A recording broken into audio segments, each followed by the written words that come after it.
Well, ladies and gentlemen, a very warm welcome. Thank you so much for joining in. My name is Ravin, and I'll be your host for the day. And it is truly a pleasure to welcome you all on behalf of BW Business World to this virtual meet that we have organized for you all. So I'm absolutely sure, BW Disrupt, a 6+ year old exclusive entrepreneurial community of BW Business World, has been around for the last 6+ years. And this is the day 2 of Women Entrepreneurship Summit 2022. I hope you had a great time at the most distinguished forum of India's top women entrepreneurs yesterday. Well, BW Disrupt Women Entrepreneurship Summit and Awards recognizes and celebrates exceptional women entrepreneurs whose innovative approach and clutter-free breaking ideas have created positive changes in the business as well as the social ecosystems in the country. Moving a step further from empowerment, the platform looks to acknowledge and enable women leaders and achievers who have opened up new opportunities for themselves and a lot of other people around them.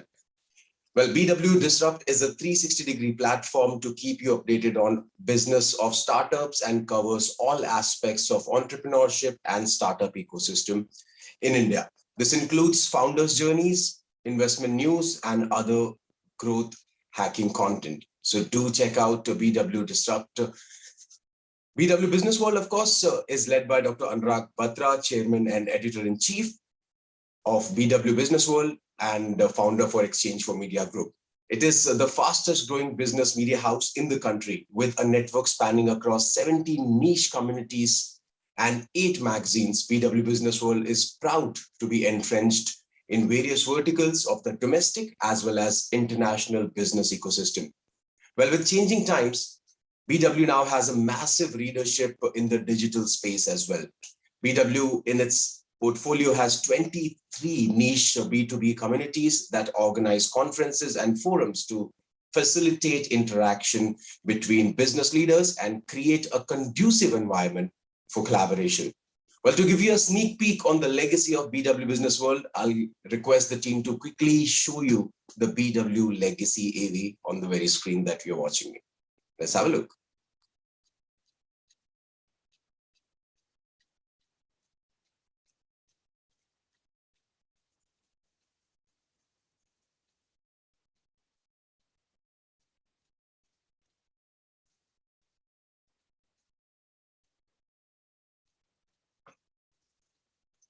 Can I please request the team to showcase the AV so that we can move on with the day's proceeding that we have?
Well, there you have it. That was the legacy AV for BW.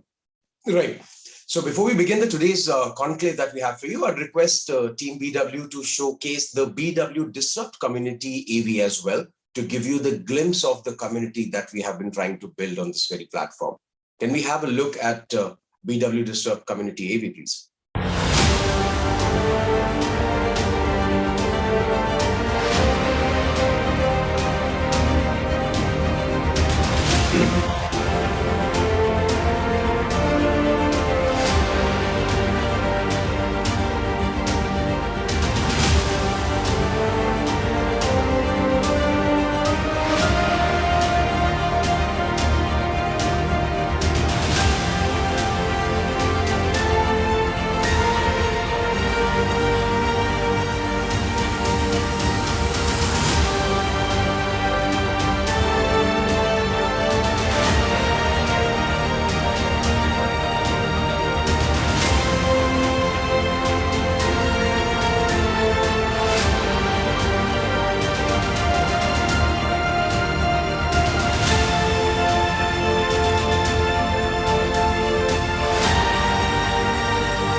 Incredible. So now the stage is all set for the day.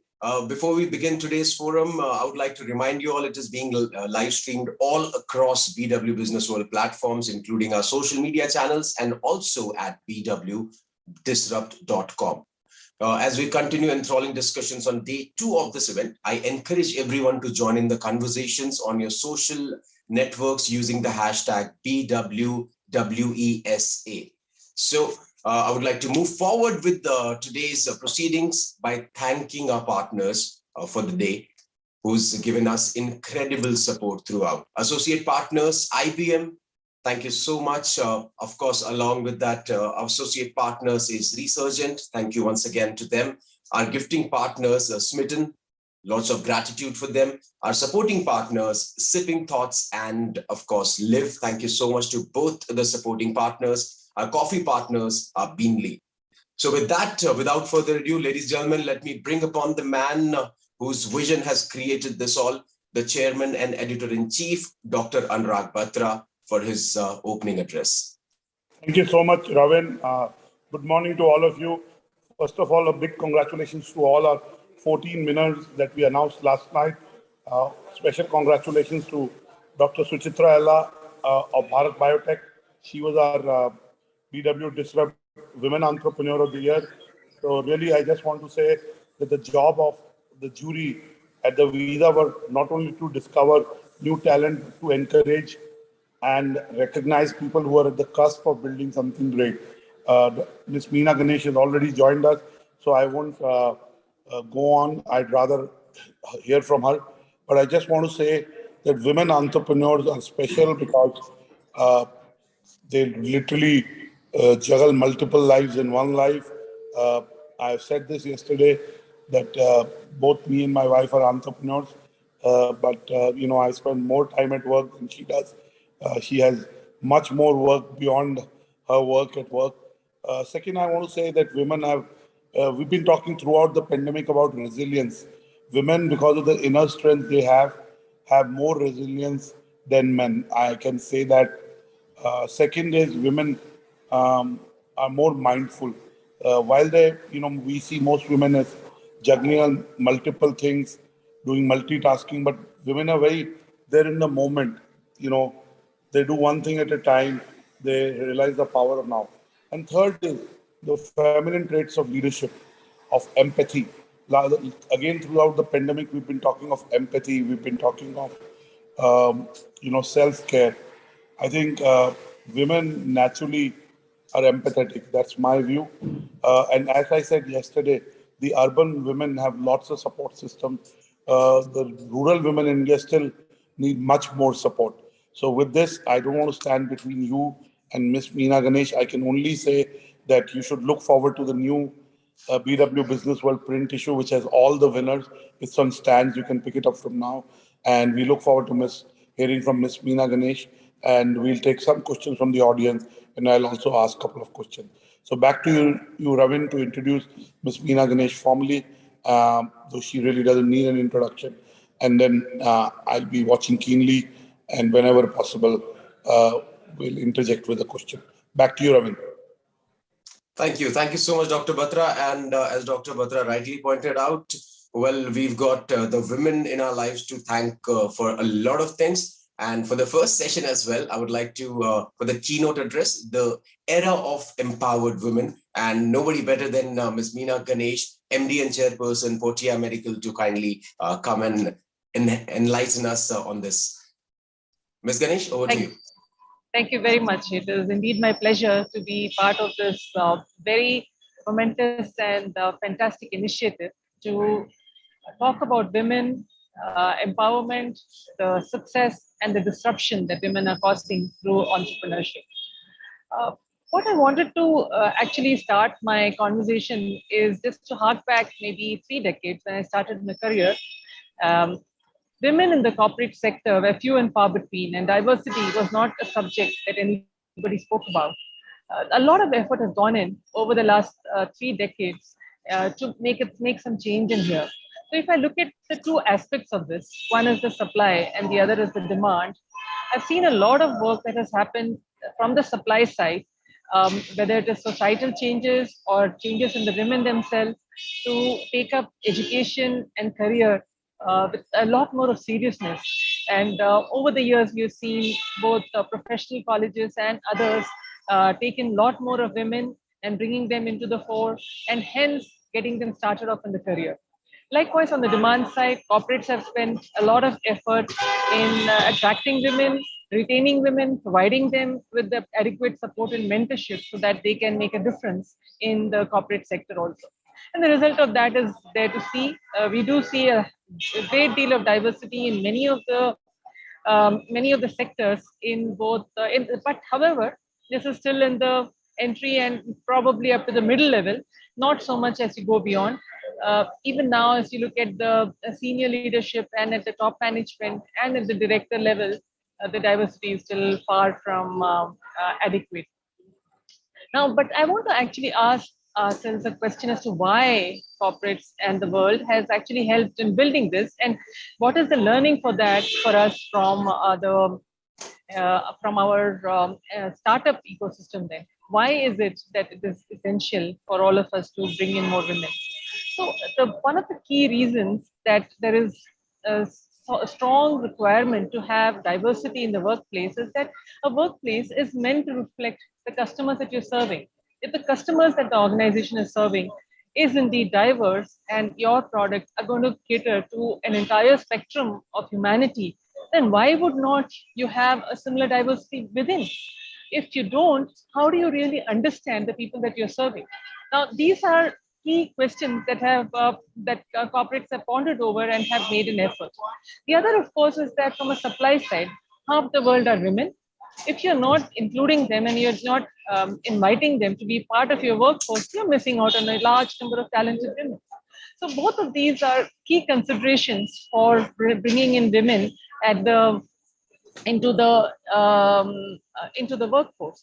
Now, if you fast forward into the startup ecosystem, you find that we are at the first step or the entry level of diversity in this space.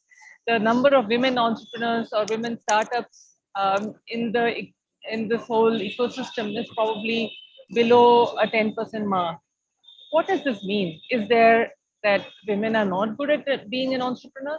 Or what really ails? So if you really, and why is it important? Again, same reason as I said, the both from the demand side, that is the customers for whom you're preparing and building products, as well as the capability that exists in this world, both of those we are going to be missing out if we don't make sure that women are being brought into the whole startup space in a much more aggressive manner. So what is it that stops? There are multiple angles that I have noticed. One is the society and the women themselves who believe that startups are meant for the others and not for them. While there's a lot of work and a lot of support and encouragement being given for women to be educated and to build up their career, there has also been a premium for them to be more settled and not to rock the boat. And like Anurag said, they have to handle a lot more than what the men have to. So they better be in a place where they are in a position to do that.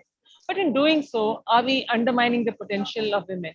Because truly, women have the capability to be very good startup, very good entrepreneurs, business-minded, creative, and we know that these capabilities exist. And we know that there are a very, very large number of women who have created small businesses, whether it's in the rural sector, semi-urban, or in the urban centers. A lot of women have gone out of their way to create small businesses which they run individually as a solopreneur.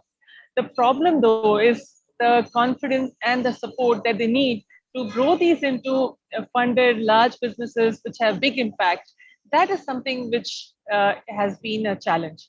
So it's not that women lack in confidence, lack in capability to be an entrepreneur, but they need something to propel them from being a solopreneur to be a large business, which they are capable, and we are seeing many more of them today. And my co-keynote speaker, Dr. Vinita is another great example of somebody who's built something which is extraordinary and extremely exemplary. So we have a lot of women of that ilk now, but still very small in comparison to the capability and to the overall system. So if I may look at some of the changes that I believe are required to bring about the improved diversity, first and foremost is the same societal change that we saw, which propelled women to become employed and to have a career, needs to come in into the startup space as well. We do need to encourage women, encourage their families to understand that a startup is a fantastic career possibility for them. While yes, it is difficult and it can be a roller coaster, if the rest of the families steps up to support them, they indeed can fulfill their potential.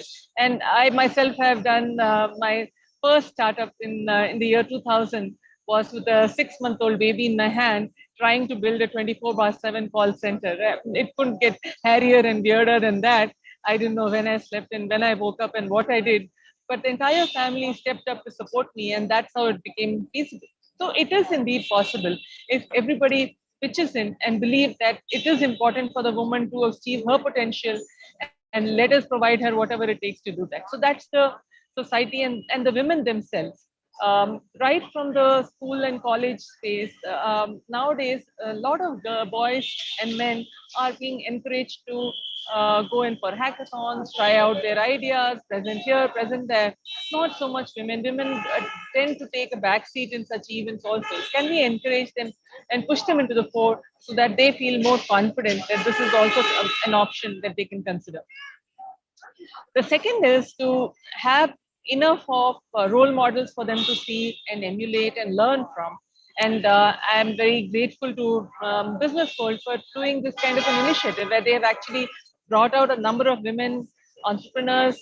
They're being awarded and they're being showcased in the 2-day conference so that they can share their stories for others to learn from.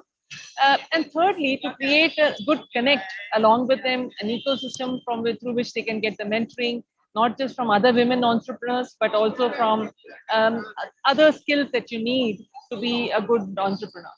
I've also found some women tend to, while they are keen to be entrepreneurial and want to start something, they are not sure whether they have all the skills. Do they have the capability to have what they call as hard skills, such as selling, raising money, talking to investors? Do they really have it in them? What I would like to say to women is that everything is a learned skill, frankly. So don't worry about it. If you don't know how to do that, go and ask. There are mentors out there. There are people out there who can train you, who can coach you, so that you can do a good job of that. So don't hesitate. Ask for help. The second thing is that if you feel that you're lacking in certain skills, create a good, solid startup team which has a combination of not just the skill set that you bring to the table, but complementary skills that are essential for any startup to succeed. The second key part, so this was all about the women, their capability, their support, their encouragement that they need, the skill sets that they bring to the table. The other part is the investor community. And I'm sure many of you would know that investors, the diversity in the investor community is even lesser than that in the startup ecosystem. And that can create biases, unconscious or conscious, that can create a difficulty for women to actually take up the investments, and they have those conversations.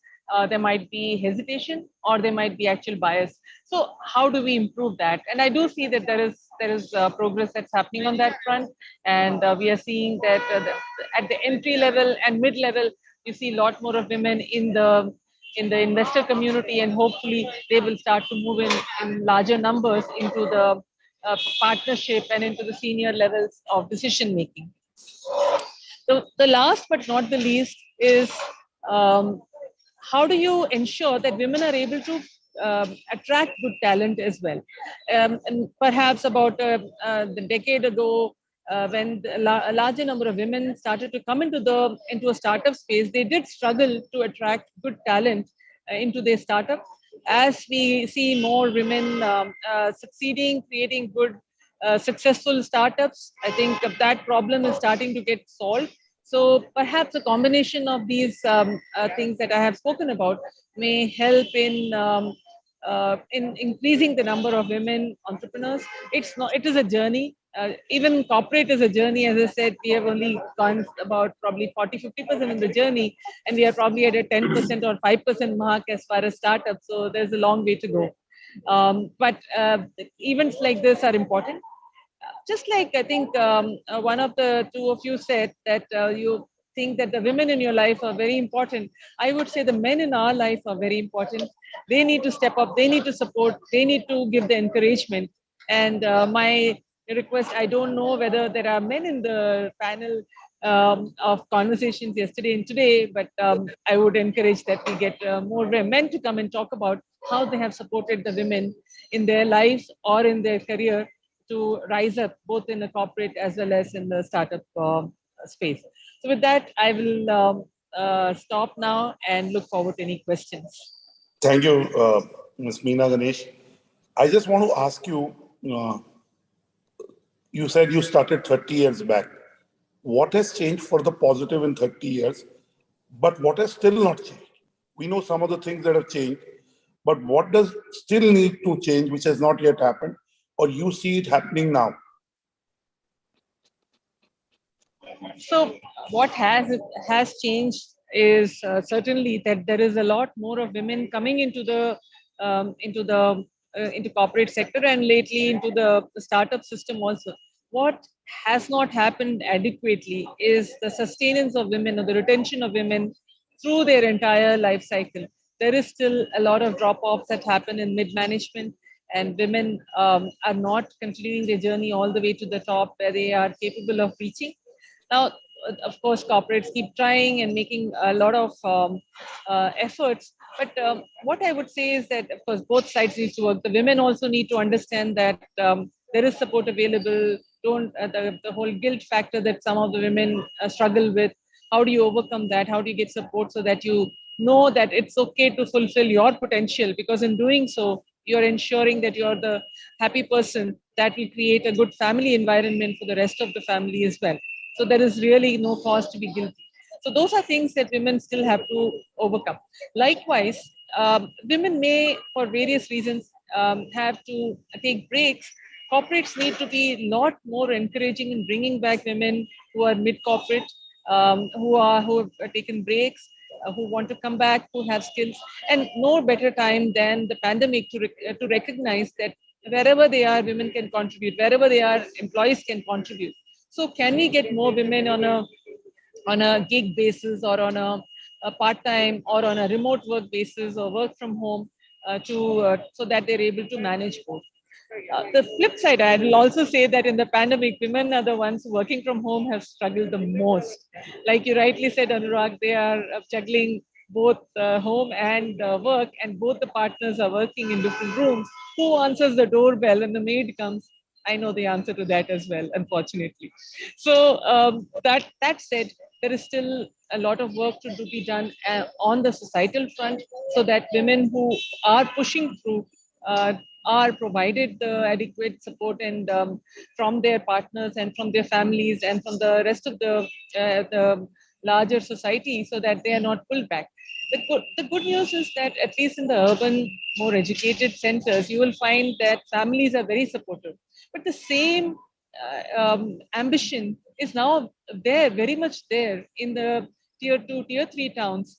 The girls there still struggle to get adequate support and push from the families. So I'm sincerely hoping that events like this, which are being live cast, can be seen by families all over, and they realize that you don't have to be a person from a top urban center to be able to have the ambitions either in a career or in a startup space. It is something which is open to all.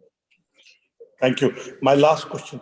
If you had to give 3 short pieces of advice to women who are entrepreneurs, who work in companies, who want to be entrepreneurs, what would be a roadmap? Is there a playbook to that? What would be your short piece of advice to them? So, firstly, if you have ideas which are exciting, which you believe need a development beyond the company that in which you are, absolutely you must nurture it. There is always a time that comes up when you can jump off the career bandwagon to go full time, but it doesn't mean that you don't nurture your idea while you're still there. If the time is not right, don't kill the idea. Keep working on it on the side, maybe as a side gig, weekend gigs, whatever. And that's how I started my first startup, working in the nights and in the weekends. And then the time was right, and I was able to jump off. So don't. So that is point number one. Keep the idea fresh. Keep working on it till the time is right. Second, if possible, start to work along with a group of other like-minded people so that you can create a little bit of a critical mass. And between the team of two or three people, you may be able to have enough confidence to make the jump off, and also perhaps start creating a good product, which an MVP, which can be taken to the market, and you can start to trial. Third is that uh, don't hesitate in raising money if that's the right thing that is required for your company. Find a financial partner who's aligned with your goals and with your ambitions, and don't be swayed just by the valuation. Good or bad is completely irrelevant. What is important is you have the right investor as a partner for your journey. Thank you so much, Ms. Meena Ganesh. She's somebody who's talking from experience. She's done it all, and she continues to be in play, and she has reinvented herself and her ventures multiple times. So thank you, Ms. Meena Ganesh, for chairing the jury for Visa 2022, for selecting those 14 winners, and today giving some pearls of wisdom to young women who tuned in, to women who want to be entrepreneurs. Good luck to you, and hopefully we can get you face to face in a room and get you to interact with these women next time. Thank you once again. Our gratitude to you. Back to you, Ravin. Thank you. Thank Thank you you. so much. And I'll take leave now. Bye. Thank you so much, Ms. Ganeshan, for being so kind and joining us. Ms. Ganesh, once again, was setting up the tone for the day for of the day two of BWWSA. Thank you so much, ma'am, once again. With that, ladies and gentlemen, we'll move on to our fireside chat session for the day. Now, bridging the gender gap in the startup ecosystem is probably what is the most important and needs to be talked about topic. And Ms. Ganesh just already touched on that in her keynote address. So to take this point and conversation forward, I would like to invite Dr. Anurag Batra once again, Chairman, Editor-in-Chief for BW Business World Media and Founder Exchange for Media for the fireside chat, along with Ms. Vinita Singh, co-founder and CEO for Sugar. This is going to be an absolute delight of a conversation. I want all of you to stick around, pay attention to the fireside chat. Dr. Batra, I'll hand over the screen to you. Ms. Vinita, thank you so much for joining in. Thank you, Ravin. Wonderful. Dr. Batra, is he connected with us? So just to touch upon till the time Dr. Batra pops up on the screen and gets the connectivity going. Ms. Ganesh just mentioned earlier that the hustle is 9 to 5. That's where the food on the table is made. But from 5 to 9 is where the dreams are made, right? So you do not give up on whatever you're doing in the scope of entrepreneur, and then moving on to the bigger picture of entrepreneurs. I think that's one of the most fascinating points that everybody is looking forward to. And I'm sure Ms. Singh over here has a lot to say about that. So while Dr. Batra joins in, ma'am, I'll let you set up the context for the conversation. Sure. I think the context that was mentioned here was about women in startups specifically, because I think over the last 2 years, given the limelight that startups have been getting, finally, unlike being called unemployment, it's now a very aspirational career, and not just in metros, but as we saw at Shark Tank, even in the smallest of cities, tier 2, tier 3 cities, there are entrepreneurs that are emerging with big dreams. And one of the biggest gaps here is, of course, women entrepreneurs. So while in India, there are about 25% of the entrepreneurs are actually women entrepreneurs, unfortunately, funding actually goes to less than 2% of them. And this is, even globally, according to a Harvard study, 2.6% of the funding globally goes to women-led companies. And in India, this number is also less than 2%. And I feel that given the fact that there are 25% women entrepreneurs and only 2% are getting funded, the most glaring gap actually comes in over here. And in my own experience, I've been an entrepreneur for the last 15 years. And while I'm very grateful that there has been a massive improvement over the last few years, because there are a lot of conversations, the recognition of this problem is happening at every level, from government bodies to funded startups to VCs. And there is an effort to talk about the problem and look at solutions. The numbers are still not showing that. The numbers are still less than 2% that we're talking about. And for the funding gap, I think there are 2-3 reasons that I have observed over the last 15 years why women don't end up being able to raise as much capital as men. So the first reason, of course, is that even if you look at the decision-making positions, like venture capitalists and people in the decision-making positions for equity and debt, it is predominantly men. So less than 5% of VCs at the decision-making level are women. And many times what happens is that women have businesses which start out solving for problems of women consumers, and it's very hard for a VC to figure out. Like, for instance, one of the questions I used to get very often by male VCs used to be that, why is it important for a lipstick, for instance, to last more than 6 hours? Why isn't it what's the difference between a 2-hour lipstick versus a 10-hour lipstick? Now, these are very intuitive things that most VCs can't relate to. So I always joke about this, that if I were to start a health food business, I'd have been able to raise a lot of capital very quickly. But because I ended up starting a beauty business, it was, and all the decision makers were men, it was so much harder for me to, in the first few years, to raise that capital. And I feel that one of the biggest shifts that's happening is that because the woman consumer is changing, there are more and more businesses that are being forced to address her, rather than just thinking about men as having more per capita and spending power and building business around them. Now there are businesses that are being forced to address women-led markets. And now this is gonna really change the way investing happens. And I do expect that in the next decade is going to actually belong to women consumers. And eventually that's going to lead to a lot more women entrepreneurs coming out of it. And the biggest gap there we see is that, we need more women VCs. So that's the first thing.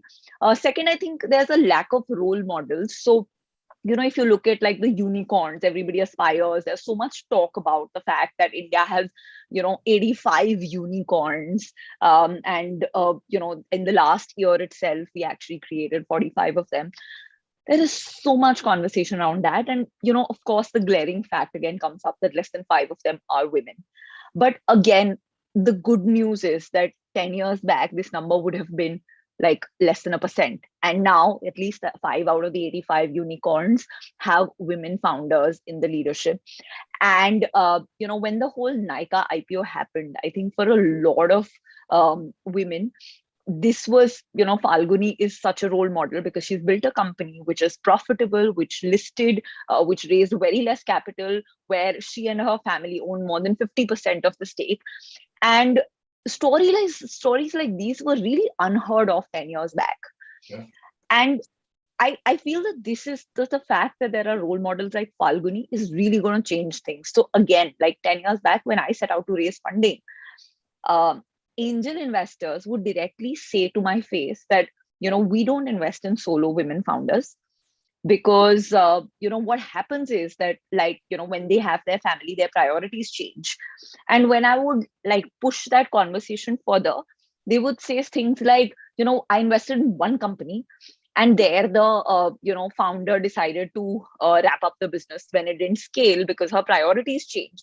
So based on the sample set of one, the data point of one, they've extrapolated this whole story around women entrepreneurs prioritizing their businesses below their families, and that putting a risk to their money. And I can understand that investors are risk averse, and they would they want to ensure that they cut their losses. But when I heard that story, I realized that a data point of one can actually swing the opinion. And but when you have a story like Falguni that comes up, it percolates down to so many levels, because there are all these investors that are seeing that a woman leader can actually scale a company, take it IPO. There are women that are now creating unicorns. There are women that are creating successful businesses. So those stories, once we talk more about and shed more light on those stories, it makes massive role models for all of us. And what happens when women start companies is that they employ more women, and then those women in organizations look up to their women founders, and then these alumni from these women-led startups end up creating more companies. So I feel that there is a massive cascading effect that gets unlocked when you have powerful role models. So I think the second big reason that I've been seeing a massive gender gap in capital is because of a lack of role models. But again, I feel that this is dramatically going to change in the next 10 years, and we'll have a lot of women taking their companies public. We'll have a lot of women creating unicorns. We'll have a lot of women creating well-run profitable startups. So that's the second thing. The third thing, so like I said, the third thing is about ambition. So there is, as we grow up as women, what happens is that we are our social conditioning is such that ambition is a bad word. Being talking about being ambitious is considered to make you more unlikable. So we grow up, when I spoke to about 25 women at my workplace, and we have at Sugar, we have more than 2,000 women employees, and a lot of them are these independent, ambitious women. When I spoke to them about what they wanted to accomplish, in their interviews, most of them, when you ask them about what is their ambition, they talk about, I want to contribute more to the organization. They always, their conversations are always around contributing, because that's how we've grown up. We've grown up being contributors, contributing to our organization, contributing to our families, contributing at home, at work, in society. And the whole idea of, being ambitious and being vocal about our ambition is so against our upbringing and our conditioning that even if we are ambitious, we suppress it.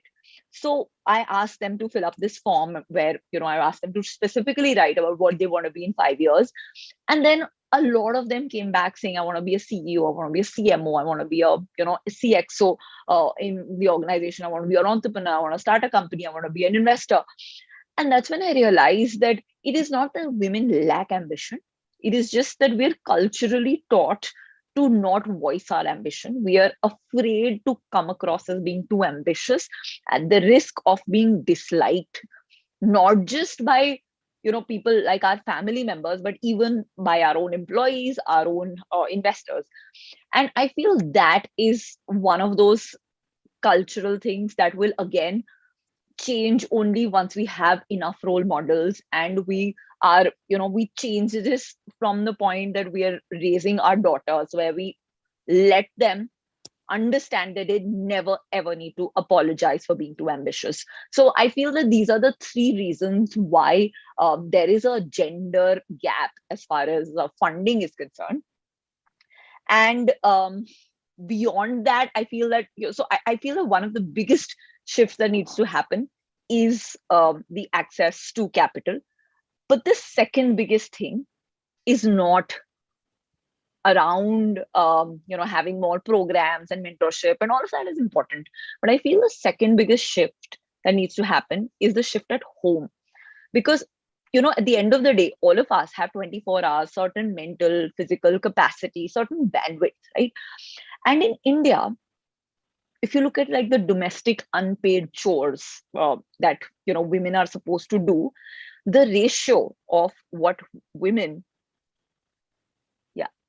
a ratio of what women do is to what men do, as per a Bill and Melinda Gates Foundation report, is 6:1. So there are 6 hours of work being put in by women in unpaid domestic chores compared to men. Now, if you look at the fact that all of us have this limited bandwidth and, we need time outside of work, like you said, that 9 to 5 is where you're doing the hustle at work, but 5 to 9 is where you're, doing, like going after your dreams and where you're actually coming up with ideas. Now, if you take away that time and put that into, doing domestic chores, and mind you, this 6:1 ratio has very little to do with education. It has very little to do with employment. So even the most educated women end up doing significantly more domestic chores than their husbands. So now that gap, which is at, in terms of like the unpaid labor gap at home, is eventually going to result in women struggling to get leadership positions in organizations, women struggling to become entrepreneurs.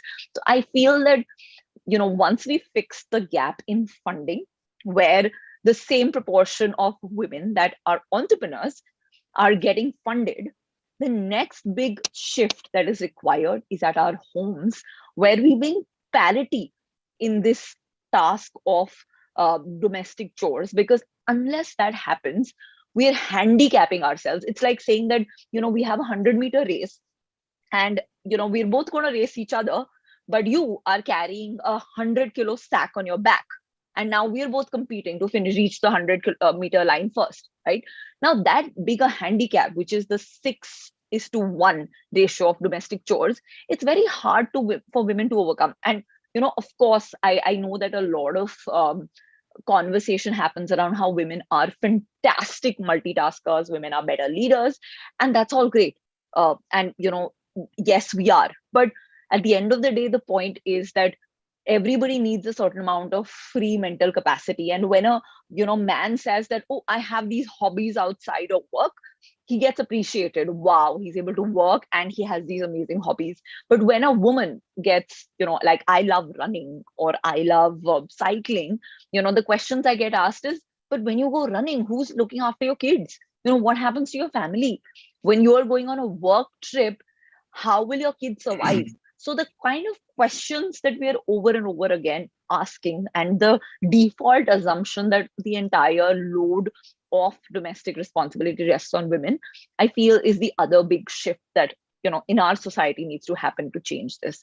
So that I feel that these are the two biggest changes that we need to impact this ratio of, women entrepreneurs. And I do see that changing. So, everybody just saw the first season of Shark Tank. There were about 36 episodes.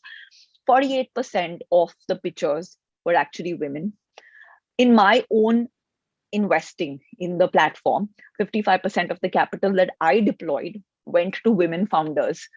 Because at the end of the day, once you put women in decision-making position, which Shark Tank did, they put 3 out of 7 women in that panel. And what that does is it has an immediate impact in the amount of capital that actually gets deployed to women. So that's the other point. Wow, some really amazing insights there, Vinita.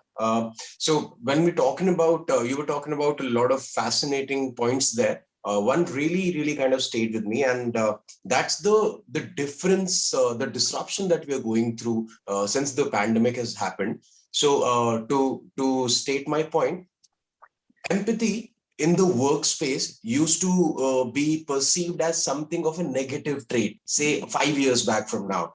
And now empathy is the new hot thing to get to, right? So a lot of difference is seen in the perspective how the businesses are being approached. And same goes for everything, the startup ecosystem to the investor side. So what do you think is the instrumental change that's making that happen? Firstly, for all the sectors, and secondly, what can enhance the whole growth curve that's happening right now? Yeah, yeah. So I think, last 2 years have, the entire impact of the pandemic, first time in 100 years. I think our entire generation did not know how to react to that. But the first thing that happened was that it, there were, it put light on a lot of health concerns, and putting family first is something that people came around to in their 60s and 70s, because in their 30s and 40s they were so busy hustling that they wouldn't ever be able to prioritize family. Now what happened during the pandemic is everybody was stuck at home. They started seeing that, like what it takes for the women members of their house. They started realizing that they were losing family members to this crazy pandemic that nobody had any control on. And I feel that, this drove this sense of, for a lot of people, this entire experience was very cathartic, because it drove this sense of realization about what our real priorities are. And at the end of the day, no matter how much we hustle, all of us, for the most important thing for us is our families and our health, and it sort of put that limelight back in those. And that automatically led to a lot of empathy at workplace, where people could start connecting with other employees in terms of the personal struggles that they were dealing with. But also they started seeing that, if somebody is like, especially women, right? So because you started seeing that women at work were doing so much more than their better halves, and then they realized that it is so much harder for women to succeed. And that, I feel, women leaders during the pandemic managed to drive their organizations with a lot more personal connection, rather than saying, okay, numbers, numbers, numbers. Because no matter what you were doing, the numbers weren't coming. Businesses had stopped scaling. There was a harsh lockdown. And all the energy that we had, we started deploying that back into the people. So I feel that the best thing that came out of the pandemic was that we started valuing relationships. We started valuing personal conversations. As organizations, we started finding means to connect. And I feel that, as women leaders, we ended up doing a lot more communication internally, in terms of just, making sure the employees were doing okay. So for us, we used to have town halls like twice in a year. We started having monthly conversations where we were reaching out to our employees. We were asking them if they needed any help. We were extending support around, hospitalization, around vaccination. And this sort of situation, when you were like, it was basically all of us up against this enemy. And what happens is enemy's friend, right? So nothing unites teams and people and families more than one big disruptive evil force, which coronavirus actually turned out to be. So I do feel that in the last couple of years, one of the best things that has come out is, people have realized that remote work can work. People have realized that it's important to connect with their employees, and to ensure that their employees have the limelight on mental health. As finally, the whole toxic work culture that used to happen, where you hustle, hustle, hustle, and you have this boys club, I feel that women really felt left out of that. But this pandemic actually made the situation very different, because people started spending more time with their families. And I feel that once you end up spending more hours at home with your family, you start getting more perspective, and you stop senselessly trying to hustle, but you start being more driven by a passion and an inspiration to build something. So I and of course the third thing was that, because we were so lonely being remote in our own houses, not being able to see people outside of families, we started valuing relationships outside of work. We started, craving communication, and which I think, like, luckily, thanks to Zoom, we've been able to figure out ways to communicate and, spread the, positivity even in the darkest of situations. Wow. So we're talking about value, and that reminds me of the fact that, again, the dichotomous standing that the times that we are in. So value and valuation. Now, these are the two biggest of V's that we have in the corporates or the startup ecosystem. Can you talk a little bit about how that whole balance has tipped in the last couple of years? Earlier, of course, we all know valuation was everything, the end game, the bottom line. Now things are moving and shaking and changing a lot. So can you speak a little bit about value and valuation and the differences that are happening right now? Right. So, as a D2C founder, I often joke that I think the best revenue, the best, funding that you can get is actually the funding that you get from your customers, because that's the real funding. Everything else is just based on certain expectation of how your business will evolve in future. So at the end of the day, most brands are actually building a business where every single product that they sell, they're able to create value, because what they're actually able to bring in is revenue into the company. They're able to bring in gross margin, they're able to bring profitability, and more than that, I feel that when you are actually running a business that is sustainable, which is actually profitable, that is cash flow efficient, that is scaling without burning a lot of money, you are actually ensuring that the hundreds of people who work for you have a safety in terms of their jobs, because at the end of the day, you're putting a lot of lives at stake when you raise a lot of capital, and you employ a lot of people, and then if the company is not able to scale, for the VC, when a VC comes into a business, they have a 1:10 ratio, where they think that, okay, I'm going to invest in 10 companies. Out of them, one will become super big. The other two will become like, break even for me. And the other 7 will shut down.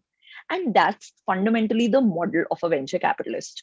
So, they just need that 1 to 3 out of 10 companies to really become big. And the other 7, by design, have to grow, and then have to end up shutting down or not returning their capital, because that's how the model is designed. Because you grow in such a way that you keep requiring capital, and then one of those times what happens is, like, a pandemic hits, and then you're not able to raise capital, and then you don't have money and you have to let your people go. The model for venture capitalists is designed around just 1 to 3 of these companies succeeding. But as an entrepreneur, this is all you have. The one business you have is everything, right? That one business is is everything for you. And for that employee who's you working in your company, like, we have more than 2,000 employees, for all of them, this is the only company. So for them, the odds don't work like 1:10 or 3:10. For them, the odds is that, this is it. If this doesn't work, I lose my job, I lose my company. And I feel that's why it's very important to understand that the lens that a venture capitalist takes to evaluate business success, failure, is very different for what an entrepreneur should take. Because for an entrepreneur, there is responsibility. There's responsibility, of course, to the shareholders, but more important than that is to the employees who left a job in a corporate job to actually join you on your dream, that are putting in those 15-hour days to, like, join your mission in your dream. And that accountability is very important, which is why I feel that as an entrepreneur, it's important to think about sustainability of the business, to think about the value that you're delivering to your customers, to your employees, and then of course also to investors, rather than just benchmarking the valuation metrics and saying that, okay, now my valuation is XY. I think valuation is a great metrics to show growth, but it is not the be all that it is made out to be. And I feel that media does have a large role in the whole glorification of these, like the unicorns, decacorns. It's unending, right? The whole conversation around unicorn, decacorn, and the glorification of that is putting so much pressure that, like, in families now, like my father-in-law was asking me that the other day, so are you a sunicorn or a unicorn or a decacorn? And conversations now around startups have gone into families and personal conversations, and rather than the obsession being around revenue, profitability, and sustainable metrics, it's now come down to all around valuation. So and I understand it from the VC's perspective, because that's the game they're playing. As an entrepreneur, I feel that, obsession over delivering customer value and obsession around, delivering employee growth. And then, of course, the, obsession around ensuring that investors get their capital back at that, 2x, 3x, 100x, 200x, whatever, is important. But the priority should be in the right place. Sorry. Absolutely, you're absolutely right. You have to with a value proposition, and you have to focus on sustainability. Valuation is a byproduct; it will happen. Yeah. And again, valuation can evaporate also, missing, as you know. Yeah, so clearly, the value doesn't. So I'm glad that the thought process coming from you will impact other people. I want to ask you, because of what I do at Business World in exchange for media. I was telling my editorial director the other day that in cosmetics, beauty, every week I'm getting 2 new startups approaching us for coverage. So it's a space that is seeing, and I'm saying 8 in a month. I'm not exaggerating at all, right? It may possibly 10, 12. And with some differentiation, somebody saying I'm doing chemical free, which is again organic, chemical free. Somebody saying I'm focusing on a certain customer segment, which is only children, somebody's only mothers, somebody only male. So again, do you think there is a space for so many? I've met virtually, not physically, about 10, 12 in the last 2 months. Why is there so much activity in the beauty, cosmetics, well-being space? Yeah. So I think, there are 3-4 major reasons around it. One of the biggest, I feel, is the emergence of the woman consumer. I feel that, if you look at like a generation back or even 10 years back, there were fewer women who were working, there were fewer women who were going to college. And, their association with beauty is around confidence, around, finally feeling that they are in control of their destiny, and finally feeling that, they are independent enough to make their choices on what products they use, and they want to feel better. And it's one of those things. It's like, investing in beauty feels like similar to investing in a good workout, where you feel more confident and happier throughout the day. And this, I feel, is, just the tip of the iceberg. So in the next 10 years, and we're still looking at about 20 to 25% of the workforce being women, that number is going to grow to about 40 to 45% over the next 2 decades. And as that happens, one of the biggest industries that will get impacted by that is beauty. Second thing I feel is, the Indian demographic is dramatically shifting to the younger side. In terms of color cosmetics, if you see, a 24-year-old per capita uses 2 to 3 times more product than the average 48-year-old in terms of color cosmetics. Now, 65% of people are under the age of 35 today, right? So that shift in the demographic and the average age of the consumer coming down is dramatically going to change the per capita consumption. And we're still talking about 1/8 of what a Southeast Asia or Europe or US is at in terms of per capita consumption of beauty wellness products. So I feel India is still, even after like the 10 brands every month coming up, is still an extremely underpenetrated category. So that's second. Third big shift, of course, is, undeniably social media. The pressure to, present yourself to the world in a certain way. And, all of our education and inspiration used to earlier traditionally happen via television, magazines, but now there are hundreds of platforms with a lot of pages and, a lot of influencers who are, prescribing a certain way to be, which becomes aspirational for younger people, both men and women. So I feel that, and like today's generation is spending 7 hours a day on the internet, right? Now, 7 hours a day of, out of which like 2 hours a day would be social media exposure, where there is glorification of beauty, is obviously going to impact the way we think about how we want to present ourselves to the world. So that's the third biggest change. And the fourth biggest change is the shift from these large FMCGs controlling the entire market to lots of small brands emerging for niches. So traditionally what used to happen is like an FMCG company would assume that the product is a commodity and the entire game is around brand building and distribution, which I control because I have the biggest distribution and I have the biggest budgets to put 100 crore on TV ads, right? So as long as I'm controlling brand building and distribution, product doesn't matter. Whatever I will advertise on television, I will, go through my distribution funnel and will end up in stores, and that's what the consumer will buy. Now, what has happened over the last 5 years is that, like 10 to 15% of the beauty consumption is now shifted online. When you go to an Amazon, you have thousands of reviews for every product. So every single product has to match up to the consumer's expectation because there are very transparent reviews around its performance.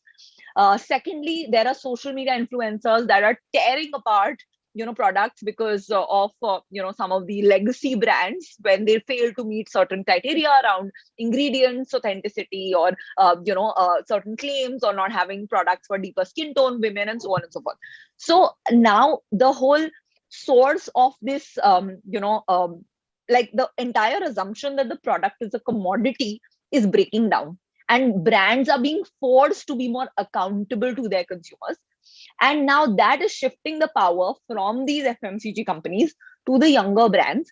Now, while I do feel that a lot of young brands will emerge for these niches because you can be anybody, your individual identity will be catered to in a unique way because, by a young brand, because there is enough in India. Our biggest gift for every entrepreneur in India is the population.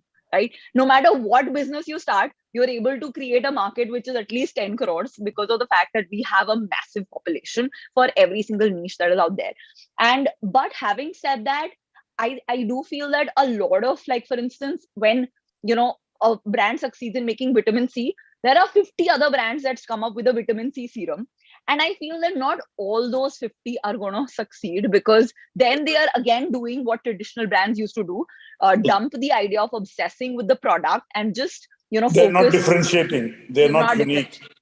Yeah. So it's important to be obsessing with your consumer to come up with that, unique insight and create something that's great for that niche rather than saying that, okay, if this is working, let me also do a copy paste job, which a lot of brands are doing. So I think that's the peril of this whole, brand proliferation that we're seeing. Thank you for addressing that and explaining that to me because it intrigued me. And, my wife keeps telling me, oh, your skin is dry, put a cream. Today's the first day I put a cream because, I've never bought cosmetics of any kind except, but I realize I have a young teenage daughter and a teenage son. So I do realize that they're very conscious and all those factors that you mentioned. And really, there is a movement to selecting brands that have a purpose, that have the right ingredients, they're differentiated. So clearly, the connect that is being created because of the differentiated nature of the products and what the brands stand for, what the founder stands for.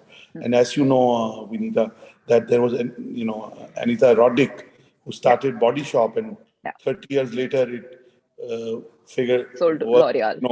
They sold L'Oreal, but there was a controversy that not all the products she claimed were organic. Yeah. Right?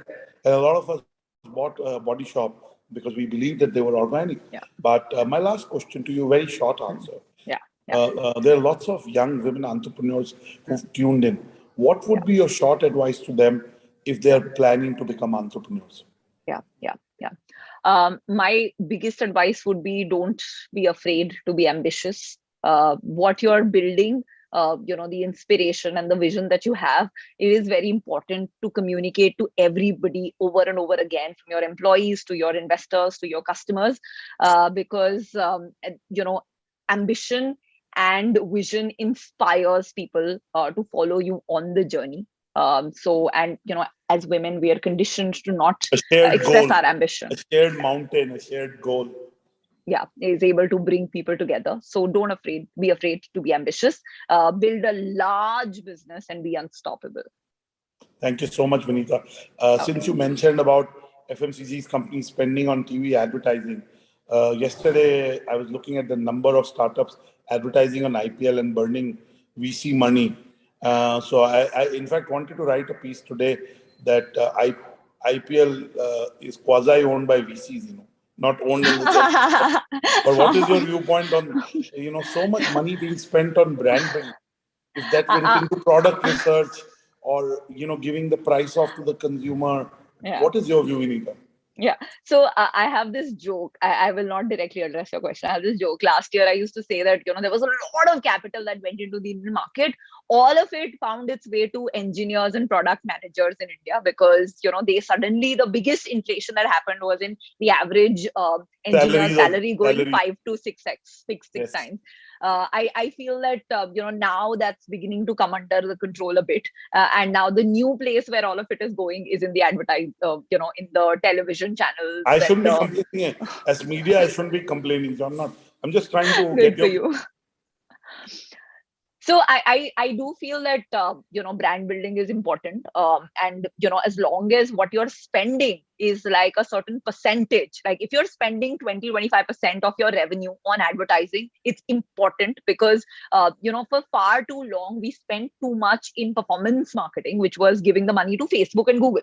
Now, some of that we're carving out and giving to television and, hoping that this is a better way to build our brand than performance marketing. But the important thing is that, to think about that, is it 20-25% of your revenue or is it 80% of your revenue? And I feel that there are companies that are doing it profitably. Like Byju's is a profitable unicorn, right? So can't fault them for, sponsoring the FIFA World Cup because they can afford to. So it's about, once you build scale and you're investing that, I feel brand building is important for a sustainable business because the real value that you create is your brand. And 10 years later, whether it's a body shop brand or any other brand, that's what is going to be remembered, and everything else can go up and down, but the brand value will remain. Thank you so much, Ms. Vinita Singh. I wish you luck in your journey to build Sugar Cosmetics and give the consumer the kind of products that Sugar has brought in. Fascinating to talk to you, and hopefully we can get you into a room full of women and young entrepreneurs, and you can talk to them again, do handshakes, have a cup of coffee. All the best. Thank you. Thank you, Dr. Anurag. Back to you, Ravin. Thank you. Thank you, Dr. Batra. Well, the man has every question under the umbrella, but I think I would like to ask one last question, Vinita, before we let you get back to ruling the world once again and making things happen. Are you there, ma'am? All right, I think there's the connection issue. So thank you so much to Vinita Singh, co-founder and CEO of Sugar, for talking to us in the fireside chat. And it was truly, truly an amazing conversation, to say the least. With that, ladies and gentlemen, it's time we move on to our first panel discussion for the day. Now, we'll be talking about work-life integration, how founders do it. They're juggling a lot of things in between. And well, it's going to be a session that gives you a lot of answers. The session chair for this is Mr. Abhinav Tiwari, Managing Editor, BW TV and Digital, BW Business World. I would like to introduce you to the panel. Anuja Bashir, CEO, Orya. Thank you so much for being here, ma'am. Meghna Narayan, co-founder, Slurp Farm.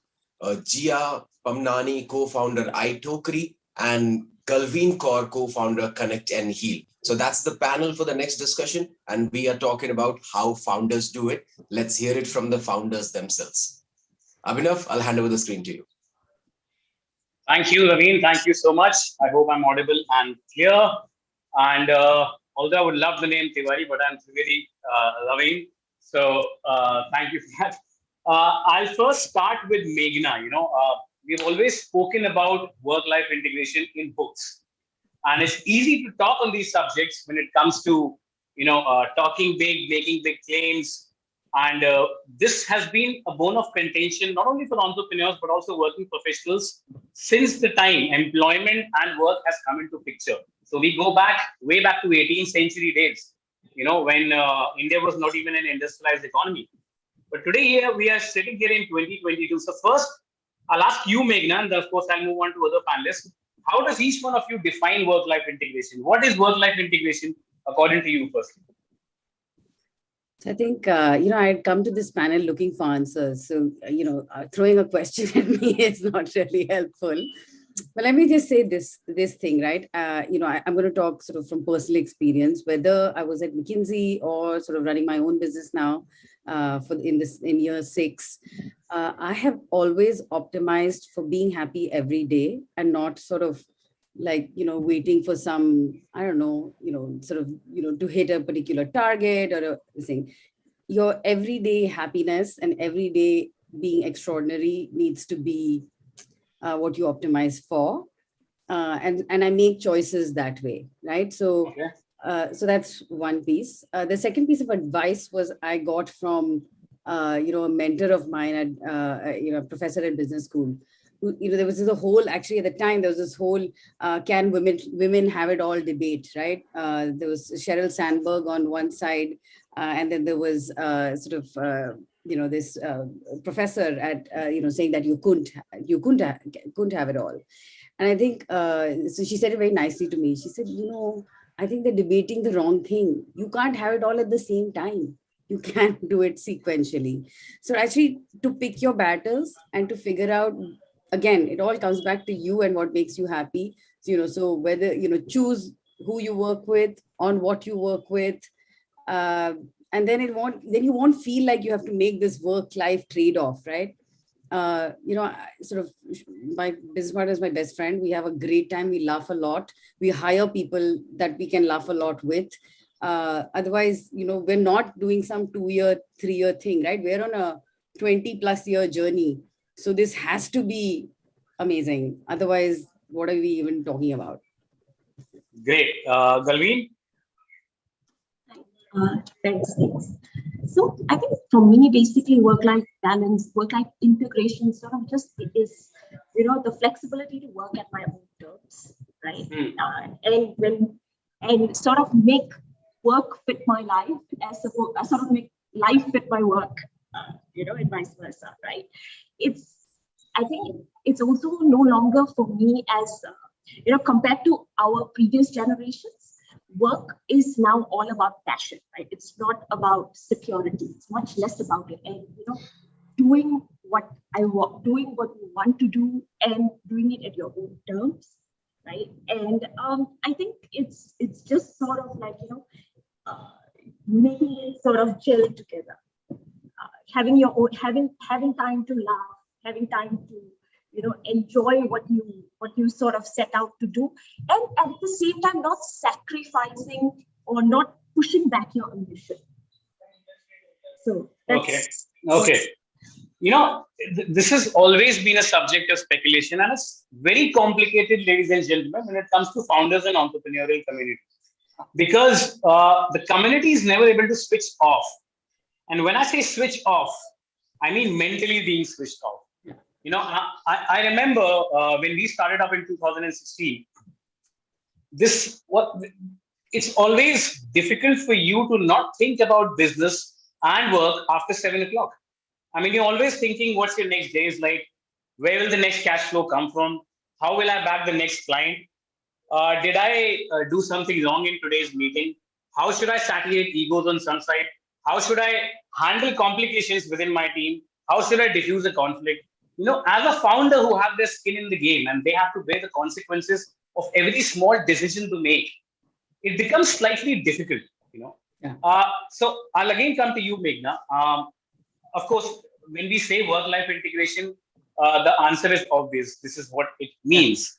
But as a founder, what are the prime challenges you face when it comes to mentally switching off? I'm sure all of you have come across those situations when you were trying to go on a vacation and you made it a pledge that I will not take my phone, I will not look on my laptop. But maybe the next day there's something has come up and you have to, by all chances, theek hai, chalo, thodi der ke liye dekh lete hain. You always come because as a founder, you cannot escape. Absolutely. You cannot shut down. No. So No, what are the challenges you face? Yeah, I think, a vacation, firstly, as a founder, is just a change in location. Let's be very clear. There is no such thing as a switching off everything. It doesn't happen. We can try, and we really must actually take care of ourselves. And honestly, I'm terrible at it. And literally, I'm trying now to add, I was a competitive swimmer for almost more than a decade, and exercise has fully exited my life, right? In the past, it's the first thing that falls off the plate. I'm trying to just get that back into the mix. And that itself is a challenge. So vacation is like a far reach. It's very difficult, honestly. I think especially once you have I'm choosing, right? I'm always choosing, and I'm choosing sort of work, I'm choosing my team, I'm choosing my kid. That poor husband, somewhere number 42 on the list. So trying to keep all of that, and keep your mental, this thing is what the challenge is, right? I don't think there are any easy answers. I think we all struggle with it on a daily basis. But I think finding that the joy in the small things, right? Which is walking your kid to the bus stop in the morning, which is what I did this morning, is how to find a little bit of downtime where you're not staring at your phone and working through Slack or WhatsApp or whatever it is that you use to get your daily this thing. But yes, it's impossible to switch off. I don't think I've switched off in the past 6 years at all. At all. Anuja Bashir, welcome on board. Good morning to you too. How's Wednesday morning treating you? Oh, I had a very pretty bad day. I was just rushing to office.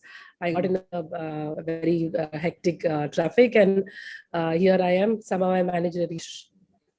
Somehow you managed. And this is the panel about somehow managing, ladies and gentlemen. Let me tell you, somehow managing. It's kind of like, it is impossible, but yet we make it possible. Yet we make it possible. I am sure all of the panelists agree to me that particular. I'll bring you in, Anuja.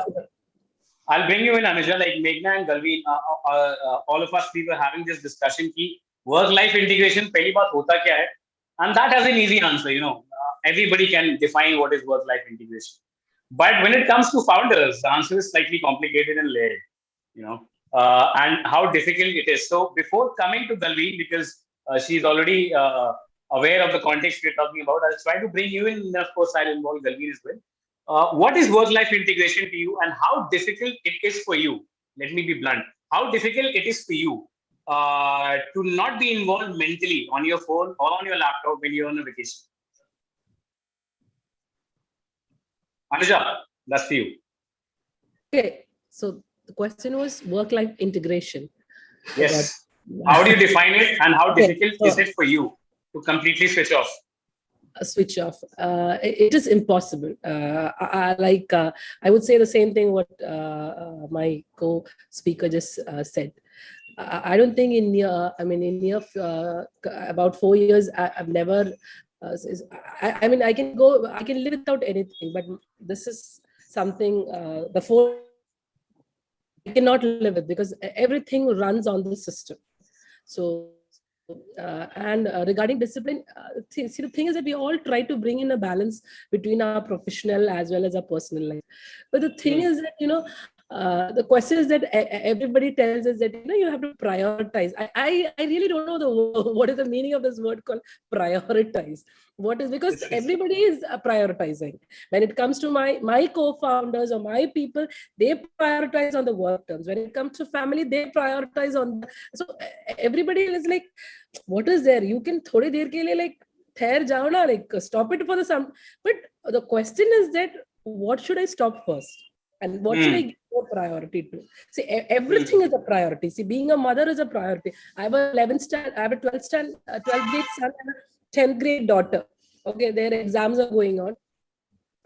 I even, you won't believe it, that, but that is a fact that, even you have to manage the maid of the house also. The early morning, you wake up, you are in phone, you are rushing out, and the maid asks me, okay, ma'am, आज breakfast के लिए क्या है?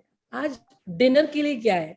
So the question is that even that is a big complication. यार, वो भी चर्चे की बात है. क्या है? What is the thing? That is also something which we have to decide. So the question is that you are in between an n number of things where you have to prioritize. So now you prioritize. Tell me, how do we people being entrepreneurs, founders, how do we balance? मुझे लगता है कोई जादू की छड़ी है. We just van and then it happens. Yeah, that happens. Nobody asks us the actual how does it happen. If you ask me to explain, I might have to seriously go into some kind of deep meditation where I'll have to bring in the process. I don't know. It happens every day. It's like a trapeze game. Great. Galveen. I don't think as a founder you can ever switch off. Like, I mean, it's any minute of the day, you're perpetually, or you're just pathologically driven to sort of check your phone every few minutes, right?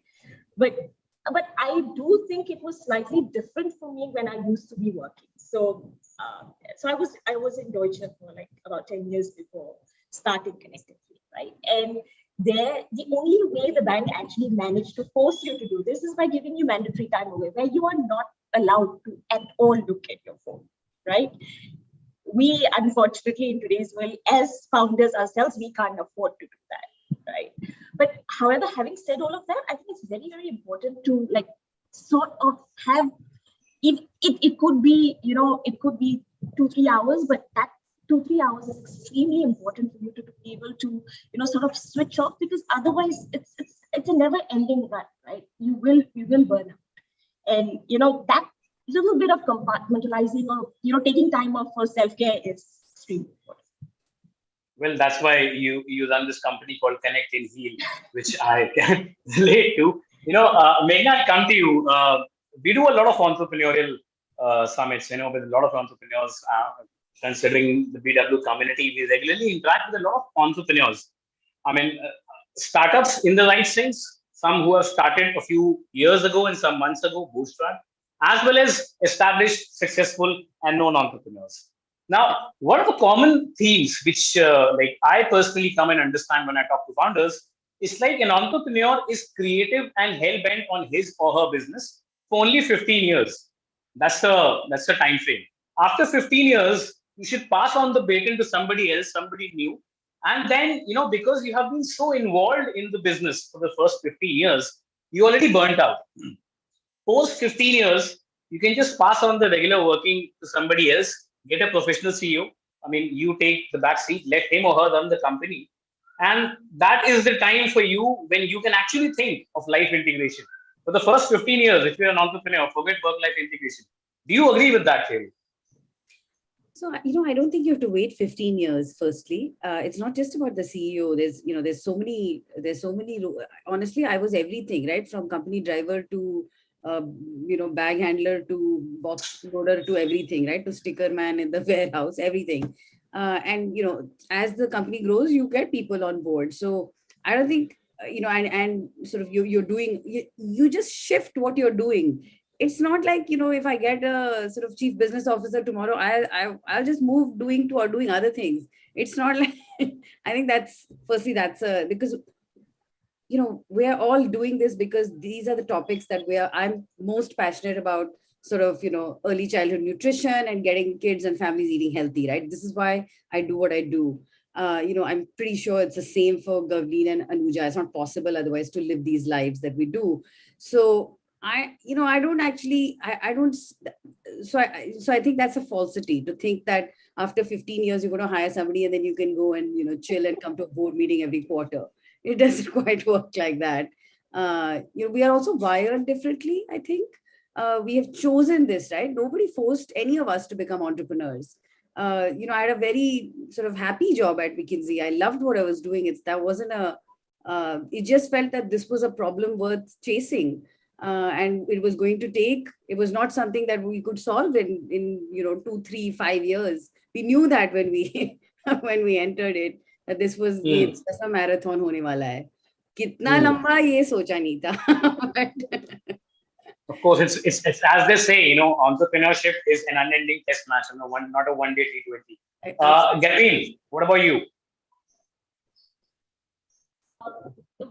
While I completely agree with Megha, it's not something that we can totally switch off after 15 years, because you're completely always wired to think, how can you do this better? And that's what an entrepreneur is, right?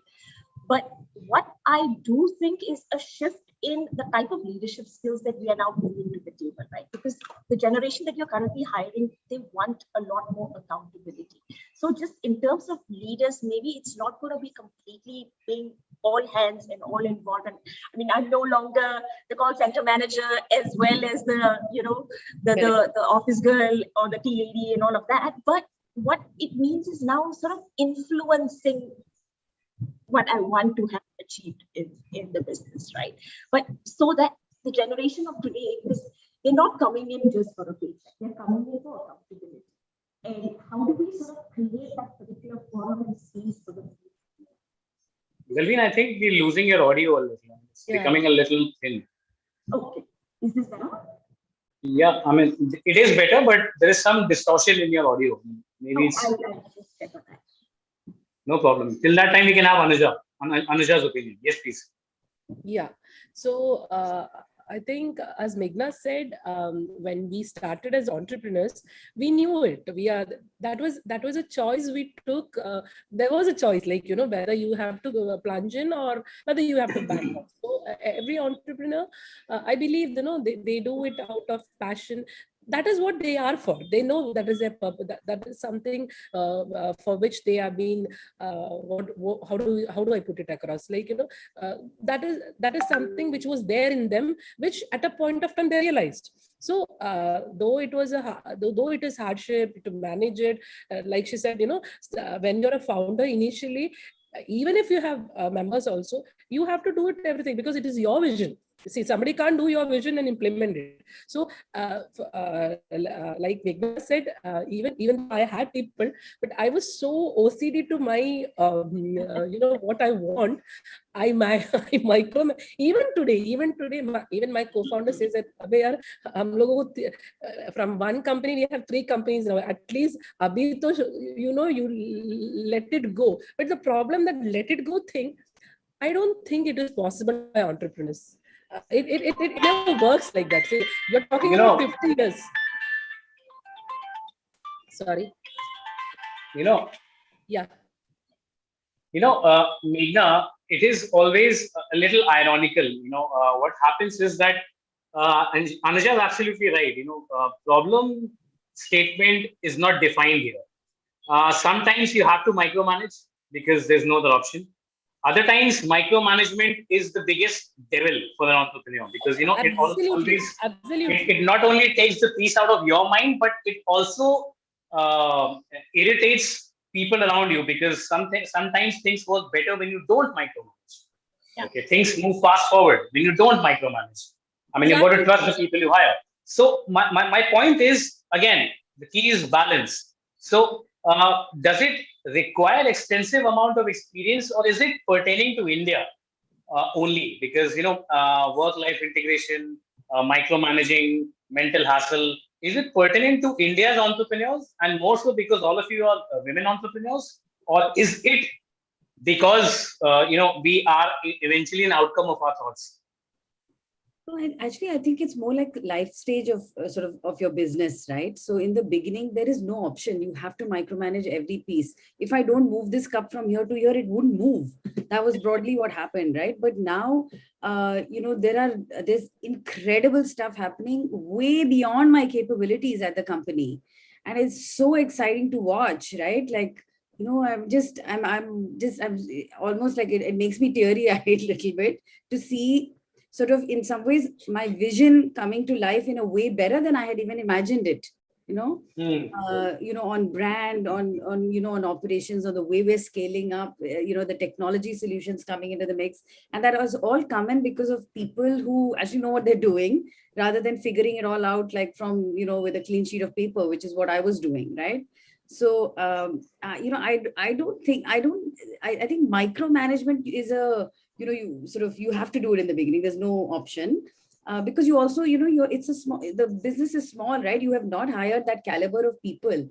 As the business grows, you hire better caliber people. No, my question was pertaining to when it's already a few years down in the entrepreneurship line. My question was pertaining to that moment. Of course, in the initial years, you have to micromanage. Yeah, no, I'm definitely not. I'm not a micromanager in general, so I don't micromanage even now.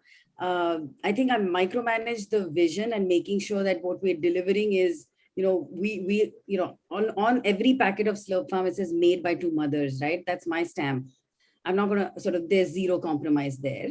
And so ensuring that never fails is my job. And then I always think of myself as the remover of obstacles, right? As people they're all running. Every leader within the team is running and saying, I'm just there to solve problems, right? And them run faster. And that in itself is quite a lot of work. Yeah. Zalveen? No, I think same. I think right now, it's I don't think even in a life cycle of your entrepreneurship journey, the beginning is always about doing everything by yourself. If like Meghna says, right, you don't move this cup from here to there, it's never going to move. So we felt that we've gone through that particular journey.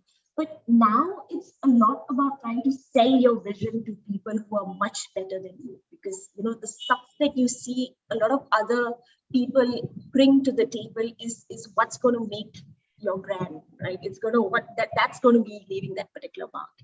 And and I see our roles now as more like influencers. It's trying to give them that sort of space, but sort of still keep them aligned to the vision, right? I mean, for us, it's about making patient-centric care. How do I always tell them, no, it's not about commerce, it's about caring for your patients. I don't want you to sell this, rather I want you to, make this better. So that's probably what I see as, our roles sort of evolve to. Will we ever come out completely of, letting the baby go?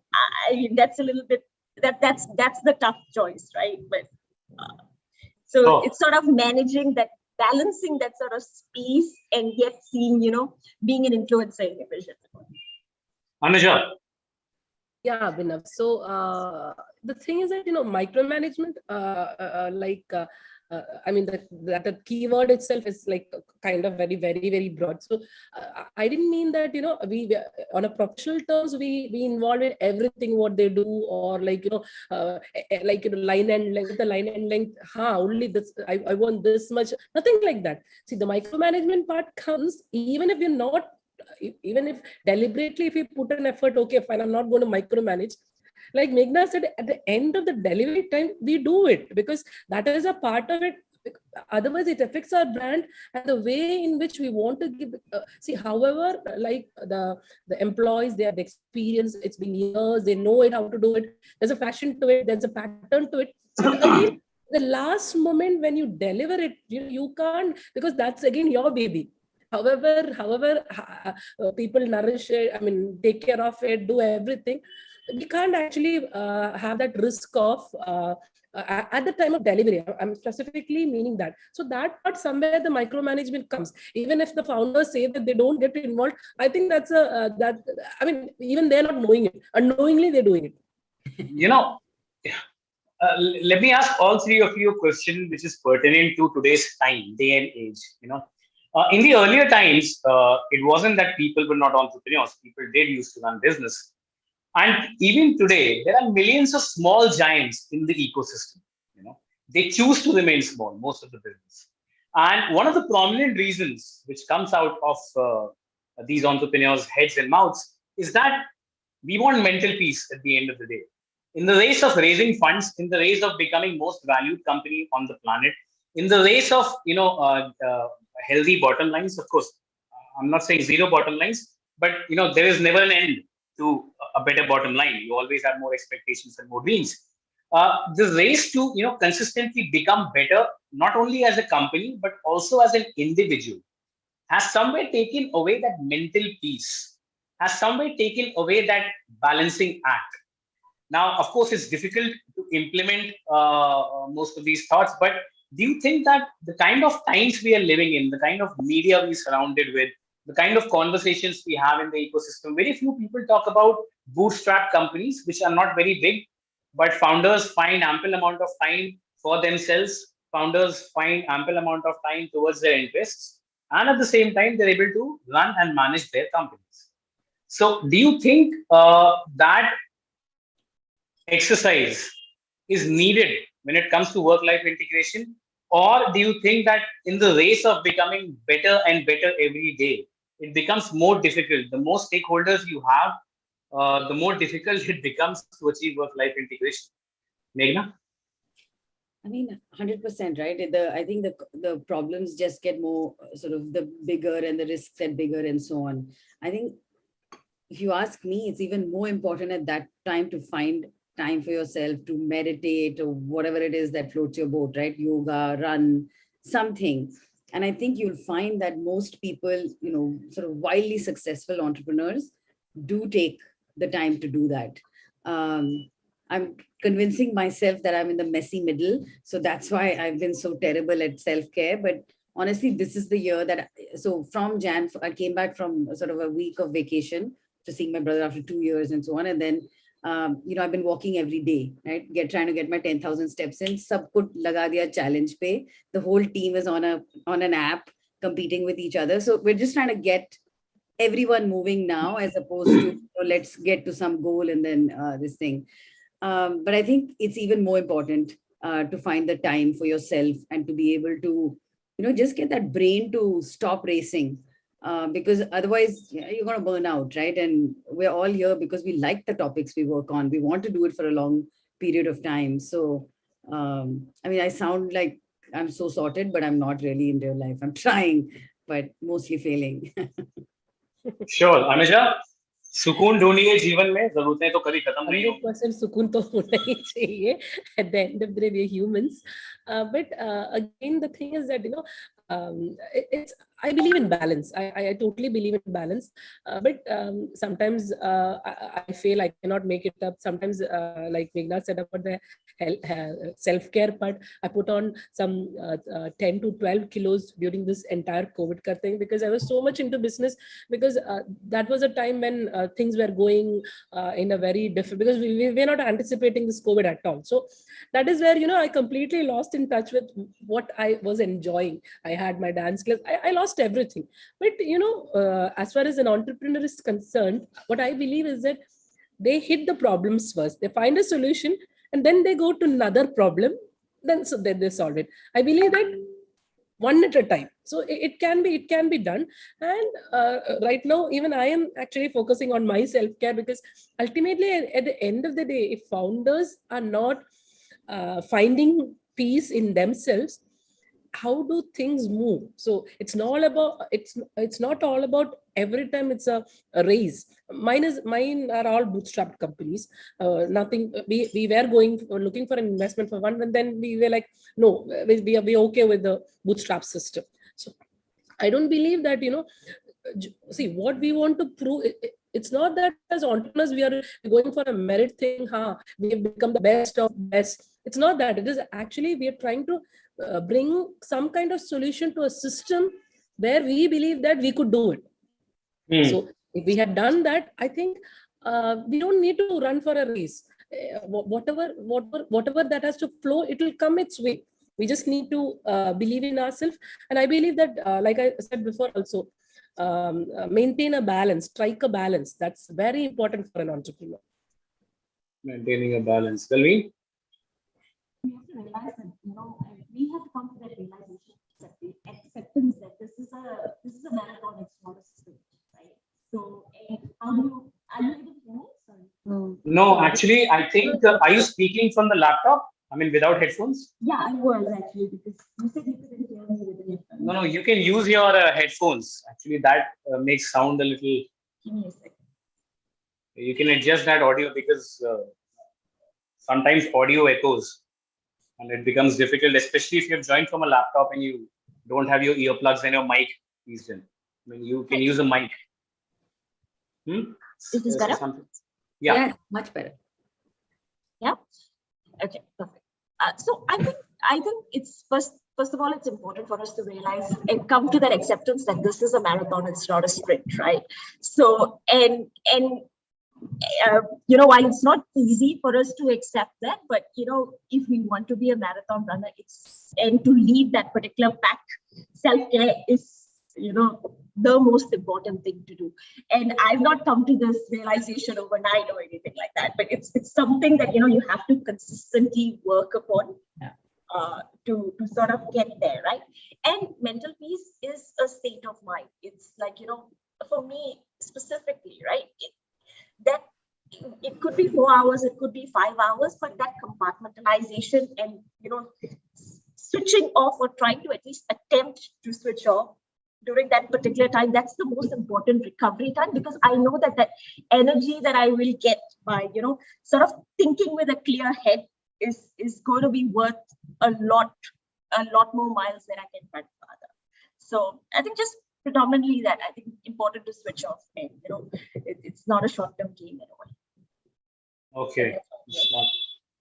I mean, I think it's more of a subjective response, and everybody has their own mechanism to deal with overwork or vacation. I think it's a very subjective question, and everybody has their own answer to it. But if I give all of you an option, 20 years down the line, okay, a better bottom line, a company close to a unicorn, or a healthy and fulfilled, each one of you, which one would you both choose? And please do not answer a hybrid of both.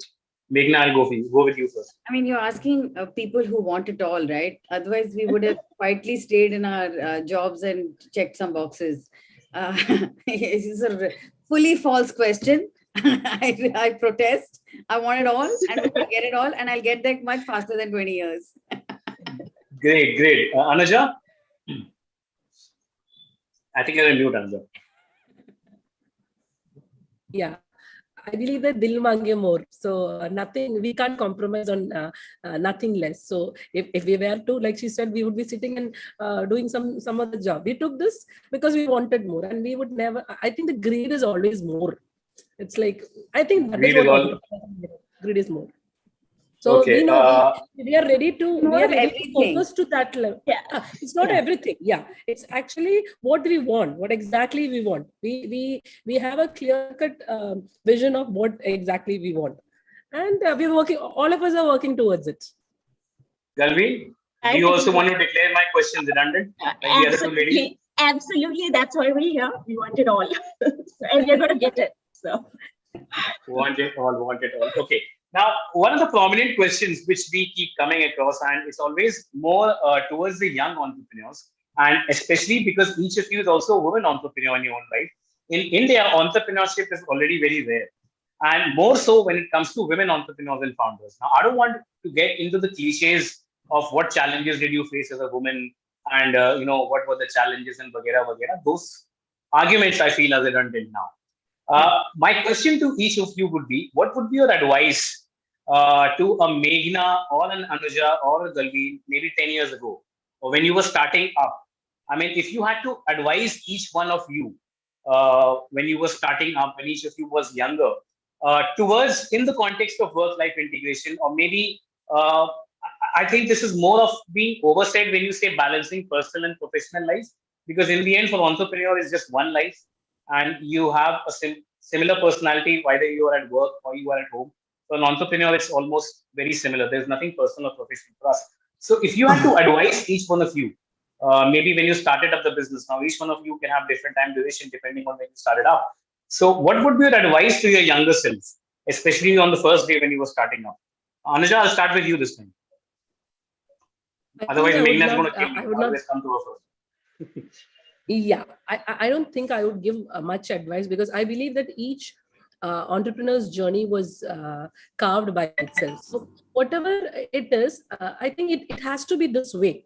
See, however you change it, or however you try to tweak it a bit, there might be some things which will pop up. So I think that journey, what journey taught us was that uh, it is not that entrepreneurship gave us an idea or a kind of a solution to which solves it also helped us to identify who we are, our personalities, what we're capable of. Those are, I mean, those elements which we never thought we really had it, until we never thought that we could push ourselves to that extent, or we could come with flying colors. We never thought that when we started also. So I think that each journey, you can't actually compare one's journey with another, because every journey has got something to say. It's a story by itself, or actually I think that is a power of the entire brand, or what do you call the everything. So, but still there are certain things, kind of like, the time management part, or maybe like, segmentizing things. There are certain areas where I would think that if I go back, I could rectify certain kind of things. But other than And that, I think your office wanted to highlight that there is a dark proposition behind whatever you say. Yeah.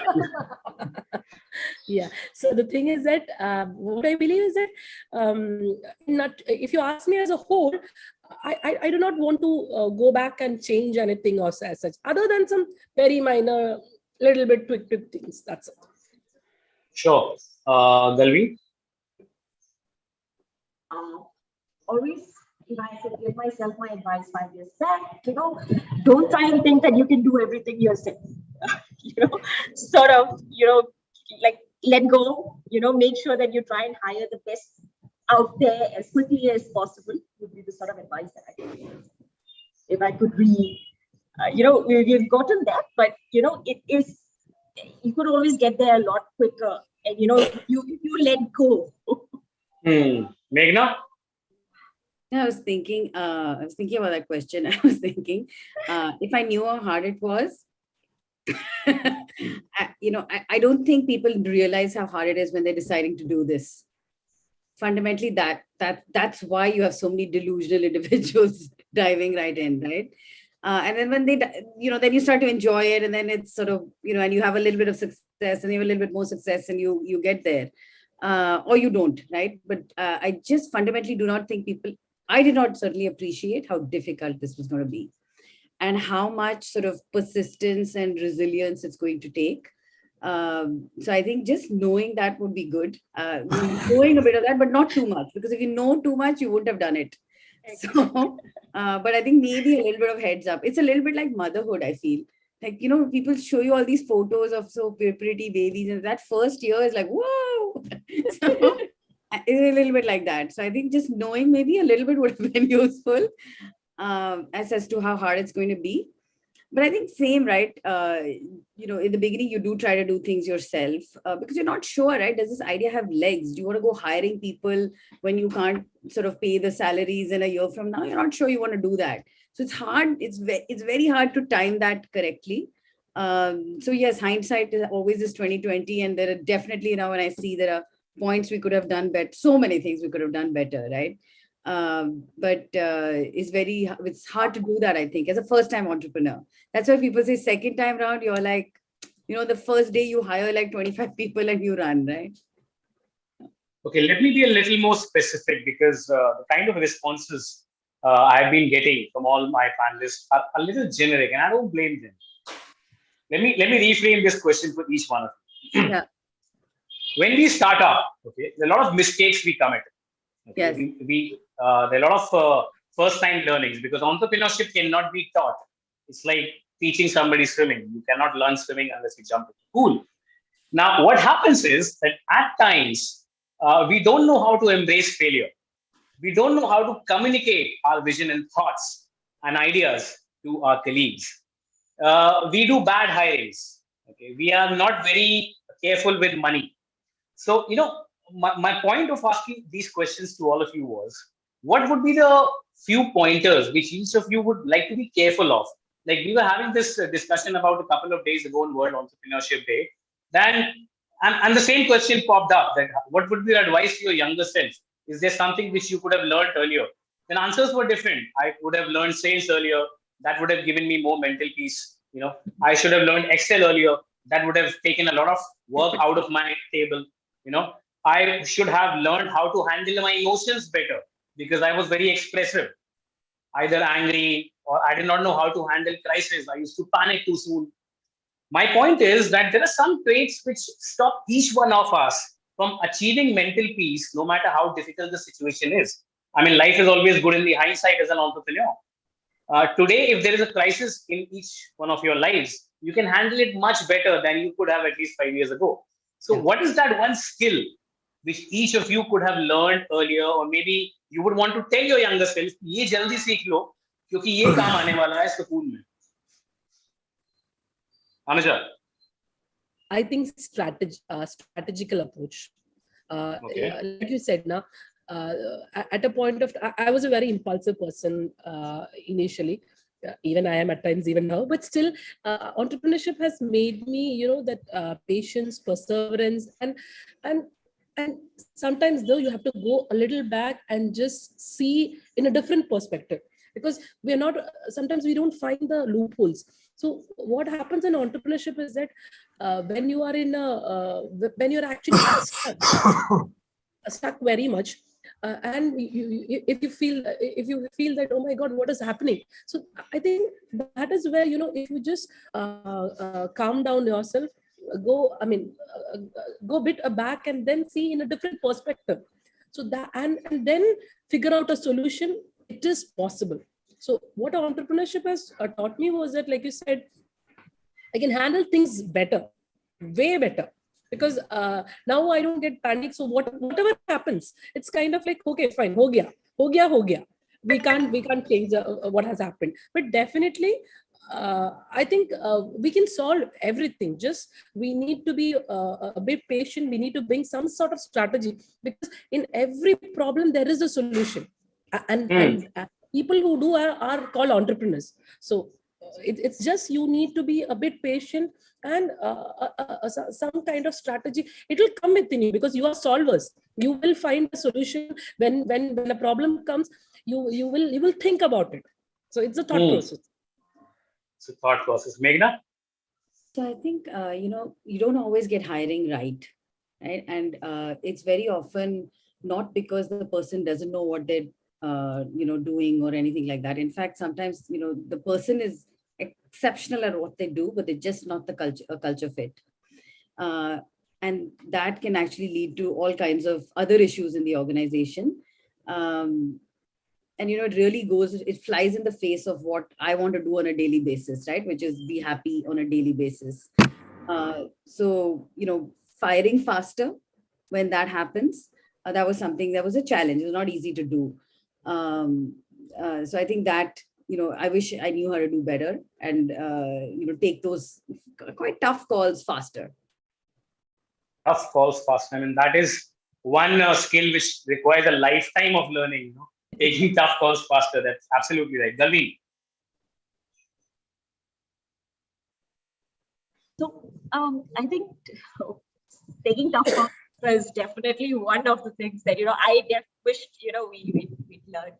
But it's also taking a step back and, fixing up foundations, right? Because a lot of things that we did like, speed was a currency for us, and it still is, right? But, taking a step back, fixing up strategy, fixing up, always working on towards that particular vision, and always being able to recollect yourselves as a company in terms of what you're trying to achieve and aim towards doing. So I think I would do a combination of, being able to fix up strategically and taking a perspective of, what we are trying to build is something, as opposed to always getting into the grind of everything. So having that particular vision on hindsight would have been. Hindsight. I was reading this book called The Hard Thing About Hard Things, and it's especially pertaining to entrepreneurs. And it said there was this one very important line, and I would want each of your opinion on that. The author said that entrepreneurs should be well versed in history. And the reason is that when you understand and read history, you realize you're not the first person in a particular situation, and you won't be the last one for sure. I mean, there have been many people who have been in a similar situation, and there are multiple choices. I mean, they have come out with flying colors, and then there are some people who succumb to situations. Now, my question is that how important each one of you think is reading for an entrepreneur, because it gives you a lot of clarity and it gives you exposure to things you are not exposed to on first hand. Because many of us are first generation entrepreneurs, like our parents were not primarily coming from business background. That's one. Second, how important it is you think to have a mentor in your life, and especially considering entrepreneurship is a first time or a second time or a third time game, and still we don't get it right. And there are many successful failed entrepreneurs in the ecosystem. They could not run a startup, they could not run a company, but they are extremely successful in their lives. So entrepreneurship is a multi-dimensional thinking, and it gives you 25 years of experience in less than 5 years. So my question is, do you think that each one of us requires a mentor to successfully, achieve that maybe work-life balance, integration, whatever name you call it? And secondly, if you don't have a mentor, can books be the right mentor? Galveen, I'll start with you this time. I think history is the most important thing, because at least you will be able to take cue from other lessons that, where people have made mistakes. And what it does help you with is, if you were trying to take a certain path, how do you sort of change it? And that is something that, we should be learning faster about, right?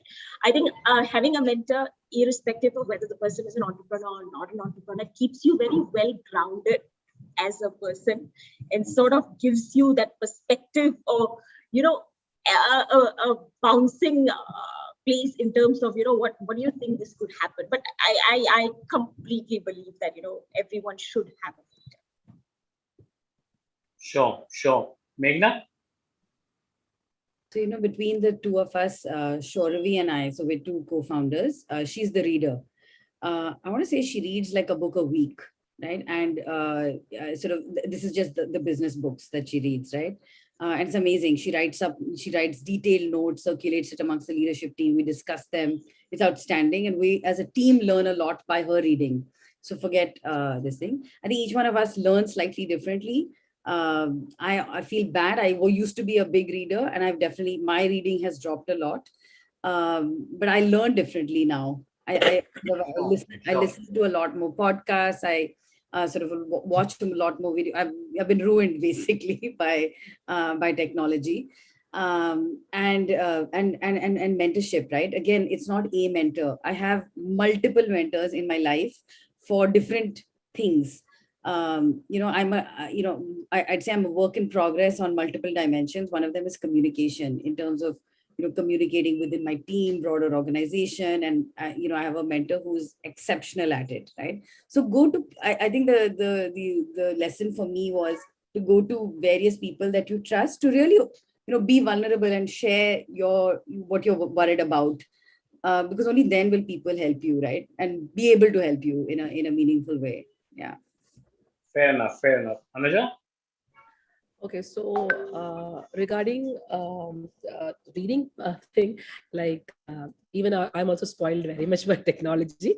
I was a reader long time back. I was a very keen reader, and I totally believe that reading helps a lot, because there are certain kind of perspectives which we have never we might have not felt. I mean, we not realized it on the first hand.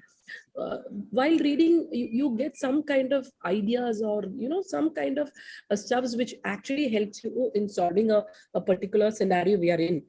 And even my co-founder is a very great reader. So what I do is that whatever he reads, he shares it out. So from that, because I really don't have much time for doing all these things. So I just get it from whatever, जैसे बोलते हैं ना, easy cut thing. I get it from him. Same like what Meghna said. And then for me, it's more kind of like, I listen a lot. I kind of like, I listen to podcasts. I'm in LinkedIn very much. I just look across how entrepreneurs have evolved, new ideas that have come upon, and how yes, you're extremely active on LinkedIn. I'm aware of that. Thank you. So, and I it's not like the Indian entrepreneurs. I'm talking about the entire entrepreneurial ecosystem. And I am a startup mentor. I invested recently. So, as a contributor, I am there in the ecosystem. So, I listen to every kind of like entrepreneurs, mentors, investors. I listen to each of them because their perspectives actually matter. Maybe I might have not actually have checked on that part first, but when I hear them, some other idea shoots over me, or I feel like I could do this better, and and maybe I'm involved in a project at that point of time. So I think reading definitely helps, but this that ecosystem thing, I think because as the digital presence, actually that thing is, I think I believe in that more. Listening to them, coming up with ideas, and every day is a kind of learning. Every day I try to learn something new, and I think that itself is a mentoring part where it's not one mentor, because one mentor cannot do anything for us. It's kind Absolutely. of like everybody is teaching. Like Meghna said, you're a work in progress in many aspects of your lives. And each aspect can have your own individual mentor. That's absolutely even fair. an aspiring entrepreneur is teaching us, because that is something where we have not looked upon that area when we started it. They're doing it. So even that is, in fact, I actually learned from them too. In fact, I learned this pretty early, that you should treat your colleagues the same way you wanted to be treated when you were working. It reflects. So it's very important for each one of us to go through that grinding of work experience, and then eventually start up, because otherwise you're not able to understand the other side of the table. One last quick question before we wrap up. In the context of, I won't say work-life integration, in the context of entrepreneurship, okay, and entrepreneurship as you see it, maybe successful or happy, whatever your ultimate goal is, who would be your ideal and why? Please, a fast response on this. Indrani Nui. Indra Nui.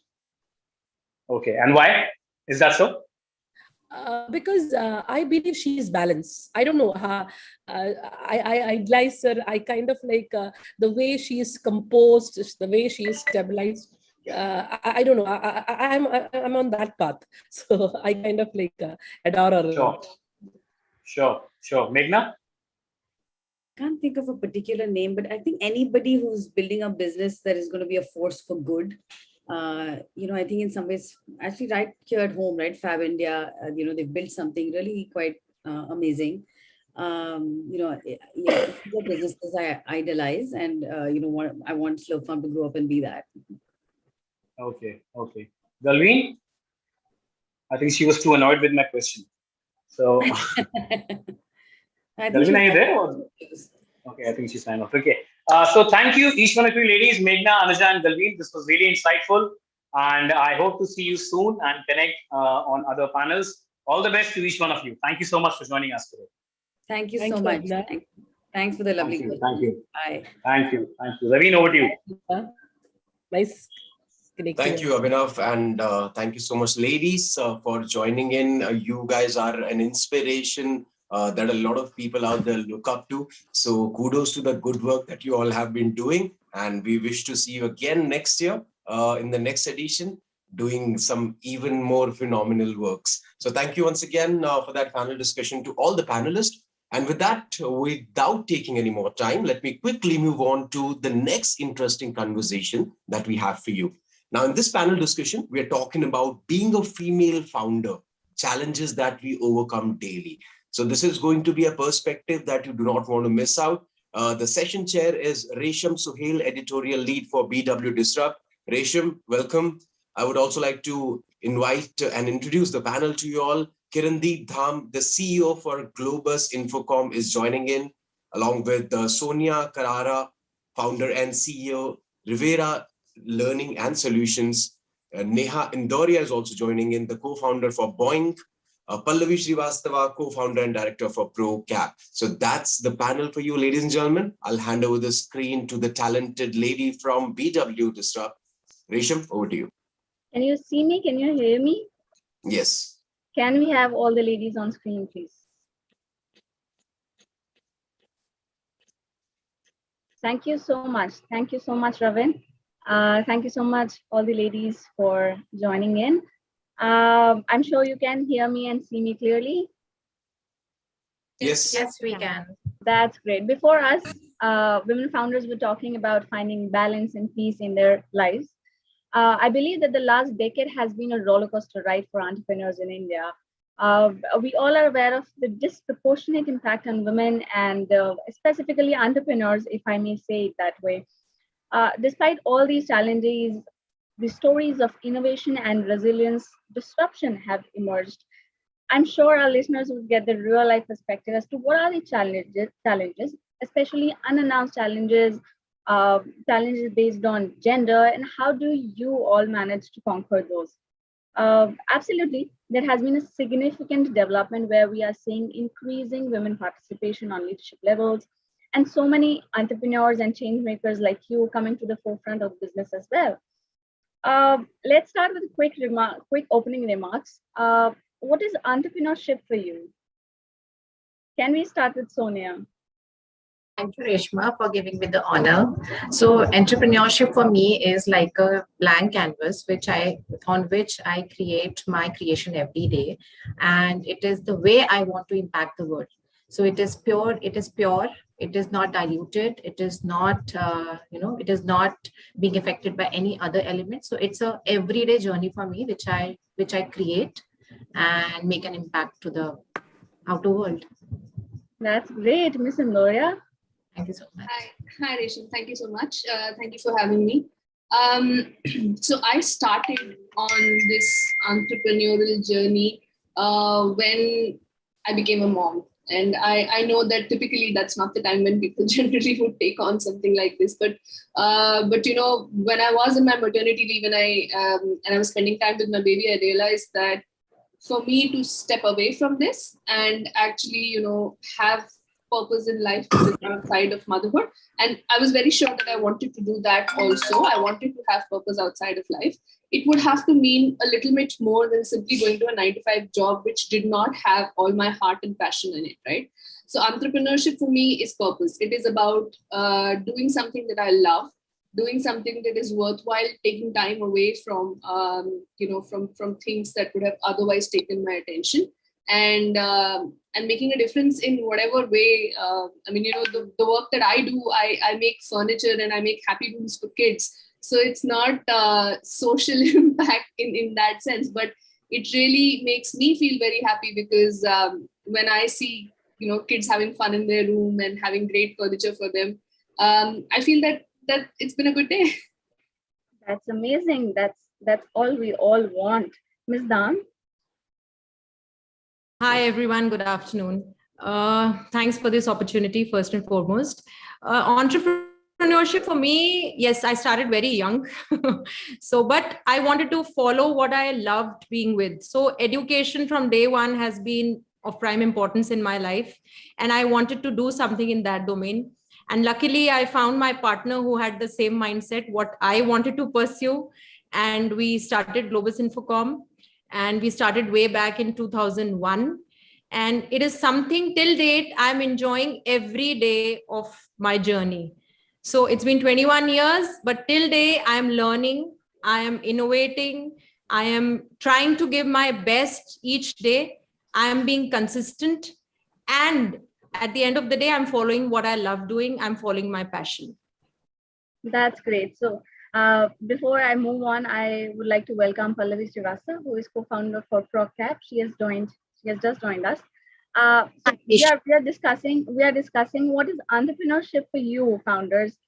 Before us, there was a panel of founders who was discussing maintaining peace and balance in their work life. What is entrepreneurship for you, Ms. Srivastava? Yeah, I think the way I would look at it is, for me, it's freedom to do what I love to do and I'm passionate about, and to build something which has meaning and purpose for me, and create a large scale impact, which is precisely the reason why I decided to start something of my own and build this. And what we really do is we are helping the retail economy of India get digitized and formalized, while also providing them with access to finance, which we found is the biggest challenge. So I was working with the World Bank and IFC back in 2000, from close to 5 years or till 2016, and a large part of my work was really spending time with micro entrepreneurs, which is 90% of the MSMEs, 65 million MSMEs, and where I saw that there's a huge credit gap, close to $1.4 trillion by some statistics, and I saw that there is, while there is a lot of work happening on the manufacturing MSMEs, the trading MSMEs, which are your merchants, shopkeepers, retailers, are completely underserved. So that became the reason why I just saw that, started mapping the market, and saw that actually there is no company which is doing it, no really investable opportunity that we can look at to really think about investing in and scaling. And that's when I decided to take the plunge along with my co-founder and started building ProcCap. It's been fantastic 3.5 years, filled with lots of challenges, lots of exciting moments, successes, and enough failures.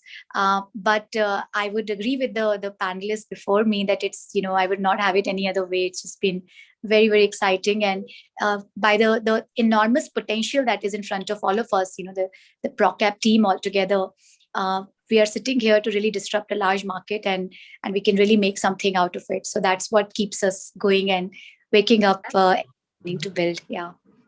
Yeah, so I mean, if I have to summarize, I can say that entrepreneurship is something which pushes you to innovate. I mean, you are in love with it. And I'm sure entrepreneurship is indeed multidimensional. More importantly, your enterprises. You all have conceived your ideas and driving your businesses.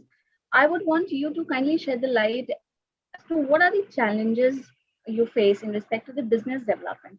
Not in the capacity of an individual of being a woman, but when we talk about developing your business aspects of your enterprises, what are the challenges you face? Can we start with Ms. Dham this time?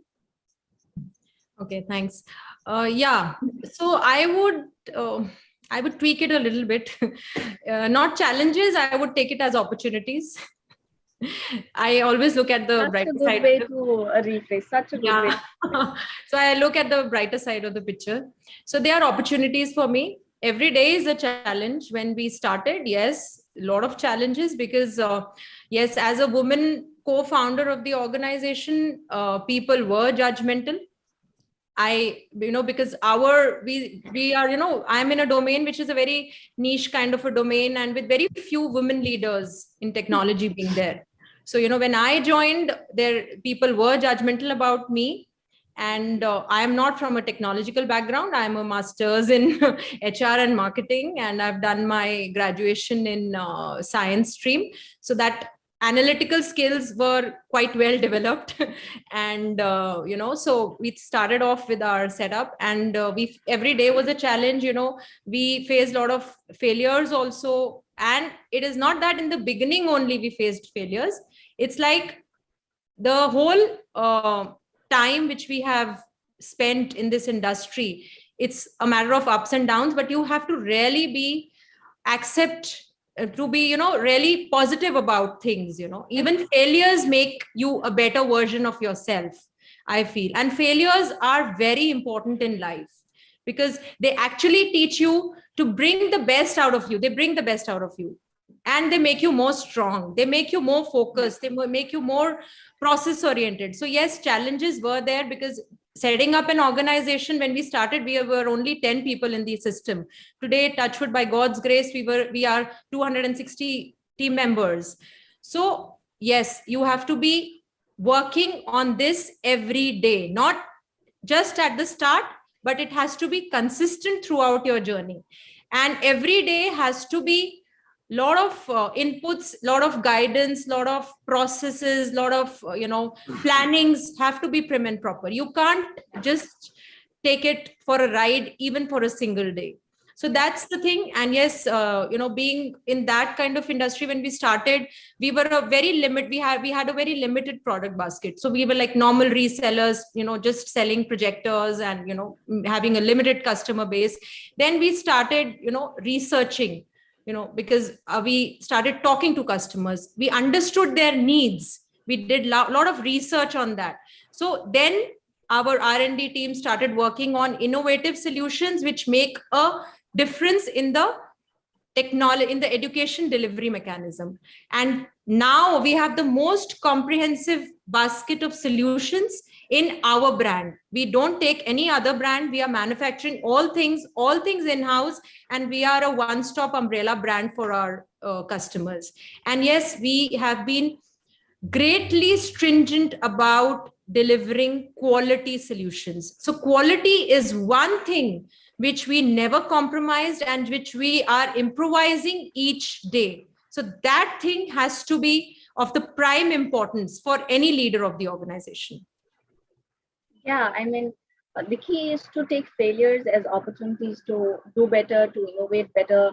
Yeah. Mr. Vastava, if I can come to you, and if you could, light upon some particular challenges, any anecdote of yours, or if you can, churn out some challenges that, overall challenge that being a women founder, driving a business and building it up, one faces.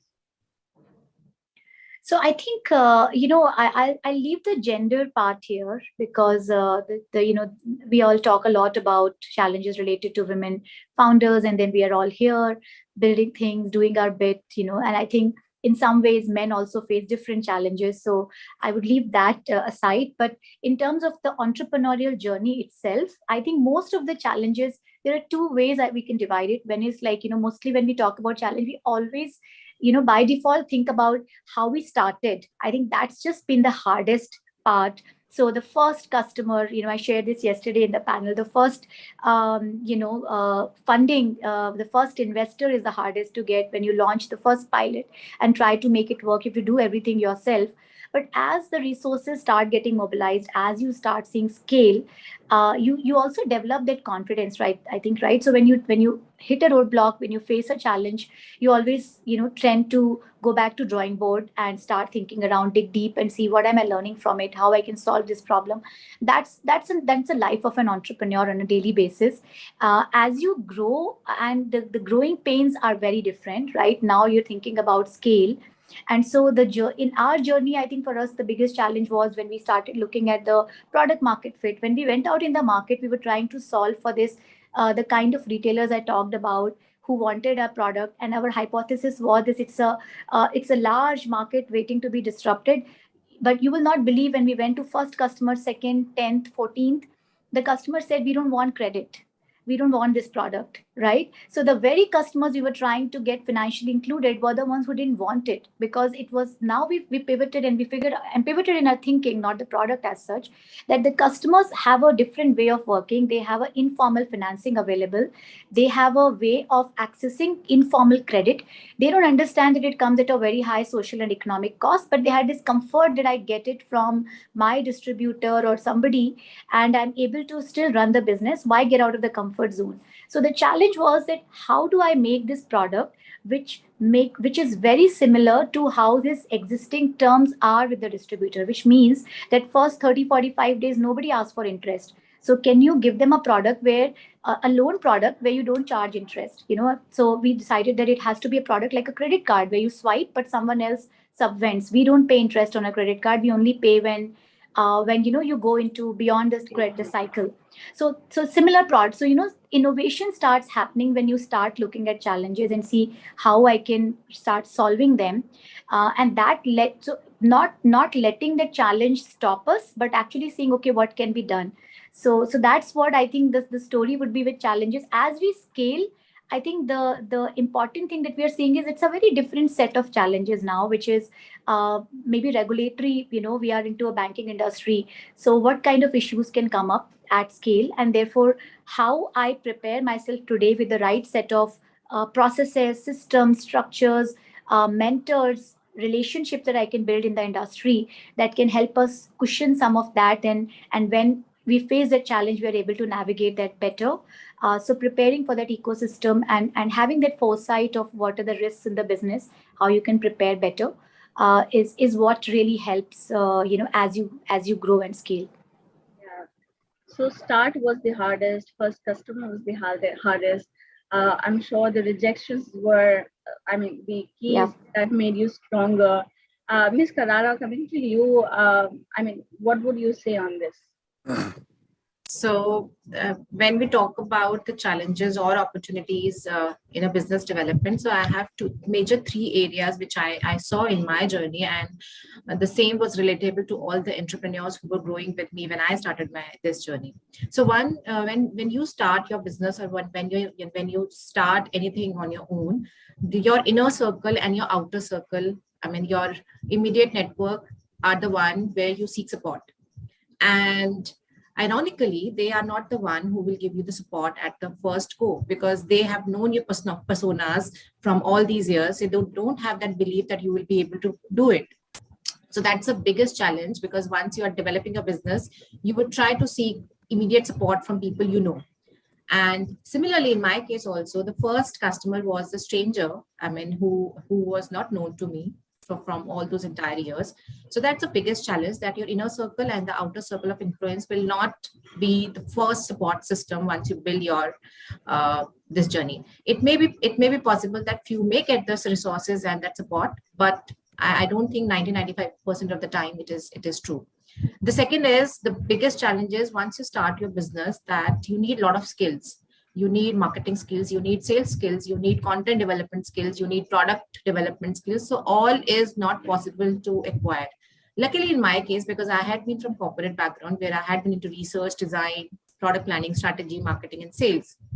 So I had that skills setup, competency set up with me, which helped me to, take my business at initial level, so that I optimize my resources, money, time, so to scale up my business. But most of the cases, this is not the case. So you need to have marketing and sales skill. Even your product, if your product and services are available, it is already developed. So you need to sell that, you need to sell that, you need to market that. So how you are going to do the marketing and sales thing if you are not aware about how to do it? So here you need to seek support. The support is in terms of mentors and coaches. So here I believe that you should identify, once you are thinking that, okay, this is the right time, I'm moving into starting this journey, to find out who all can mentor me and who all can be a coach to me. Wherever, and it's not that only one area where you will be needing a coach, there are multiple areas. Sometimes you feel, okay, I need coaching on some marketing area. Sometimes you will feel I need marketing on some sales area. So you need to identify that circle of coaches and mentors who can guide you to take the right path. And the fourth one is, like Neha also pointed out, that she started her business or this journey while she was on maternity leave. Now, most of the women entrepreneurs in India, in that phase or after that phase, are starting entrepreneurship journey. Now, the mindset of the people is that, okay, this is an experiment. This is an experiment to have a work-life balance, but it's not true. It's not an experiment, because when a woman is thinking about leaving a 9-to-5 job and starting a business, that means there is some seriousness, and the ecosystem of our homes and society is not supporting that right now. And how we can change that, as we are talking today, we need to tell more success stories, more failure stories, so that more and more girls can join in while they are leaving the colleges and starting the concept of entrepreneurship or business startups in the education institutes as well. So while in school, we should start building this culture where we are not adding the prefix of she, her, his, him to the designation or the business. We should not call businesswoman a female CEO. We should just call entrepreneur a CEO or a CXO. So the mindset will change. So I think this is what the challenges are, and this is how we could cater to these challenges. I'm sure all of you agree to this point, that this is the time to, address women entrepreneurs, not with women entrepreneurs and just entrepreneurs, just founders, and not associating it with some gender bias. But the sad part is the numbers are not yet encouraging. We we are still at a level that needs to go a long way. This social perception for me is kind of an unannounced challenge for all of us, especially for women entrepreneurs. Coming to you, Ms. Indoria, I want to understand, I mean, from your first-hand experience, what are the significant challenges you faced, or what are some of the lesser known or lesser talked about challenges and need more focus? Firstly, I think I completely agree with what Pallavi and Sonia just said, that it has to be, it can't be about saying, do you have challenges because you are a woman? And I always felt that it's a thought that only I have, and maybe I should not be saying it in forums which are focused on women. But yes, I completely agree with that it has to be, we are the ones who have to take gender out of the equation, and then the men will kind of follow suit, because then, you have to bring it to a point where it just becomes so obvious that we are no longer talking about gender. And in terms of in terms of the challenges that I faced, I think the biggest challenge is internal. So the first challenge that you face is, okay, so you have decided that you want to do something on your own, and not necessarily that inspiration will strike you while you are doing something, and then you say, okay, I have identified this gap. It could also be that the motivation follows the inspiration, right? You get motivated to become an entrepreneur first, and then you say, I want to do this, but now what do I do in it? And that leads to the second challenge, which is that, okay, now I have figured out this is what I want to do. Does it have value and purpose that I feel, can I get this validity elsewhere also, that what I'm doing has value and purpose? So that's the other challenge. And then like Sonia very rightly said, depending on where you are in life, people will come back and tell you it's probably a hobby, you're just trying things out, and you have to figure it out. And I think really a sad part. This is, I'm sorry, I'm interjecting, but this is really a sad part. On having close members, close family members, close friends, on having this perception of yours that you are just doing this for just a hobby, just a part-time job, or just trying a few things, or you are just fancying on other founders and women, big entrepreneurs, and hence you are trying. So see, I honestly wouldn't call it the sad part, and that kind of ties in what I said earlier, that we are the ones who also have to take out gender of the equation, right? So it is a challenge that we face. But if it was, let's say, a man, like let's say if it was my husband or my brother who decided to give up everything and start it, he would face different challenges. He would face challenges from his family saying, "Arey, you are, for whatever reason, you are the main bread earner. How can you do this? How can you throw your career away?" So, there will be some predominant problems that people will have irrespective of your gender, and they will come out in one way or the other. And also, I truly believe that if you are the one who has decided that you have the passion to pursue something, right? So the onus of it being successful lies entirely on you. Nobody should come back and give you a pat on the back and saying, "Oh, good, you started this. Great, you started this, but now what?" So you have to be able to go ahead and prove the fact that you can do what you set out to do. And then when people come back and get convinced, it is fair. Why should you be handed anything out on a platter? And I think on an ongoing basis, the biggest challenge that any of us face is motivation, because it's a fairly lonely thing to do, being starting up something by yourself and making something out of nothing. It's a very, very lonely path to take. So you have to only get up every day and motivate yourself to say, "I'm going to do this today. I'm going to do this." So yeah, those are I think the challenges. I can see Ms. Karada nodding and agreeing with you. I also can sense that it's kind of a lonely walk, and you being alone on the top of the pyramid. What would you say? Are there kind of any? If I can specifically point out some sectors, do you feel that there are some sectors which have separate set of challenges or hurdles, and there are some others which are more supportive, which have more inclusive kind of ecosystem? What would you say, Ms. Karara? So I truly believe that it's a very lonely journey, like whatever sector it is. So wherever you are, wherever you are operating, it does not make any difference, because resilience is needed.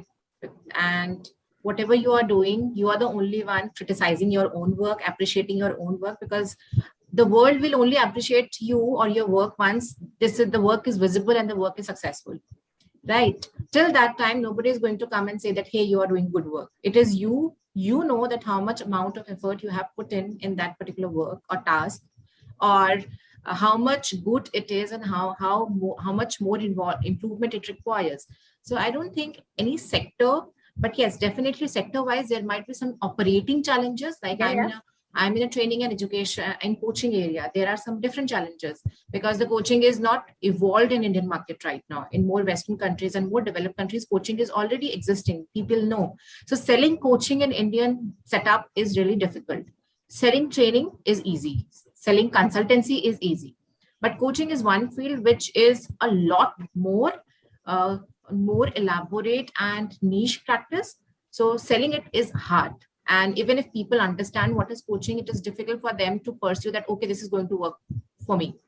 That is one thing. Similarly, if I see other sectors also, if somebody is in some consultancy or product selling, the market saturation is also one area where the challenge can come in, and the dynamics of the market where the product is operating. So every business setup, every I think business will have different set of challenges. But as an entrepreneur per se, I think all will have similar kind of internal challenges, because you need to motivate yourself. You need to build your own resilience daily.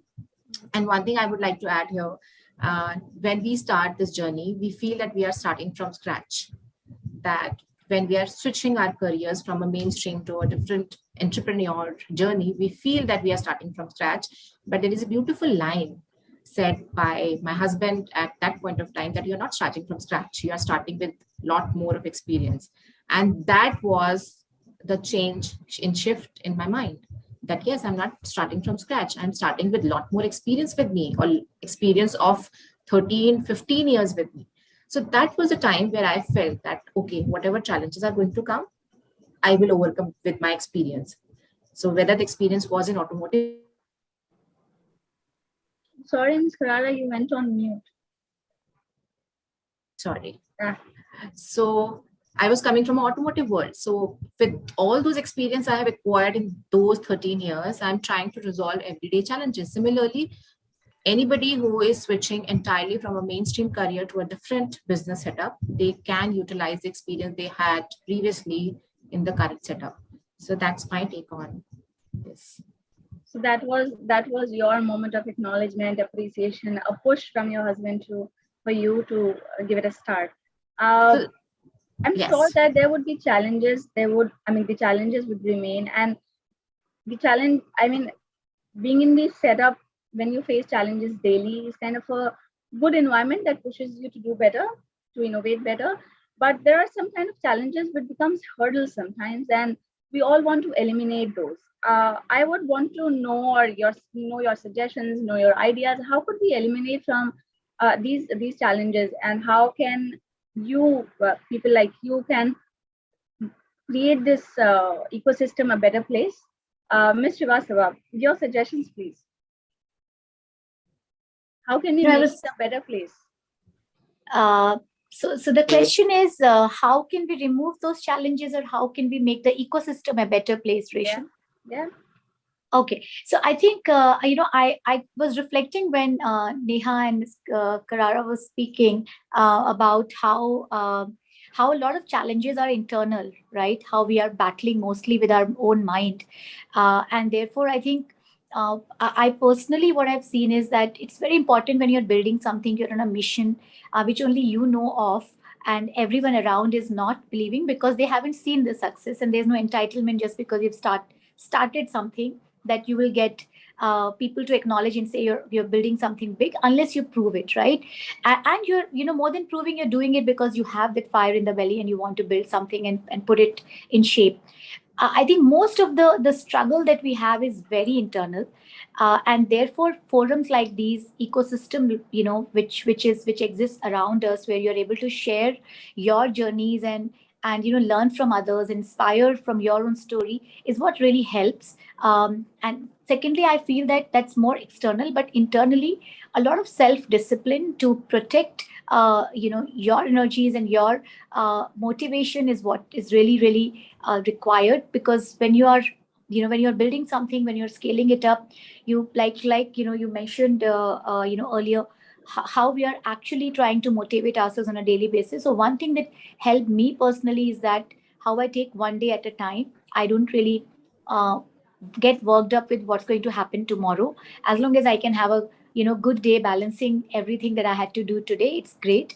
So really taking one day at a time, keeping that self discipline, making sure that you take out time for yourself to think, reflect, do your basic rituals, which allow you to perform at your best efficiency, and then also be engaged with the ecosystem and network of people who can energize and support you and mentor you. So I think those are some of the things that have helped me, and I think a lot of us will share a similar kind of an experience when it comes to building something at scale and trying to do something innovative. Ms. Dam, in your opinion, I mean, what should be added to build a support system, I would say, to establish kind of a smooth process without all these disparities, especially on on the basis of gender? What can be added to make it a more inclusive, more supportive ecosystem? First and foremost, it is you, nobody else. I would agree with the rest of the panelists. So basically, I never felt that I'm a woman and I'm sitting in a boardroom and, contributing to the growth of the organization or giving my suggestions or making processes or being at the forefront and leading the organization. I just took it in my stride. I gave my best shot always. And I have learned my way because, there was a lot to learn when I joined. And I gradually learned and I gradually increased my acumen so that I could be a great leader. And a leader has to bring the best out of the others also. So first and foremost, this is only possible. All this has been possible and is possible. I'm not talking of gender here, but yes, if in case you have a great support system at your personal front also, and it is mutual, it is for a man also and for a woman also. We are saying that we are professionals. Yes, we have a lot more to do because our mindset is like that we have to balance our home also. We have to take care of our parents also. We have to take care of the ecosystem which we have developed professionally also. But it is there with the man also. He also has personal things to handle. So in case the wife doesn't support a man can't give his best in the professional, atmosphere. So we have to first and foremost be supportive to each other. And yes, we are talking all this because we all have been brought up in an encouraging environment from day one. I think most of the panelists here would agree that, I have been brought up in an environment where my parents have encouraged me from day one. I have been doing what I have wanted to do, and they were always there for me. They said, yes, we have confidence in you. You go out, you do this. And that brought the best out of me. And after marriage also, there is a support system. My family, my in-laws, my boys, like my children, they are my they are my critics also, and they are my motivators also. So that pushes me to give my best. So first and foremost is this. Secondly, in case we talk of women entrepreneurs, you rightly said, Resham, that there is a lot more to do. Now, why we are talking of women as entrepreneurs? Because there are only 20% of women entrepreneurs in the country. There's a lot more to be worked upon, though women are there in every sector now, but yes, a lot more groundwork has to be done. And the most important part is that education has to be of prime importance. Still date in rural areas, that mindset has to change. It is changing, but we have a lot more to do.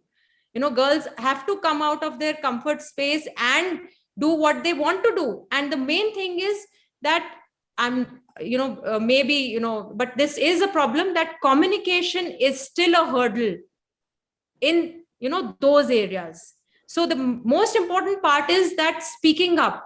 Just don't think that you're a woman, you're a girl. You have to speak up. You have to speak up for your aspirations and your family, your professional people, and finally your work will speak, nothing else.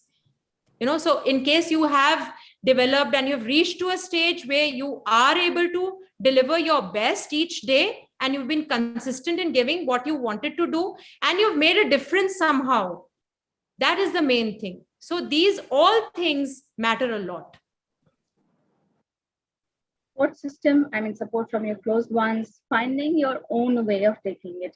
Yeah. There's no one size fits all. So finding your own way to do it. You raised a very interesting point here.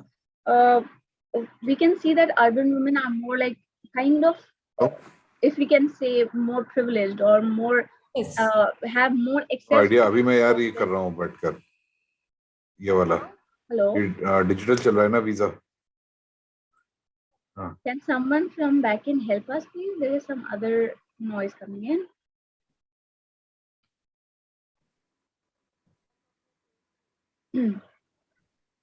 Hello. मैं करता हूँ.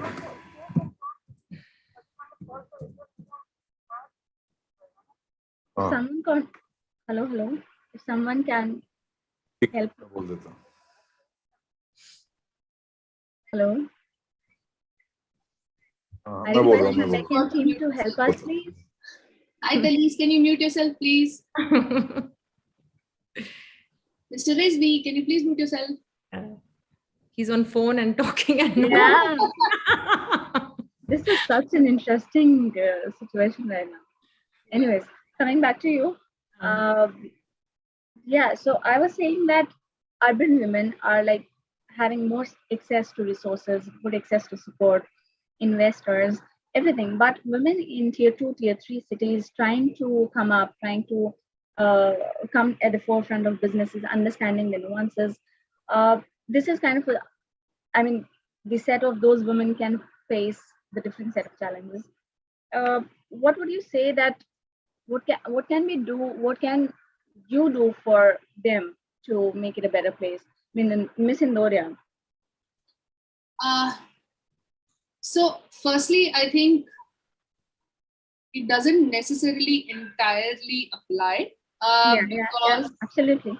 Because I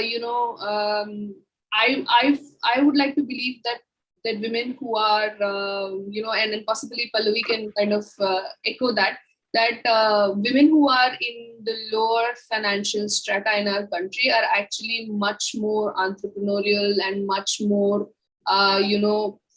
business focused, because they don't have much choice. Like, we are doing this out of a choice. They are not. So their sense of I have to do something to make money for my family is much stronger.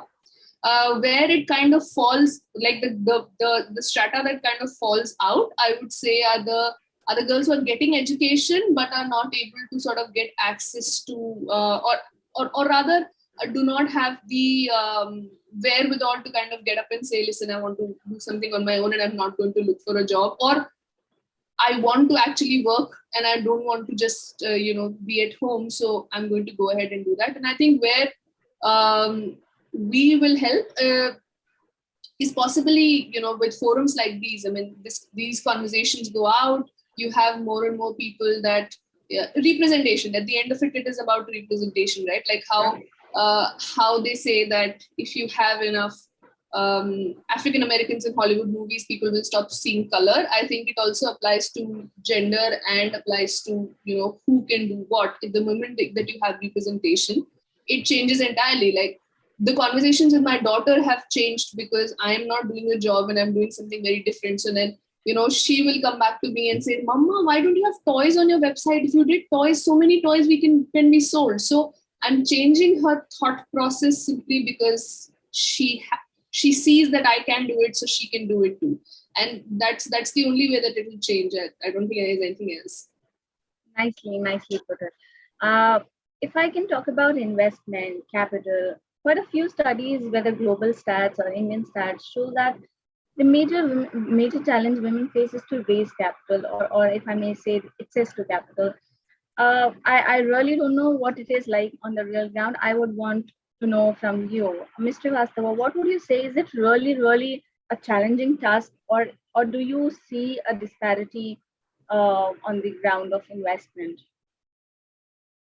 So see, I think funding is it's based on whether you have an idea that can scale up to mass market, and therefore it's hard till you prove your business model, have shown some traction and shown that it can really become a large scale proposition, right? And that's why some sectors or some industries are getting better funding opportunities than others. Now within that, if I look at whether a male counterpart will have a better access to funds, and females won't. If I say the other way around, it will not be right, because that's there, I think somewhere the statistics at least say that. But I also feel that that's a function of how many women entrepreneurs are there, right? One of the studies says that 70%, I'm not sure if the number is right, but 70% of the funding demand from female entrepreneurs is unmet. And but at the same time, there are only 11% women in the entrepreneurship, if all those numbers are correct and somebody has done the right study with the data. So of course, we are seeing fewer women, like Kiran, you mentioned. In any industry we are seeing representation, but mostly there are men, so the funding is also skewed towards men because there are more men. I don't think there is a very strong bias. There is, to some extent, I think it's also how it's slightly harder maybe, because women by default need to really fight a lot of internal battles, like we've been discussing, right?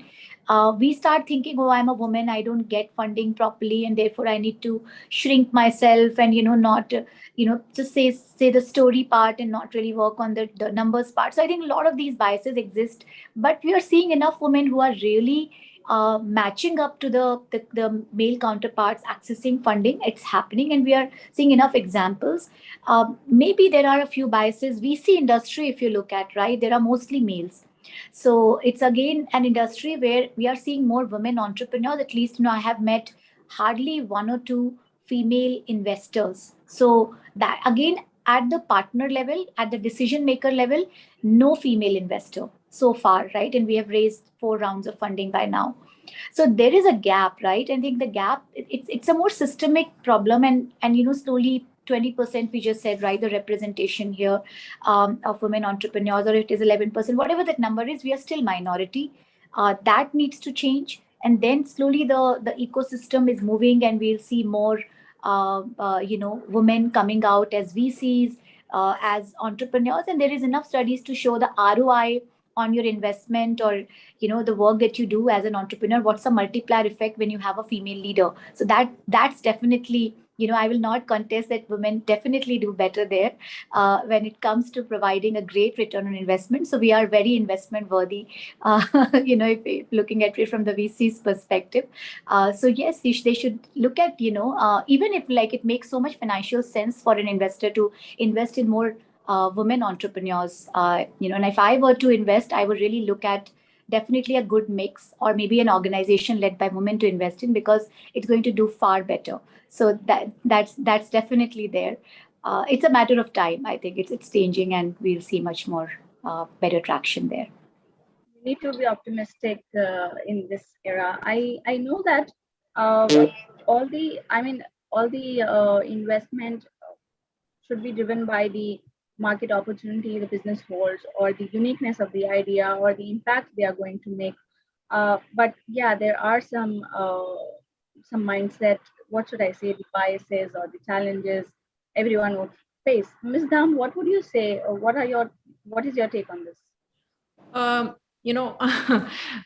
Till date we've been self-funded, so funding opportunities will roll out only next year when we search at private equity opportunities. But yes, I was listening to this panel discussion yesterday when I went to take the award, and one of the girls there was talking about the pitch deck for what are the requirements for your pitch deck, and she literally said that I'm just quoting, maybe. So like people don't take women that seriously. So that again is mindset issue, nothing else. In case we have reached there, in case our business model is promising, in case we have projections, we have tractions in place, just being a woman and not taking her seriously is something which is not right, I feel. In case some women going and, are you there, Resham? Yes, I can hear you. Yes, I can't clearly. see you, so that's why I stopped. Clearly. Okay. So, so that mindset is an issue. And yes, as I said, that business model has to be promising. So your gender should not be a hindrance in that. Because we also have aspirations, we have dreams, we have passions. Just because we are a woman and we are not taken seriously, no, that's not acceptable at all. So that mindset has to change. Yeah. Ms. Karara, would you like to add something? I would like to touch upon a very strong bias which exists, which Pallavi and Kiran is actually talking about. So what happens is the women are extremely good in making a business case. It's true. But when it's come to selling the business, because women are perfectionists, they try to be, on the top of everything. So when it comes to funding, so in case some aspect of the business model is missing, if the man is there sitting there on a table for funding, they will have a conversation, okay, that will get done. But if a woman is sitting on the panel where the funding is to be get done, the woman will be less confident at that time. This is not the bias, especially for funding. This is the bias existing even for the promotions and appraisals during the performance reviews. So there the woman becomes a little bit less confident. And it is the data which shows that because of the perfectionist nature, because of the biological nature, this trait is coming up. And yes, women are trying to break up this trait where they are talking about their performance, where they are talking about what they can bring in. They are more confident, but it will definitely take time. And as a coach, what I do at my end is that I know that what kind of barriers can come in. So I have dedicated my one day in a week where I'm talking with the coming up entrepreneurs or business setups who need advice, who need consultation, who need coaching, that how to set up business and what they should do to navigate their path. So this is a particular bias, especially for when it comes to capital raising or funding raising, that this is just about selling the business case or a business model. That's amazing. Ms. Andoria, we now know that there are some challenges, some internal personal challenges, some out there challenges, some systematic challenges. Is there kind of a blueprint that has all the solutions, all the solutions to these challenges? Do you have that? I would like to have a copy. I would like to have one too. I don't think that exists. What can we do better? What can we do better? I think starting a business is like becoming a parent. I'm sorry, I keep tying it up with being a mother, because both of the things have basically raised twins. But it's starting a business is like parenting. It does not come with a handy guidebook. And my challenge and Pallavi's challenge, or Sonia's challenge, or Ms. Dham's challenge will be all different at every point of time. And also, I think the fact that you are saying that everybody else in the world has set up X, Y, and Z business, and there are jobs available for you, but you're going to throw out the rule book and you're going to start something new because this new is not available, then that new, by logic, should be without a rule book, right? So there cannot be a blueprint for something like this. That's amazing. That how optimistic are you? How you all have zeal to go on. You have been driving your respective businesses. You have conceived your ideas, following your passion. If I can know who has been your role model, who has been your leading light. Also from the mentorship aspect, Ms. Karara also mentioned mentorship or some source of guidance is important, is helpful. What would you say, Ms. Karara, starting from you? So mentorship is definitely is one of the area which an entrepreneur should look for, because a mentor or a coach can guide you or can give you a perspective you never thought of. So they can bring in a neutral perspective and a very, very promising perspective, which you can work upon. And they are the one who believes in you, who believes in your potential. And then you see your potential, because sometimes we fail to see what we can do. So having a mentor or a coach is very, very important. So like in my case, my role model is Marcia Reynolds. She's one of the renowned coach in the coaching industry. And I have mentors and coaches in my life where I always fall upon whenever I find some challenge or difficulty, or whenever I feel that I need advice on this particular area. And on a daily basis, I interact with them. I get their perspective because they are much more experienced. They can bring in a fresh perspective so that you can look upon. So that's the importance of having a mentor or a coach. So that's my take on it. Ms. Dam, what is your source of inspiration, your leading light?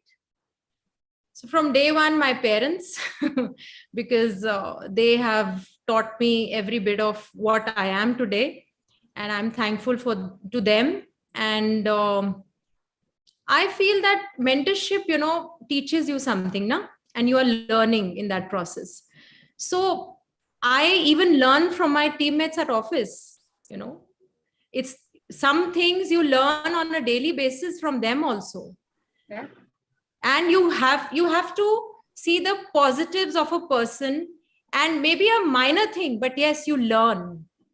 So that journey is beautiful. It's not that, somebody is junior to me and he or she might have come up with a very innovative idea, which can do wonders. So why not? We are learning from him or her also. And I sincerely respect the women force at our organization, because they have so much to handle. They have so much to handle. And they have to balance everything. They are coming out of their comfort zones and giving time here, which is like 8.5 hours or 9 hours in a day. And it's not easy. So I respect them a lot. And we really encourage women force. We really try to make a very balanced kind of environment in the organization, because we really respect women coming out of their comfort spaces and delivering and, working what they want to do. So they are also mentors. Why not, So Ms. Srivastava, for you, what is mentorship, or what is your source of inspiration, your leading light? So for me, I draw a lot of inspiration from within. I kind of, would agree with what Kiran just said. Try to, you look at, you have inspiration and heroism all around you. You don't have to look too far, and you can always pick up something from everyone. So there is a very interesting quote that says, a wise person can, learn even from a fool. It's a little extreme, but that seems like, when you're always open to drawing inspiration and learning, you get something from every interaction. Maybe not the quality of that person per se, but maybe a learning for your own self, that what I should not do, perhaps. Maybe, if that's so I think it's just a learning and growth mindset that one needs to keep. And I would follow Rumi, that everything that you're seeking is within you. So, just trying to spend the time in silence and drawing inspiration from within. I journal. So every time I have distracted thoughts, I write down, and I try to, and that gives me a lot of mental clarity and exercise that I would really recommend anyone. When you have a lot of chaos, when you can't even meditate or do other, go to any of those practices, but you just kind of clear your head, and a clear head is the biggest source of inspiration for anyone. So that would be... So your inner self is your inspiration. Miss Indoria, what would you say? I think so the way that I have at least, decided to look at it. I know the answer for this. Your kids. No, kid, singular. But no, not in this case. I think how I've actually sort of done it absolutely differently, in the sense that I try to look at businesses where I think that there is a lot of inspiration, or at least that is businesses that handle simple ideas brilliantly. A couple of examples that I could give you here is Asian Paints. I don't know if any of you are familiar with the story, but basically Asian Paints changed the way they handle data to a point when they are doing something as complex as paint delivery in a just-in-time model, and every little shop and kirana in the country is being provided with exactly the number of paint, different kinds of paints, and exactly the number of liters of paint that they need on a daily basis. So that's a very interesting one. The other one, of course, is Fab India. I mean, I got into an industry where kids are there who need, and kids need furniture. These are two very obvious options, but there is a mental, I would say, block in terms of how us as Indian parents look at kids' furniture, because it's like, bachcho ke liye furniture pe, why would you spend so much? So reinventing something that already is there, I would say Fab India is a very great example, because Fab India took Indian clothes and sold them to Indians and made that aspirational, which is a wonderful example. And the third good example I would say is Milk Basket. I mean, before the time of 10-minute delivery and Zepto and Blinkit, I think Milk Basket did this the first when they changed how we perceived something as simple as grocery delivery. Like the idea that you do not have to go somewhere to get your vegetables, and then you just have to put it in an app, and in the morning, without any problem, it will be delivered to your doorstep. I think that was transformational and something that everybody needed on an everyday basis. So that's what I try to do. I try to look at businesses and see what can I understand from them and change in what my business is doing. So innovative ideas to solve the problem is something that inspires you. Yeah? Yes. To go on and on, even in the rough times, testing times, my core mantra is believe in yourself and don't give up. This is my final question to you, Ms. Dam. What's your go-to mantra? It's similar, I think. It's my self-belief that's what is keeping me moving, and my confidence and my self-belief. That's the only thing. And yes, what keeps you moving is your passion, your aspirations. So that is the thing. And yes, learning each day, that's most important. Ms. Carrara? So for me, it is I'm at the right place and at the right time and doing the right thing. So that's keep me moving. Ms. Srivastava? Yeah, I think I have this quote in front of me, which I always look at. It's called as our greatest freedom is the freedom to choose at every moment how we want our lives to be. And I think that freedom of choice today that you have to build what you can, and the confidence that you can go all out and do that is something that truly inspires me. Ms. Indoria, your evergreen mantra? I think for me, it's always that the focus has to be inward. There'll be a lot of noise everywhere around you, but you just need to make sure that you focus on what's important to you and keep the focus inward. I'm sure things are definitely streamlining, evolving, constantly developing. The graph is moving upward as a community. But there are certain areas that we just discussed that needs more focus, more attention.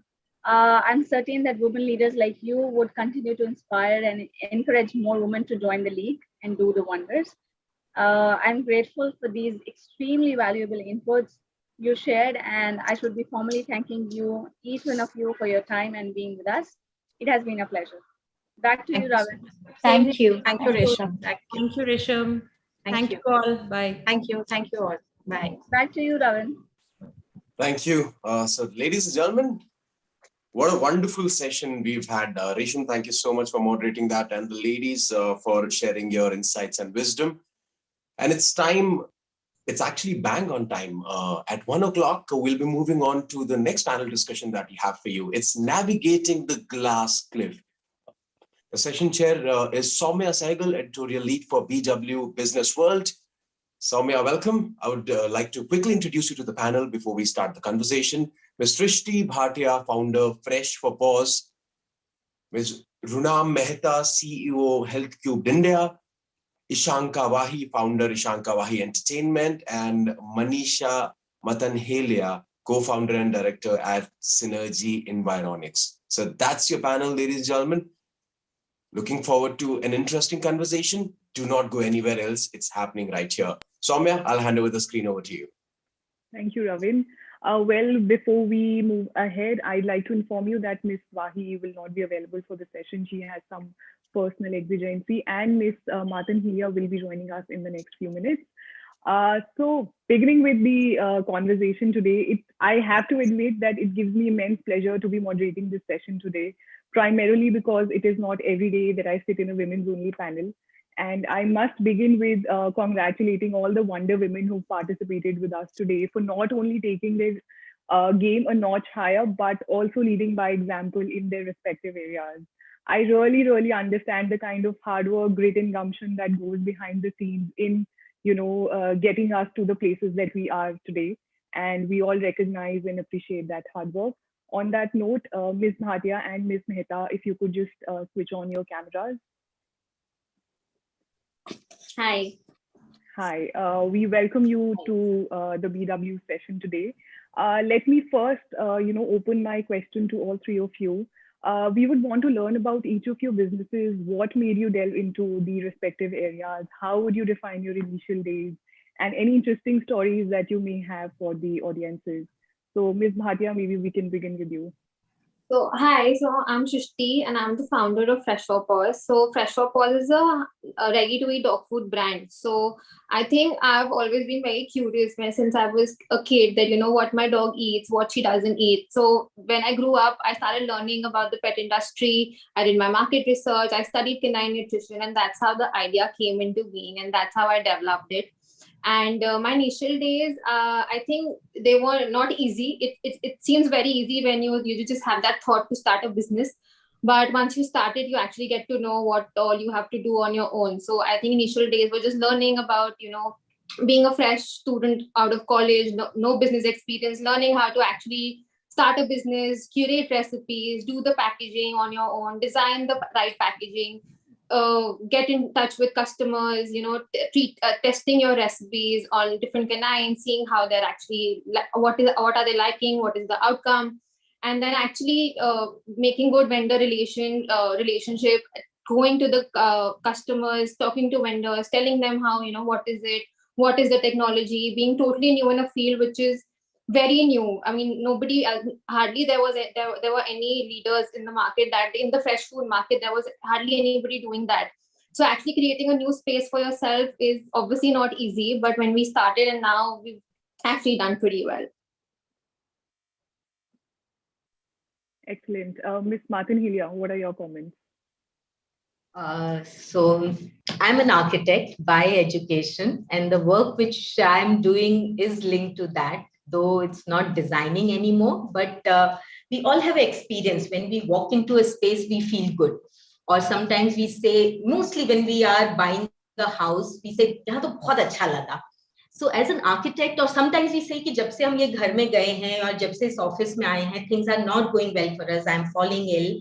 So as an architect, I always used to wonder, what is it which is beyond my design, which I can bring into the world where people feel good inside the building, people feel happier, people feel healthier. And I'm talking about 1999, 2000, when this concept of quality air, all that wasn't there so much. So I started my research into what is it which I can measure. So we talk about energy of people, energy of buildings. So it was all very superficial. So we started looking at ways by which we can measure this energy. And we realized that there's a lot of research which has been done in overseas where they are talking about making our built environment healthier so that it supports you. And that is what environics looks at. It looks at your environment, how that environment affects you, and how can we make it good. So there are a lot of things which are unseen to our eyes. For example, there is a phenomena called geopathic stress. It's a phenomena, it's basically certain disturbances which are emanating from ground, and it is causing pathos or pathetic, like we use in the word. So that's how this name came up in 1940s by German scientists. And he found that because of the certain phenomena underground, there are certain emissions which emanate from ground, and they have a direct effect on our health. So sometimes you see that I can't sleep well here, or since the time I'm using this bed, I don't get up feeling refreshed. And many times you change mattress, you change various other things, but 70–80% time it's because of the phenomena called geopathic stress. So your health could be down if you're sleeping on it. And we suffer it half the time. Like researchers have said that even 99% correlation between cancer and exposure to this particular phenomena.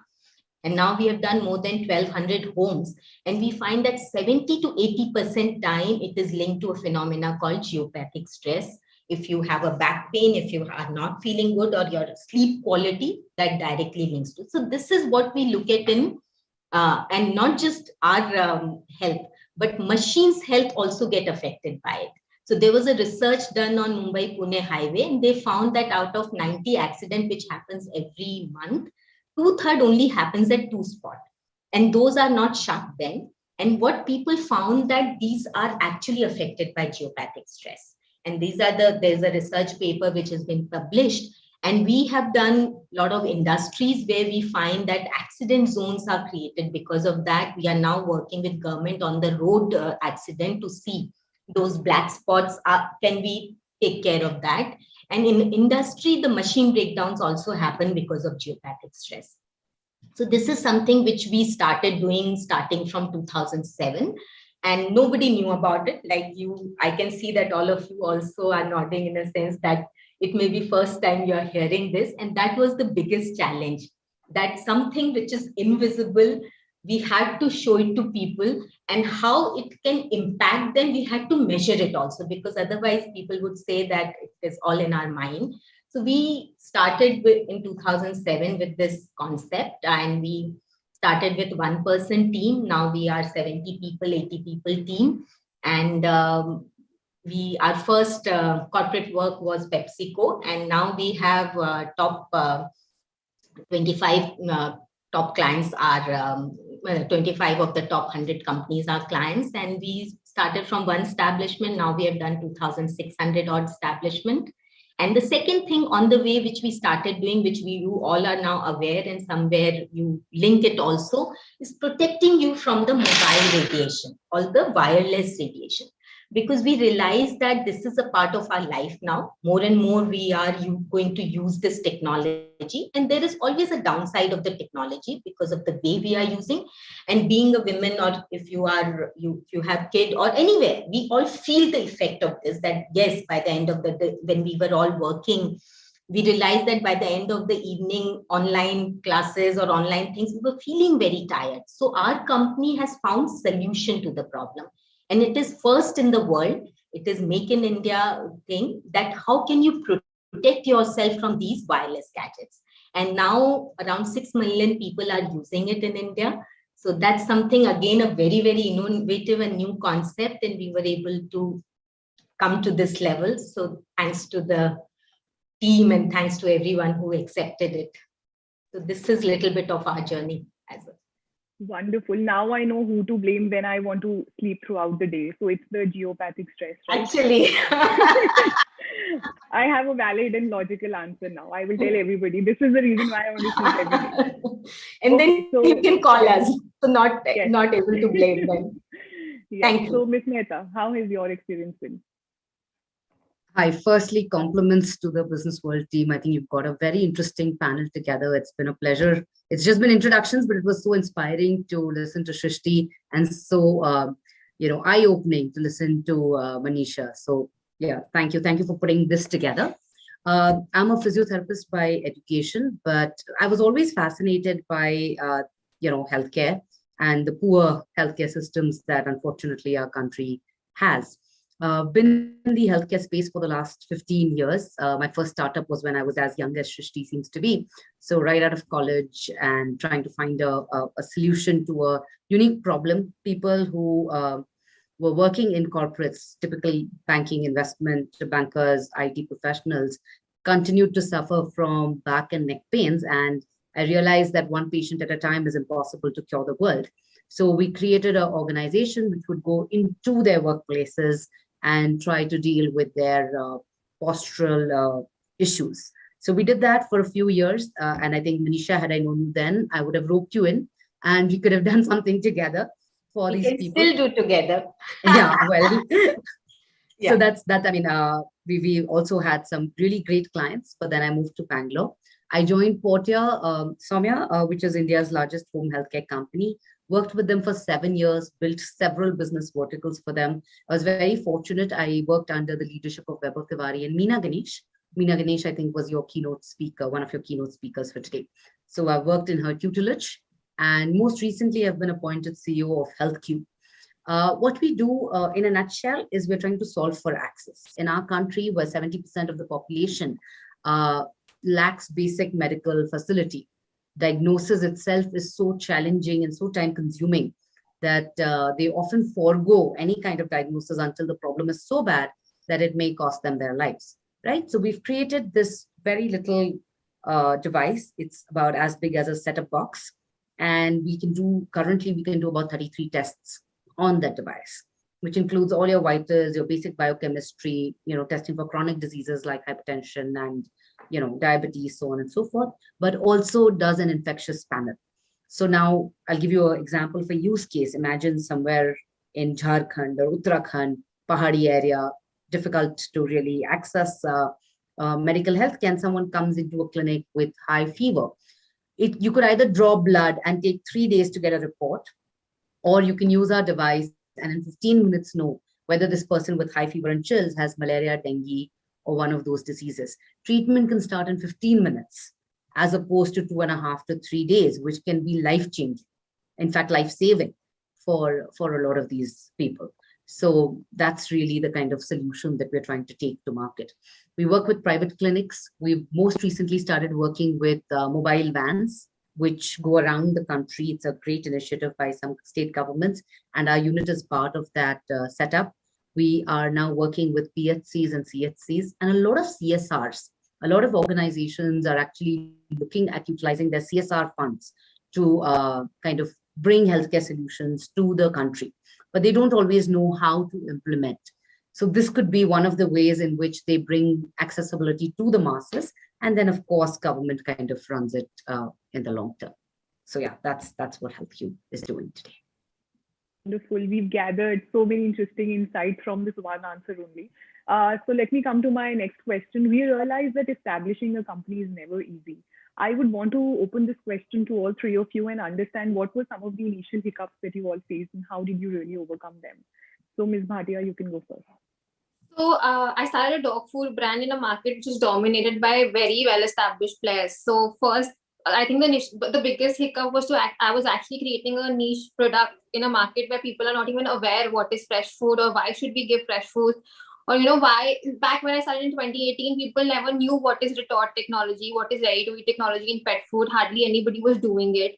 There was no awareness about what you should be feeding to your dog, what should be not, so actually going into a market which nobody knows about, creating an awareness about the technology, the right nutrition, the right food, why you should switch to us. So I think these were the initial hiccups where I actually had to get out of my comfort zone, go to pet parents, the vendors, tell them what we're doing, why is it good, actually telling about the technology. And actually, from one place to another, when I saw there was the positive shift towards it, and that helped. And I could actually vouch then what we're doing is going into a right direction. And when people come to you and tell you give me free samples of your food, being a small brand, it's very tricky to actually give free samples and put so much of money in marketing and everything. So, but I think I had to learn all of these on my own, how to actually find the right way to market, how to actually learn social media marketing, how to actually put your brand out there. So all these things that I had to do because I never had in-depth knowledge about finance or marketing. All I knew that, okay, I was passionate about this, I have to do it. So I just learned every day one thing or the other, and that's how the brand came into being. So learning as we grow is the mantra that you followed. Ms. Martin, what are your thoughts? So similar journey, I guess, what Shrishti is going through, because it was a new concept. And the two things which I personally learned is you have to have a lot of perseverance. And second is that a lot of feedback which you need to capture from the market.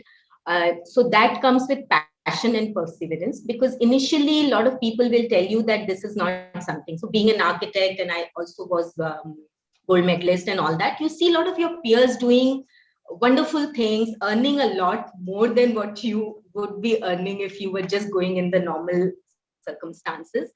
But if you believe in your thing and you persevere, because a lot of people leave that in between, that kuch ho nahi raha, so let's leave it, and passion for what you are doing. If you believe in, then सामने वाला अपने आप समझने लगता है कि आप क्या कर रहे हो. वो normally half the time when I would go to the client, they would say, I don't understand what you're saying, but I see that you are very, very passionate, and I feel that whatever you will do well. So that was one thing. Second challenge which I felt is getting right kind of people. So for anything new, for something like this, if it's a setup which people know, then you can get right kind of people and the good people to work with you. Initially, that was the biggest challenge, because it was something which no one could understand. So that, like I had my peer pressure or family pressure, there was a peer pressure कि ये company है करती क्या है. जैसे I am talking about जब Infosys शुरू हुआ था, तो IT was supposedly nothing. कोई भी IT करता था तो वो कुछ नहीं कर रहा है तो IT कर रहा है वाला बात होता था. So similar thing we also face. So we tried to struggle with that and realize that we have to get to the people. So we actually hired initially a lot of people from tier 2 town and from NGOs who wanted to do and who had that passion to do things in their life. So that is another thing which was a challenge initially, that how do you get, and from where you get that kind of a crowd who can be as passionate about your work or are ready to learn and go into the market. And these two, I think so, would be something which I would describe as my initial challenge for the work. So basically enveloping your passion with perseverance and people will make up to a very successful venture, right? Okay, so Ms. Mehta, what are your comments? Well, having actually been part of 3 startups, founder in one, part of the team in one, and now CEO for the third, I would say 2 steady challenges for any business, and I think the thought has been echoed already, is one is to find the product market fit. You may have a great product, right? But who is willing to buy it, and at what price? The sooner in your journey you can get to a product market fit, the more laser sharp focus you will have in the long term, right? So the spray and pray technique that a lot of startups use, right? Ki sabse baat karo and somebody will bite the bullet. I think that can only be sustainable for a very, very short period. You spray and pray initially, but you have to get to a good product market fit. And as a founder, you have to be open to the fact that maybe the product you believe is a good fit is not a good fit. So you have to be very open to what the market is really saying. Finally, someone has to pay money to buy your product. And only when you can make that happen consistently, then you have a business. Otherwise, all you have is an idea, right? So that going from an idea, and I think both my co-panelists are vigorously nodding, going from an idea to a business will only happen with product market fit. You have to be ruthless with finding a product market fit. So that's number one. And number 2, I think, as Manisha said, is the team. With me, I mean, we're in healthcare, so it wasn't difficult to find the people, but it's difficult always, I think, to have people who believe in your vision the way you believe in it, and who are willing to give it their blood, sweat, and tears. And at the same time, you need a team. No one can make it alone, right? All of us need a team and a support system that kind of carries the vision with them. So finding this team, and when you find this team, you must hold on to it, because it's irreplaceable. So yeah, I think that's the 2 really important milestones to cross. Okay, wonderful. So my next question is again for the 3 of you. How would you really describe that defining moment that made you realize your true potential? How did you really break what we often call the glass ceiling? So Ms. Bhatia. So I think the major point was when I actually started getting feedback from clients how the food is actually helping their dogs and how they're actually living a better life. They started showing positive effects. And also when major brands and major people in the industry wanted to collaborate with us. I think that was a defining moment where people actually appreciated what we were doing in the industry for the pet nutrition and pet health care. So I think that is what actually helped me become more confident and actually made me realize that, you know, what I'm doing, I'm on the correct path. And people are actually recognizing what we're doing. And I think it's spread through word of mouth. When people and when friends and family used to tell a lot of people about our brand, they used to recognize that what we're doing is right. And I think when the pet was speaking for itself, if they were liking the food, then I think that validated my brand as it is.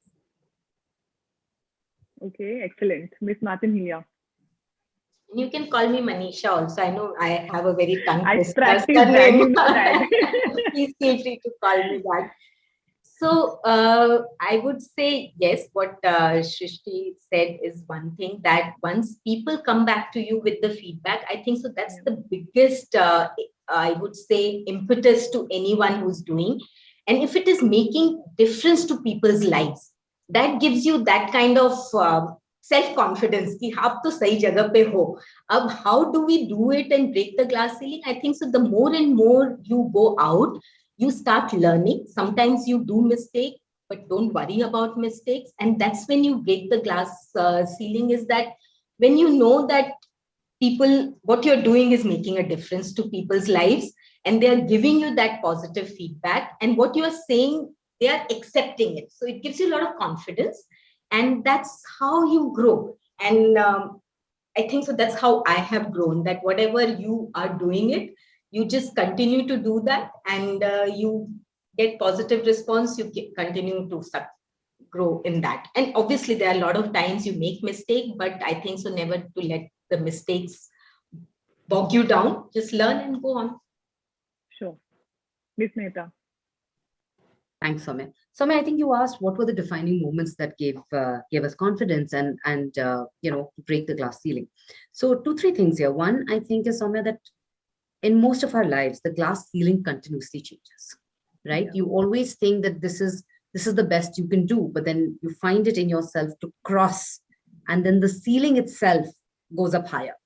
So there is no real glass ceiling. The glass ceiling is different for different people. So that's the first thing. And I had 2 very, very career defining moments. The first was in my first startup when I was very young. I must have been like 24, 23, struggling to make this new way of delivering care work. And one of a potentially very, very big clients said, and it was cheap. I mean, it wasn't that much. It was 25,000 rupees for a workshop or something. And he said, I'm not comfortable making that kind of an investment because, who are you? Really, I don't know you from Adam. So I said, okay, let me do the first workshop. And if you like it, you pay for it. If you don't like it, you don't have to pay for it. So he said, okay, fine. That workshop was with the top 20 people in the organization. So I had the chairman, I had the CEO, I had managing directors, I had board members. Those were the people who attended my first workshop. At the end of that workshop, not only did they pay for the workshop I conducted, but they signed up for a 6-month deal. And every single person in that organization had to compulsorily go through one of my workshops. I think that was the first glass ceiling that I broke, because I realized an idea had now become a business, right? So that was the first one.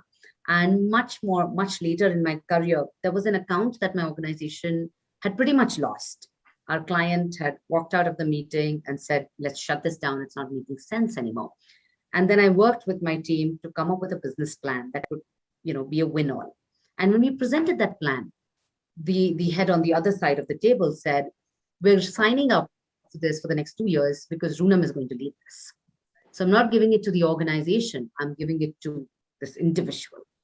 And to me, nothing has built my confidence as much as that one statement did, because it was my personal credibility that won us a very, very important deal. So these were 2 very, very defining moments in my life when I personally broke the glass ceiling in my own head. Sure. Okay, so it is quite evident that women are ruling the roost pretty much in all of the sectors. I want to understand what really are the benefits of having women at leadership positions. So each one of you can give me your own perspectives on that. So Shrishti, maybe we can. So I think from my own experience, I think one is that, I see myself, women can wear a lot of hats. We are good at multitasking. We can do 10 things together and we won't be like hyper about it. I know a lot of women get hyper, but I think when you learn how to actually manage a business, You can do 10 things at the same time without losing your calm. And I think we get a lot of unique ideas and we're able to actually work on them without, losing our cool, like calmly and softly, we can work on it. And I think I myself, I had this challenging spirit that no matter what comes my way, I'm going to make this happen. So I think women don't easily give up. That's what I feel. And, I feel that if I see my vendor relationships or my customer relationships, we're good at, building trust. We can actually tell our own story and build a trust and communicate with our customers or vendors, to actually help them build some trust in our brand. And I think we're naturally more communicative. We know how to actually build a cooperative environment around us and actually take everybody along us and not just go ahead ourselves, actually take the whole team together and actually help them grow. We are actually more open to collaborations. We don't take everything as a competition. Like I myself, I feel that I don't see other people as my competitors. I feel that if we can collaborate together and make the industry a better place, I would be more than happy to do that. You're not taking away my business, I would actually be happy because my goal is actually to make it a better place for pets. So I take it like that, I can actually collaborate with other people and actually take pet care to another level. So that's what I feel. We are more naturally more embracing in nature. We are actually open to actually build more communication, build more trust, build more relationships, and I think and we are more flexible also in nature. We are not stern. We are actually more open to other people's opinion, so that we can actually see what is better and what is not better. That's what I can say. Let's just say that women are inherently the wonder women, and we're best at everything that we do, right? And we all will agree to that. I sail in the same boat, so I really understand. Okay, so Miss Martin, please tell me. So I personally feel this is the time for women leadership. Why? Because the leadership definition has changed drastically. If you see in last 30, 40 years, earlier leaders were supposed to be very stern, very, as she's saying, not flexible, know your mind and just do it. And there's no possibility of doing anything wrong. Whereas now people are, for any leader, they are focusing on empathy, softer skills, because we realize that leadership is all about leading, not that forcing someone to follow you, but you lead it by example. And that's where I think so we inherently, I don't say men don't have it, but I feel that we inherently have these softer skills. We have that empathy, which we all take it. Earlier, we were not supposed to show that. If somebody would cry, it would be bad. But today, crying or showing tears is showing your emotion. And that is something acceptable in the corporate circle also. And people are realizing that the more closer you are to your nature and the way you lead, the way you show, and that's what I think so is all about us as a women, that we show our emotion very easily. We have empathize. We are whatever Shrishti has said. I'm not repeating some of them but these are the two things which I feel is where now women leadership is coming up, and it's coming up faster because that's where everybody is realizing these are skills which we don't. If we don't have, we have to take it as a leader. So. Sure, Ms. Mehta. I actually have a slightly different take on this. I try to stay away from, gender stereotypes. So fact is, I am a woman, but I am excellent at maths. I can be extremely stern. I've had some very, very hard negotiations with distributors in Delhi and, where not. So I think all of us as human beings have softest traits and, well, not so soft traits. And I think both are important in a business. You can't run a business without some respect from the team, but also without some empathy for the team. So both are absolutely important. And I think men and women both should attempt to embody a whole being, like Manisha said, right? We bring our wholesome selves to work. Now, what is the role of women in leadership? I think a few things, right? One of them is the fact that there's a huge talent pool. There's a huge female talent pool that has just been denied opportunity.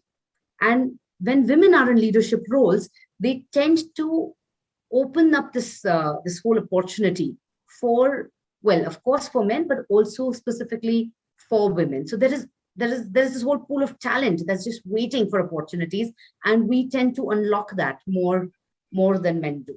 So that's number one. Number two is we are more flexible, yes, but not in the way, not in the external facing way, but in the more internal facing way. And what I mean is, I am happy to have a conversation about even a male colleague, wanting to leave early for a child's drama, or somebody needing holiday to take care of their parents. Those kind of, the fact that you do bring your family in your heart and in your minds to the workplace. I think this is something people, men and women, can be more open about when there are more women in the workplace, right? You don't need to be ashamed, and you don't need to lie if your family responsibilities take you away from the workplace for a few hours. In fact, people need to be supported. They need to take care of the rest of their lives in order to perform well at work. And somewhere I feel women are more cognizant of this need than men today are. And that needs to change. I mean, this is not something I'm happy about. This is something I'm unhappy about. We need more men to realize that all of us have two parts of our lives, and both those lives need to move together. So I think that really is why women leadership is growing and why women leadership is required. But ma'am, do you not feel that there is still a dearth of women leaders, especially in the Indian context? Sorry, don't you feel? Do you not feel that there is still a dearth of women leaders? There is a especially huge in the, dearth. There yes. is a So where do huge you dearth. really feel are the gaps? And what are those gaps that need to be filled? So 2-3 things. One, I think that the number of women who graduate itself is much smaller than the number of women who start school. True. The fact is 51% of the Earth's population is female, but only a smaller percentage of that even completes basic education. That's number one. Number two, women unfortunately tend to drop out of the workforce when they get married, when they have children, or even when an elder falls sick. And very often that elder is your husband's parents. Yes. Right? And you tend to drop out of work because your in-laws are not well. So women carry an inordinate burden of everything outside of the workplace, which is one of the reasons why they are forced to drop out. And I wrote an article about this earlier, and I believe strongly that governance, corporates, and individuals have to come together to battle this systematically. It's not just me who can make this change. I need my husband to cooperate. I need my, organization to kind of accommodate. And I do need the governance to facilitate more females in the workforce. So this is a systemic problem. This is not a problem that's going to get solved in the next 2 to 5 years.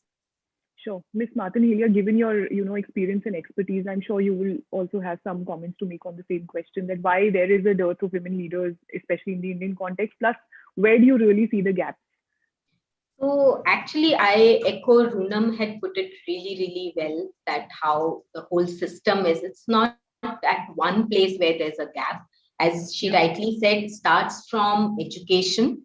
And because if you see as an entrepreneur, women are everywhere. Because if you see small scale businesses, women are the one who are doing it. If you go to villages, women are the earning members of the family. But as you rightly said, in a corporate world, we need certain education, we need certain system, we need certain governance, we need certain empathy. All that, as Roonam had put it, it has to work as a society.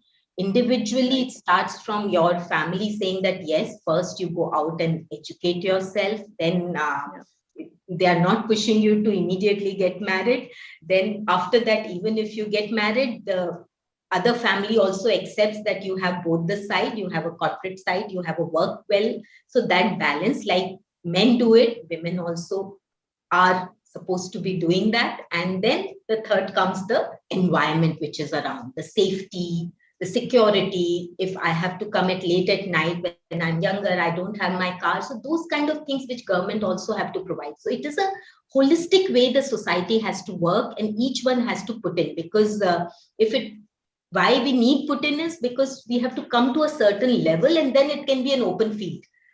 So. Okay, my next question will be again for Ms. Martin-Helia, and then I'll come to the other two ladies. How did you really navigate the power structures, one, early in your career, And second, later in your career when you probably held a more formal, leadership role? So earlier in the career is much more important because that time you are young, you feel sometimes intimidated. Like I was, like earlier Roonam was also mentioning that you were meeting a lot of CEOs, CFOs who are all male members, and you would, because you're young, you get daunted by it. And sometimes, like we were working a lot with public sector, I would say. And when I would go to any public sector, I was the only female there. There was not even a female toilet provided. I'm talking about 12, 15 years back. The shoes weren't there for female size. So these were the things which you would feel that sometimes you get daunted by it. But then that was where you kind of put your foot down and you say, Kinney, I'm like the rest of them. You have to start behaving also like the rest of them. Because if you want certain preferences which won't happen. So that is where I would say initially, that's how I learned the women power and how to say what you want to say. According to me, the power is all about saying what you really want to say it and be what you really want to be and not behave like somebody else's. So that's where I learned. In later part, it was much more easier because since the company was set up by me and my co-founder, who's very, very he's male, but he's very open. So that way it didn't personally, it didn't bother me as the later part. Sure. Ms. Bhatia. So I think I agree with her. So when I started, I also had this thing that, I was very young. I started when I was 24. So I used to go being very young, plus the woman entrepreneur. So nobody used to take me very seriously. But again, like she said, I had to put my foot down. I had to earn that respect that, what I'm doing is, it's my business. You can't just be gender biased in it just because I'm a girl and I'm doing this. So I learned every day how I have to put myself forward, how I actually have to tell them, what I'm doing. I think that was one thing that really helped because I was involved in every process that, whatever happens in the company, I was involved so that people know that I'm not just doing it out of hobby. A lot of people just think that, oh, she's just doing it out of the hobby. So I had to tell them that, this is my business. It's not something that I'm just doing it to pass away my time. I actually had to make my own space and actually tell them, what others can do, I can also do the same thing. And I think after a while, when people started recognizing us, it was easy. Once the brand is established, you're recognized in the industry, it's pretty easy for you to actually channelize your power and actually see what has to be done. Then it becomes easy. Sure. Ms. Mehta.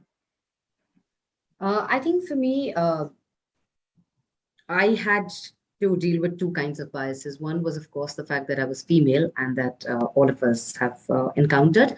But I also had a very different qualification from the rest of my peers, right? I was a physiotherapist and I had run my own startup, but I didn't have your, MBA and Ivy League schooling, etc., etc. So with both of these biases, unfortunately, in my way, the way I was able to navigate the power structures, honestly, was I outworked everybody.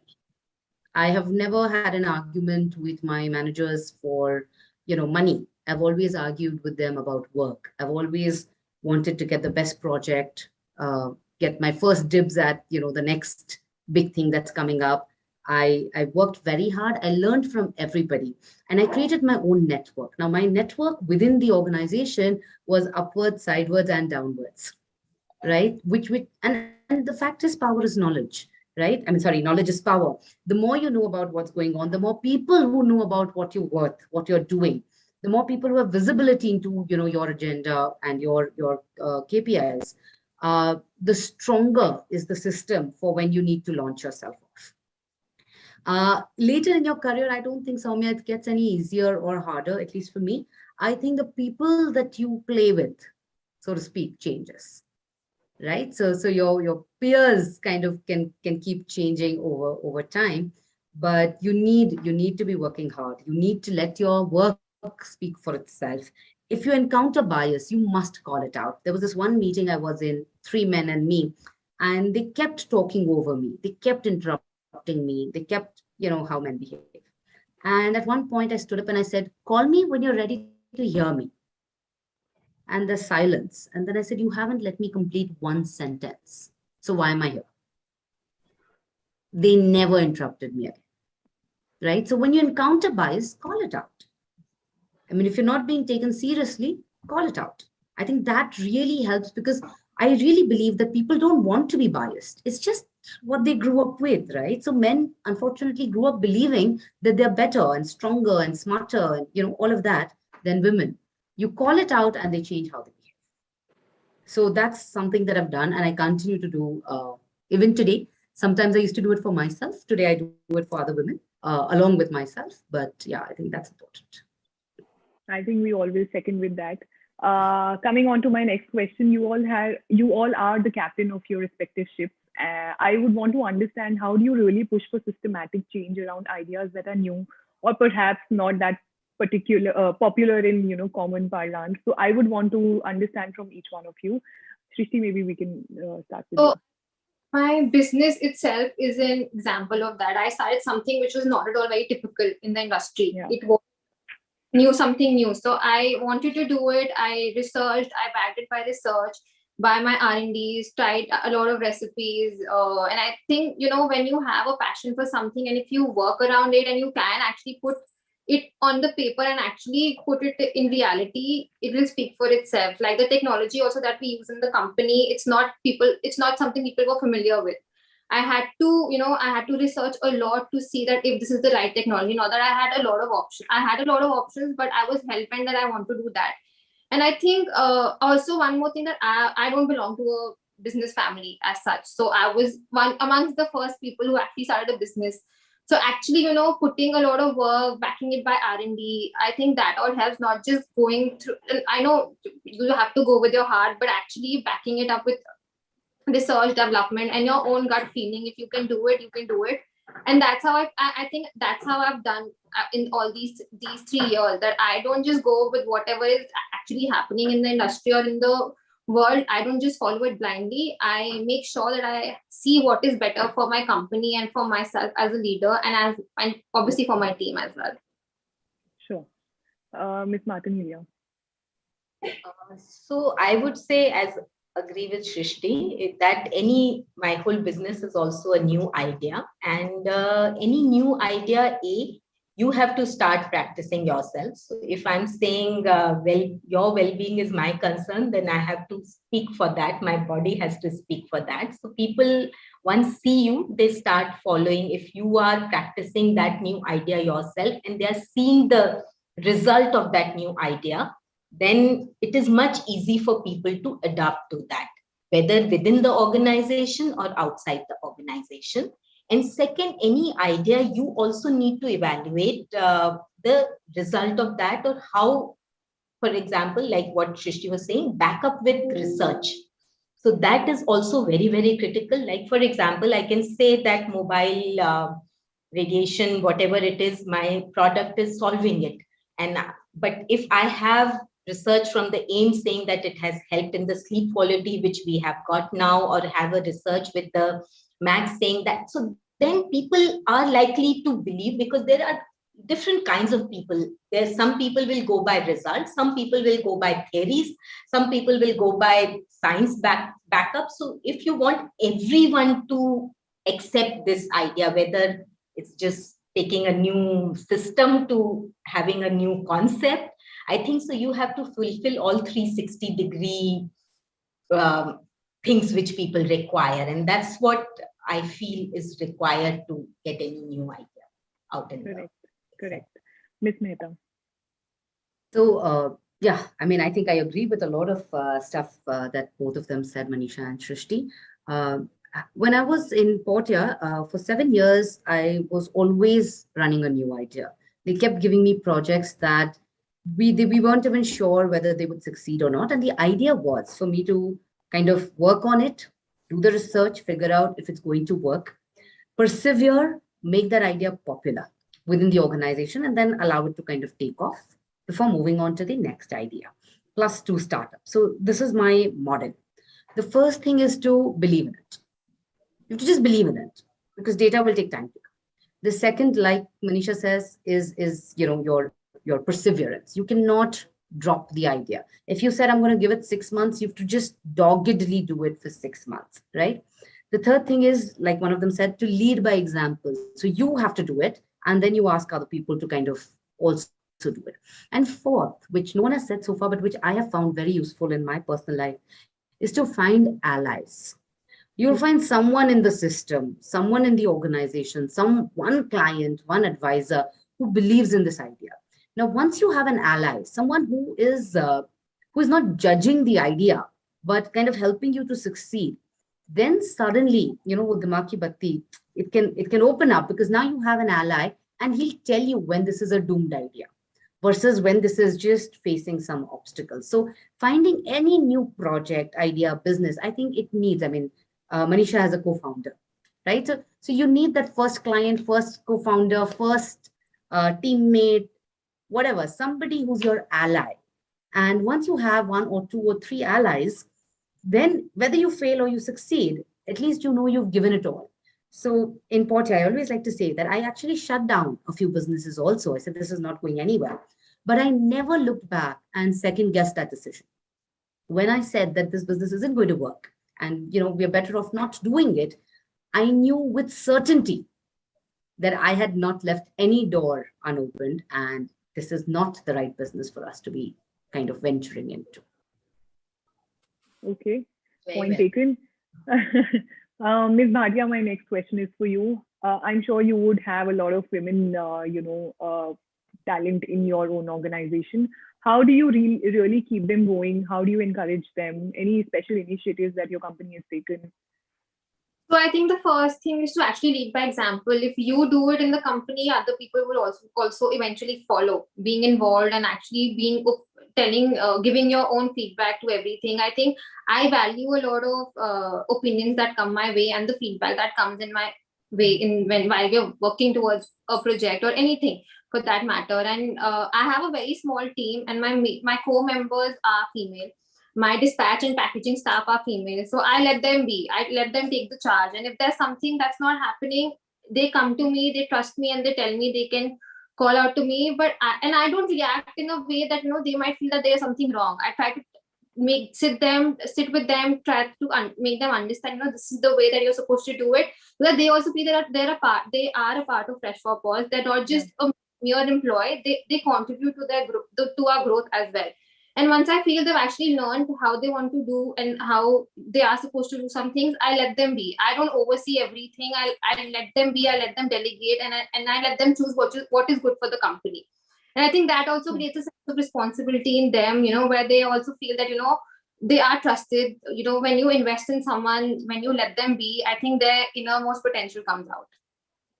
That's what I feel. Okay, Ms. Martin.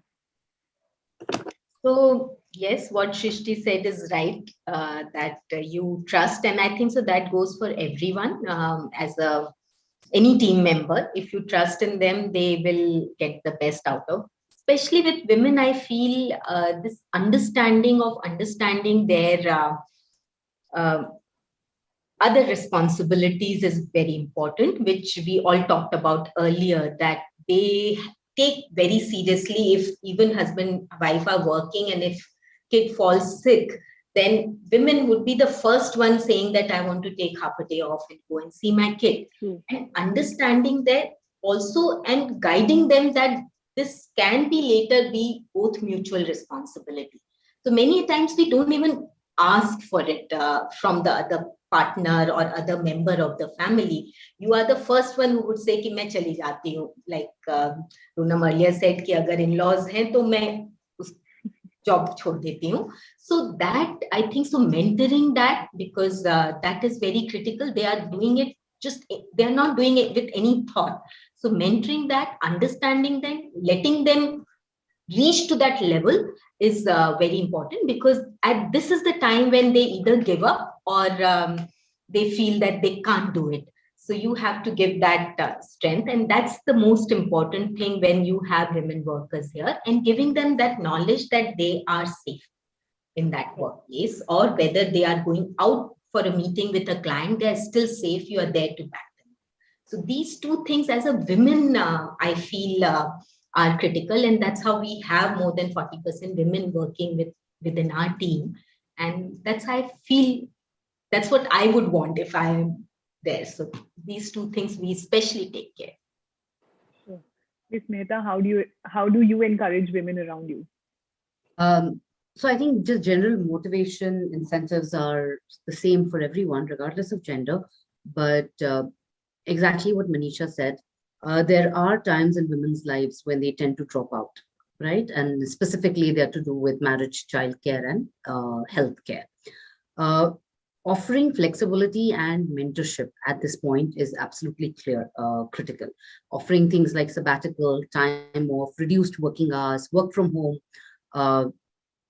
But I think most importantly, giving them the forum to kind of talk about it and offering solutions that could have worked maybe for you or for someone around you now. Having worked for 15 years, you've pretty much seen it all. I mean, I got married, I had a child, I have, I've had a unwell, father-in-law. So we've dealt with all of these life happens to all of us, and offering them actionable solutions. Why don't you get help from XYZ? Why don't you invest some money? So sometimes people will say, getting a full-time help is so expensive. And I'm like, yes, but 2 years later, your full-time help will cost you the same amount of money, but you would have progressed so much more in your career. So today, what feels like very expensive is just going to start feeling less cumbersome in a little while. And sometimes people haven't thought of it in the long-term context. Sometimes you're only thinking of today and now.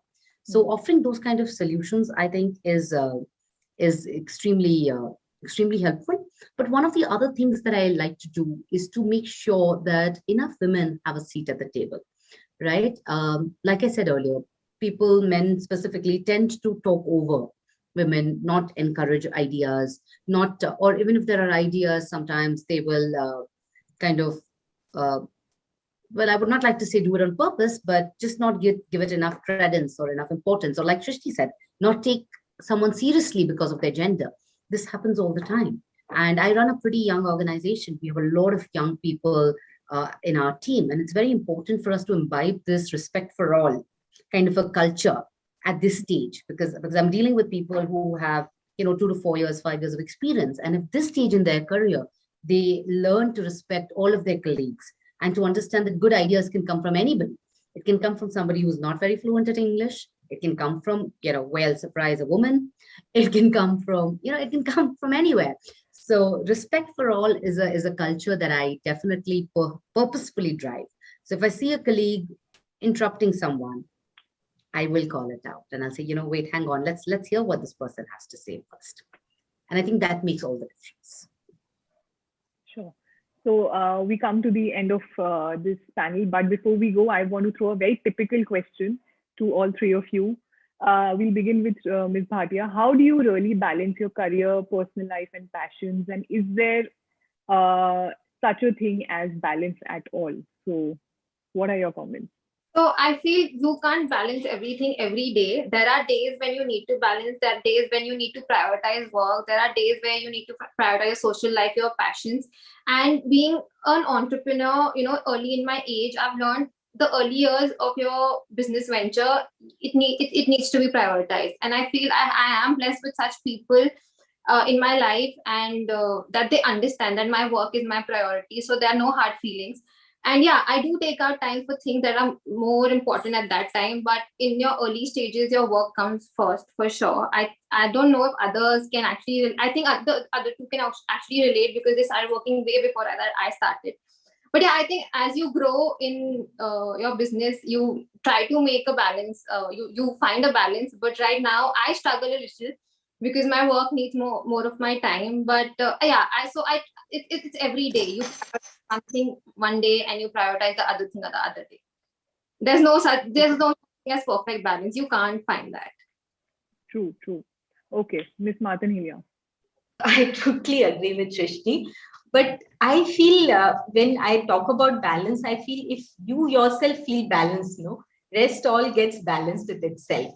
So many times we create this disbalances because we feel guilty within ourselves. Maybe the other person is not at all requiring our attention, whether sometimes it's work, sometimes it's family, but we feel nahi, hamare bina to ho nahi sakta, and we start feeling guilty, and then we feel that we are unbalancing or we are giving much priority to this and that.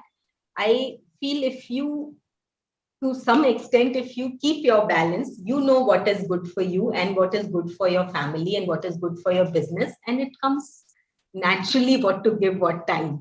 So I personally go by that if you are balanced, then things will balance out within your life and your work and your social life also. Sure. Ms. Mehta.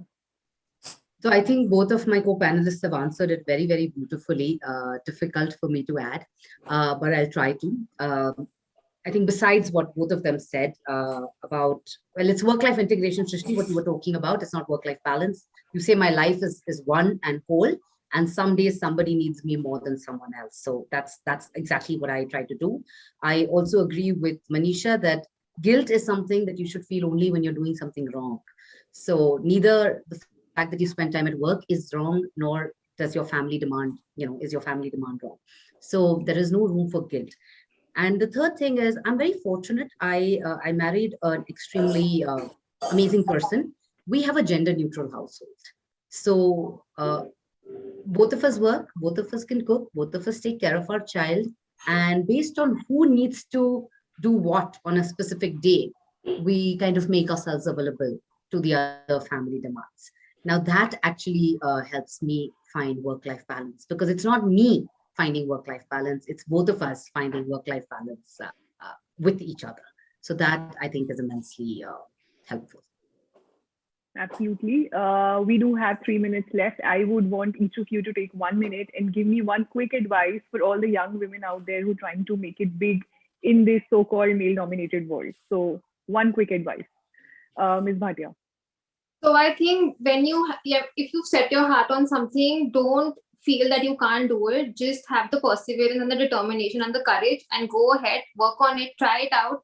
No, it doesn't matter if you fail, you at least learn something from it. And what if you actually succeed? You never know, it actually works out way better than you ever imagined. And I actually started like that. I just had this thing that I want to start, and I started, and it actually turned out way better than I imagined. And now if I see what I have done, I could have never imagined that, it will be manifested in such a big way. It was just a dream 3 years ago, and with my perseverance, my determination, I could actually turn that dream into a reality. And now I think that it's the best decision of my life. And don't give up. Just keep believing in yourself. Okay, Ms. Nathan, quick thoughts. So I would say believe in yourself, play on your strength, keep learning continuously. So these are the 3 things which I would say would go a long way. And blame that. Yeah, blame. Whatever you can't do, blame on the external factor. Okay, Ms. Mehta. I think I'll give very different advice to the very, very young women out there. I think the most important professional decision that women can make is the person they choose to spend their lives with. So be very clear-headed on what you want from life and find a partner who's able to and willing to support that dream, because that single decision can make or break your career. I think we all will agree on that. So thank you all for this wonderful and very stimulating session. Thank you all for taking out time from your busy schedules. I'm sure the audiences will have a lot of takeaways from this interview. Thank you so much, all you ladies. Thank you. Thank you, Soumya. Soumya, thank you so much. You so well organized and asked the right kind of questions. Thank you, ma'am. Thank you. Thank you. And thank you, Srishti and Poonam. I learned a lot from both of you. I learned from you too. So I think I can imbibe that in my career now. Great. Thanks, everyone. Thank Bye-bye. you. Thank you. Ravin, stage is all yours again. Thank you. Bye-bye. And thank you, BW. Wonderful, ladies. Thank you so much once again for joining and sharing your wisdom with all of us. So that brings us to the end of another panel discussion. Now it's time we move on to the next one. We'll be talking about breaking the bias, women, business, and entrepreneurship. So it's going to talk about the umbrella of things, and we've got a fantastic panel for you. The session is chaired by Mr. Ruhil Amin, Senior Editor at BW Business World. It's an honor and a privilege to welcome the panel, Sukriti Gupta, founder, Sipping Thoughts Live. Thank you so much, ma'am, for joining in. Bhavna Ravi, Director, Drishya Education Scholarship Foundation. Antara Raghuvanshi, former president-elect for Nareedko Mahi. We also have Polomi Dhawan, strategic advisor on perception, image management, media, marketing, brand, and communications. And also joining in the Jalman is Dhruv Nath, director, Lead Angels Network, earlier senior vice president at NIIT and professor at MDI Gurgaon, co-author of Funding Your Startup and Other Nightmares. And just to clarify, I'm not a woman. Absolutely, sir. That's what I said. The only man with the beard that you'll see on the panel, because Ruhil also doesn't sport one. So this is the panel for you all, ladies and gentlemen. I'll hand over to the gentleman who's going to take care of the session. Ruhil, over to you. Thank you so much, Robin, and what a conversation prior to this. And Sukriti is here. Yesterday we had one more panel with an overlapping topic, but it's a never-ending conversation, of course, you know. So thankfully this time we have two men on the panel, you know, to balance out things. But great to have you all here. So the topic again is, you know, break the bias. Women, business, and entrepreneurship. So, you know, we've always seen the entrepreneurial space when it comes to gender as a little bit tilted towards men, which is the fact.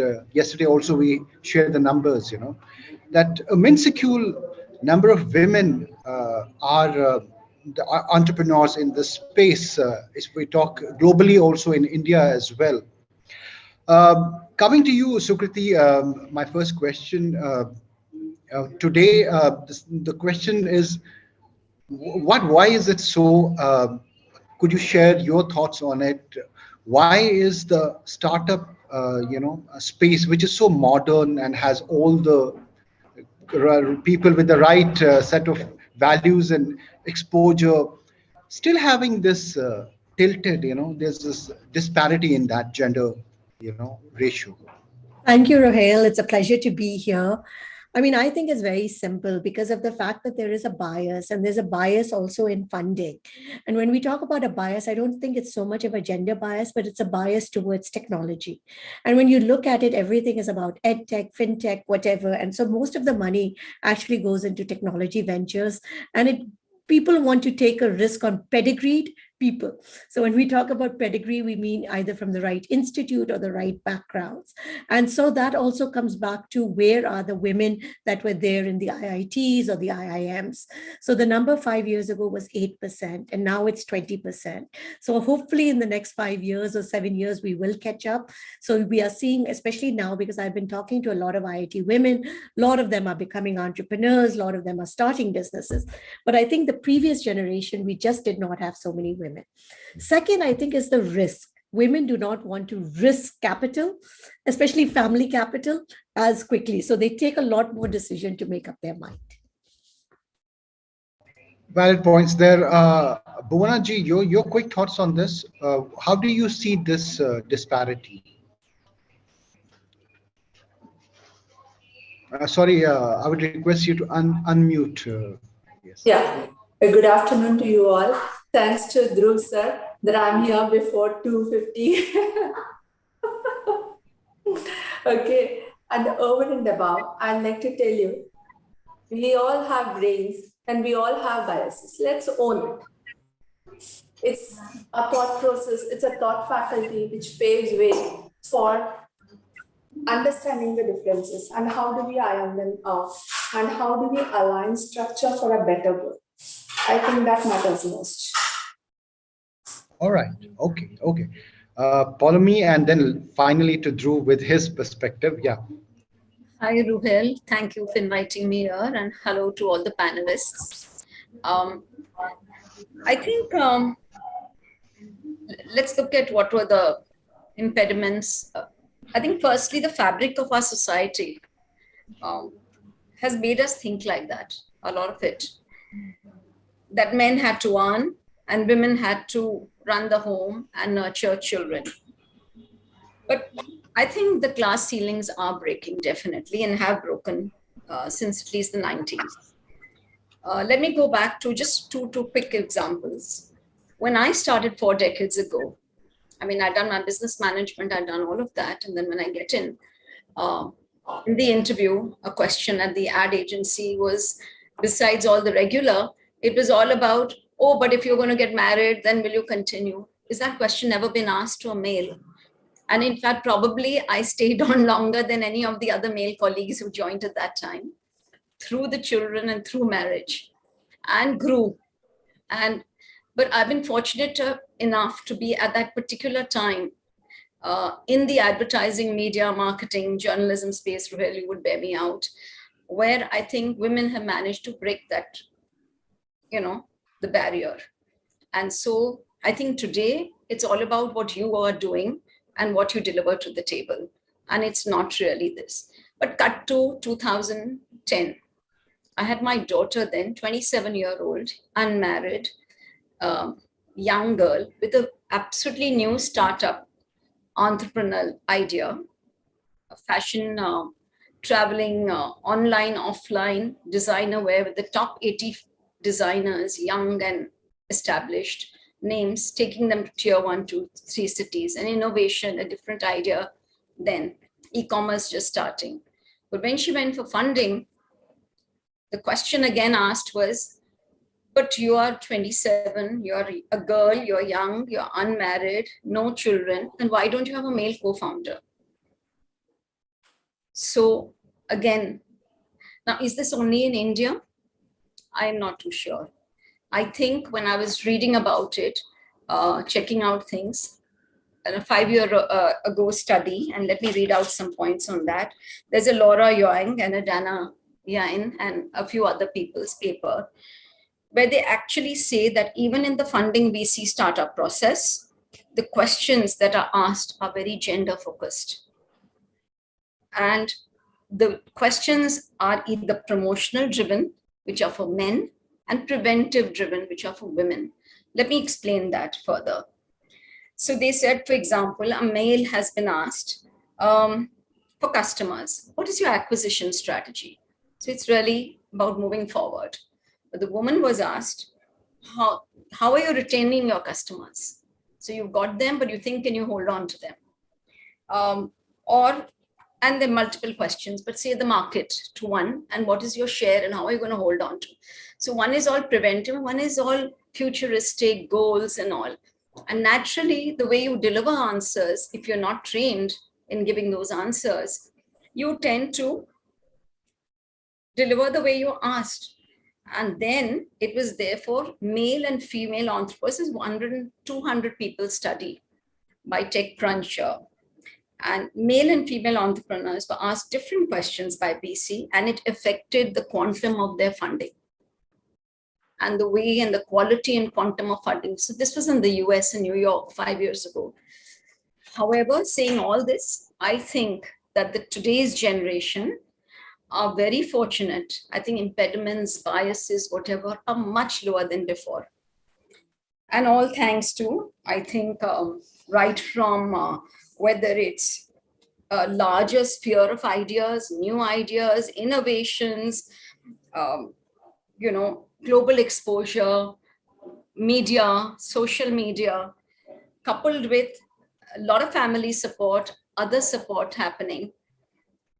And it's not that we didn't get family support, we were blessed too, but I think that is an added education and different fields of education and funding, coaching, mentoring, and above all recognition, like this platform that you had, of women entrepreneurs. I think that is definitely a big advantage that today's entrepreneur, our businessmen are, I'm just saying from the advertising field, we have awards there, we have recognition there, you have your E4M. So I'm just saying this entire thing, it's much better off, and things I'm sure will move ahead much better. I'm very optimistic. I think there has been that huge shift, no doubt. Of course, the way you explained, it's not just a India-specific thing. Of course, these conversations are happening globally, and of course, in the funding space, the way you explained how the questions were different. Drew, I want to come to you here.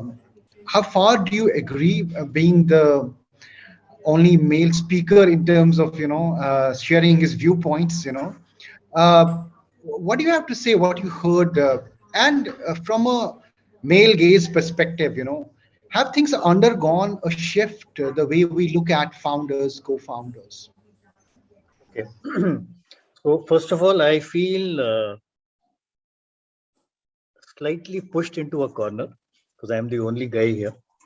But let me share with you, because I think both Paulomi and Sukriti have spoken about investors, and I'll try and share with you the investors' viewpoint, right? Because I have been an angel investor for now about 10 years, right? And I'll give you a little background first, and then I'll come to what's happening to women founders. Sorry, just 1 minute.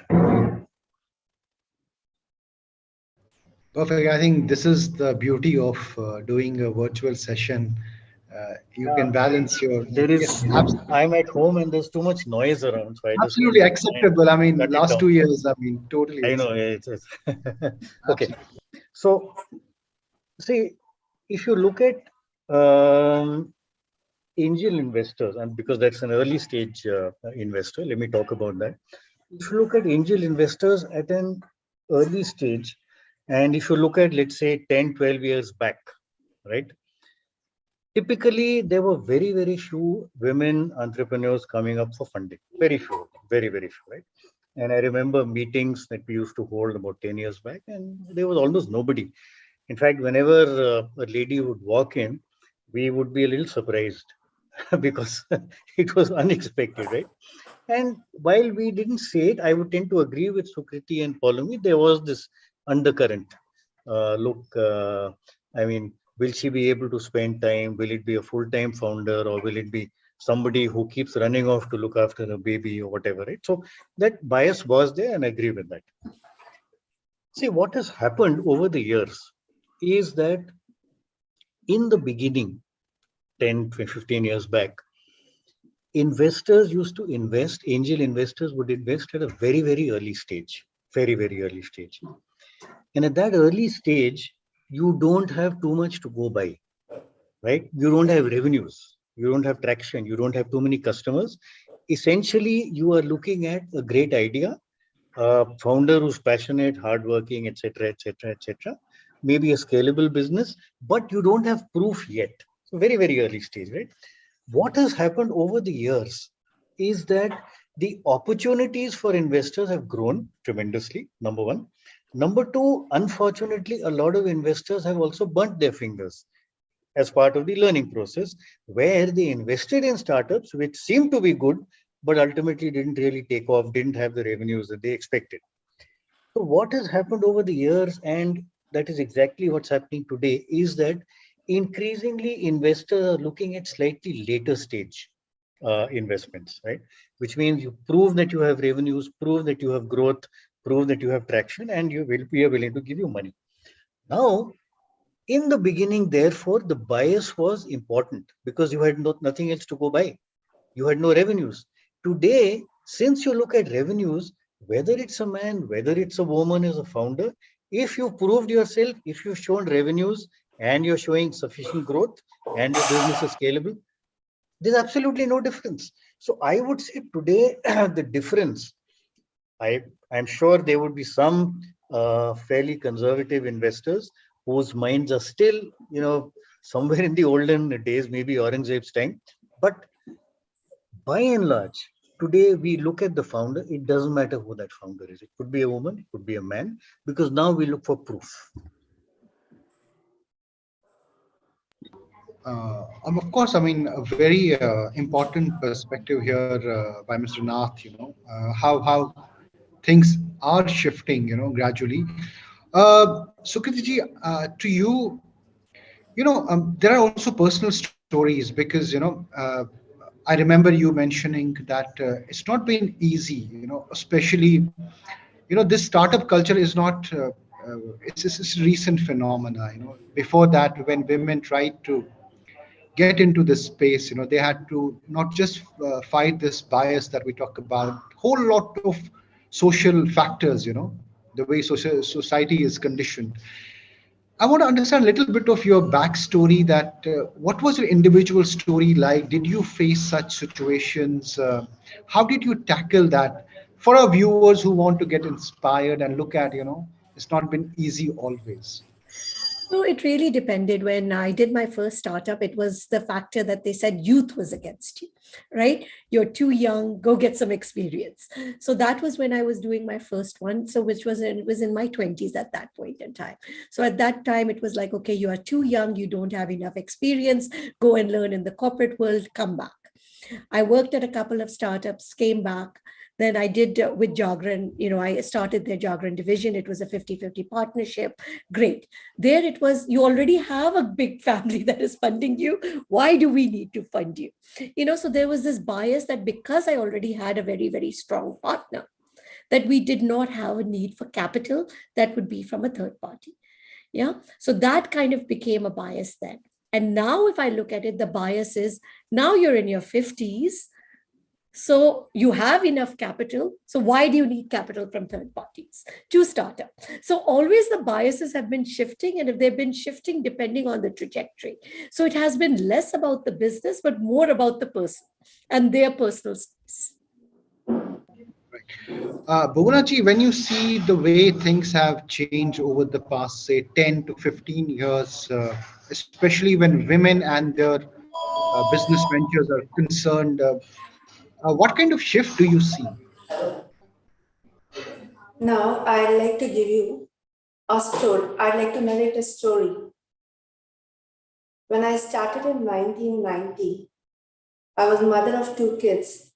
And when I started business, coming from South and doing business in North and in Delhi, being a stock exchange member, it left me juxtaposed. People did not know how to react with me. Over and above, the source of information were very less. It is not as in today. It used to be we were dependent on newspapers and then magazines. It so happened one of the days that we had a client meeting. Previous day, I had read an industry outlook. The following day, client asked me a few questions. I was exuberant self in 20s, and then I did not even leave anyone to. I just took over, monopolized the conversation, and then started the discussion and gave him all the required data points. The client was anyway satisfied, he left. But I did not know what impact it would have on my partners. Following day, I arrived to my office. I was being called. I did not understand why I was being called. I go, then the person tells me, I would not like to name, tells me, do you know the functionalities? You have to learn more. You're mother of 2 kids, you have a home, and then you have a lot of house responsibilities as well. I used to cook in those days. I used to do all the cleaning jobs as well. So you have a lot of household responsibility. So instead of you taking over in the male-dominated industry, you better, spend more time at home. I really did not know what to say. I said, okay, if you're going to throw gender, if you're going to display gender, then I'll come with my performance. And that was a game changer because till then I was subdued, okay?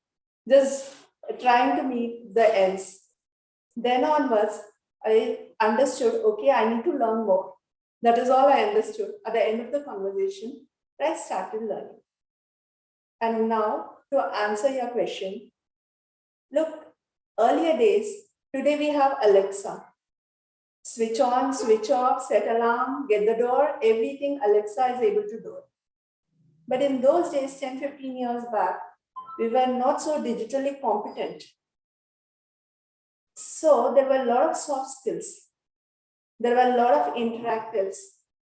People used to discuss. If there is any issues, there used to be conference halls. There were no Zoom meetings then. But today, we are equipped digitally. However, soft skills have taken a backseat. And people going forward, I feel very strongly, the Gen Next doesn't have the threshold. We have witnessed failure, but we were resilient. We have the tenacity to fight back. We could address, find solutions. We had alternative mechanisms.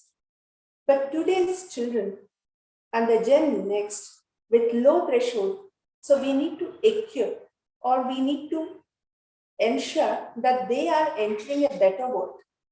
So we have to have policies, framework, regulations to make them function in this complex and chaotic world. I hope I have answered your question. Absolutely. Thanks for sharing this elaborate, story with us with details. That it's not been an easy journey, of course, where we are today. I mean, people have really fought for this space. Polymaji, your a little backstory about how it panned out for you and the kind of shift that has happened, from that start point to now.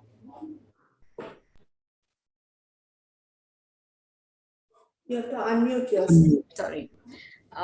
Like I shared a little bit before, I think, yes, when one walked in, and it was 4 decades ago, one walked into the ad agency. But I think if you're dedicated to the cause, and media was at its infancy then, and one grew in media planning and then into the management ladder, if you are part of it, so if you're in the business or in a professional role, if you merge and you work towards the cause, you work with a purpose, work with passion, work with perseverance, then I think that the gender bias does go.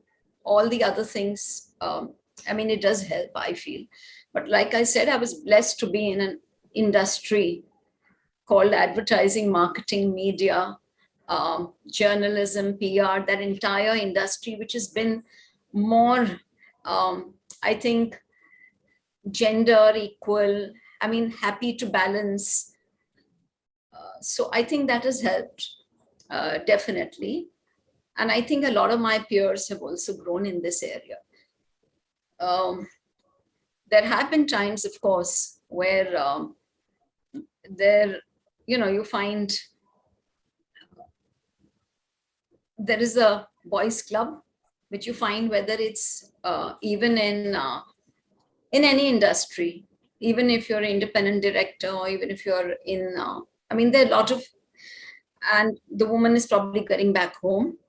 But I think because of managing homes, managing the work, and if you're focused on what you're about to do, I think your managerial skills, your time management skills, your people management skills, your empathy, I think all these come into play, and I think it helped me. I was fortunate enough.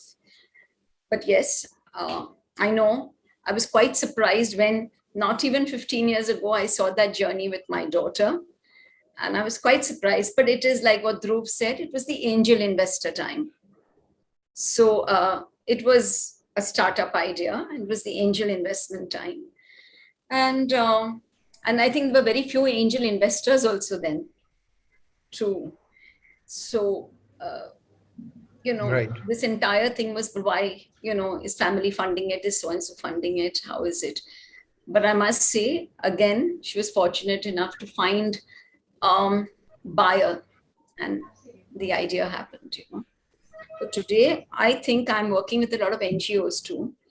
And I find the woman young entrepreneur, so I'm not talking about the names that all of us know who've done very well, whether it's Vandana Luthra then, or whether it was Biotic or Nykaa, Falguni Nair, or in the fashion space, everyone's been saying lifestyle space is what people really started with women. But I'm talking about that young woman entrepreneur in small villages is also getting a little voice and is being helped a lot by other women organizations and women entrepreneurs. For example, I'm part of the Innovate, and I find we are definitely promoting causes and women empowerment. And I'm sure we'll definitely grow, because I think it's all about, and getting back to my marketing terminology, I think it's, we heard the P's, the famous marketing piece, and I would extend it by saying, it's all about your purpose. So what is your purpose?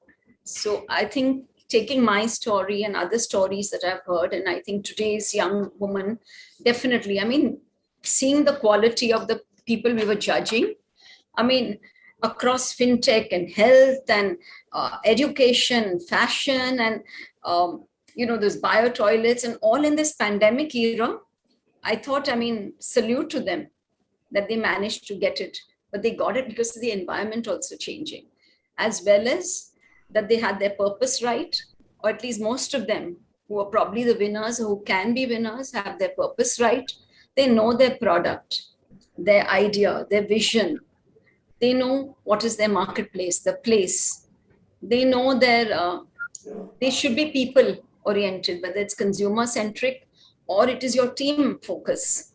There has to be people and a lot of perseverance. I think the previous panel and other people have always been saying, of course, you have to have grit, determination, perseverance. The road ahead is long. You need to know all that. It's a long stay, and particularly if you're an entrepreneur and a startup person. And this happened, I'm now talking about as entrepreneur, but that was the thing that we all faced also, 30, 40 years ago, when we started as a professional in our field, which was new for women. So it's the same qualities and the same things that you faced then and you had to develop is what today's young woman who's an entrepreneur needs to develop. And also, I would say, the belief in yourself, the power. And lastly, and not the least, is tons of passion.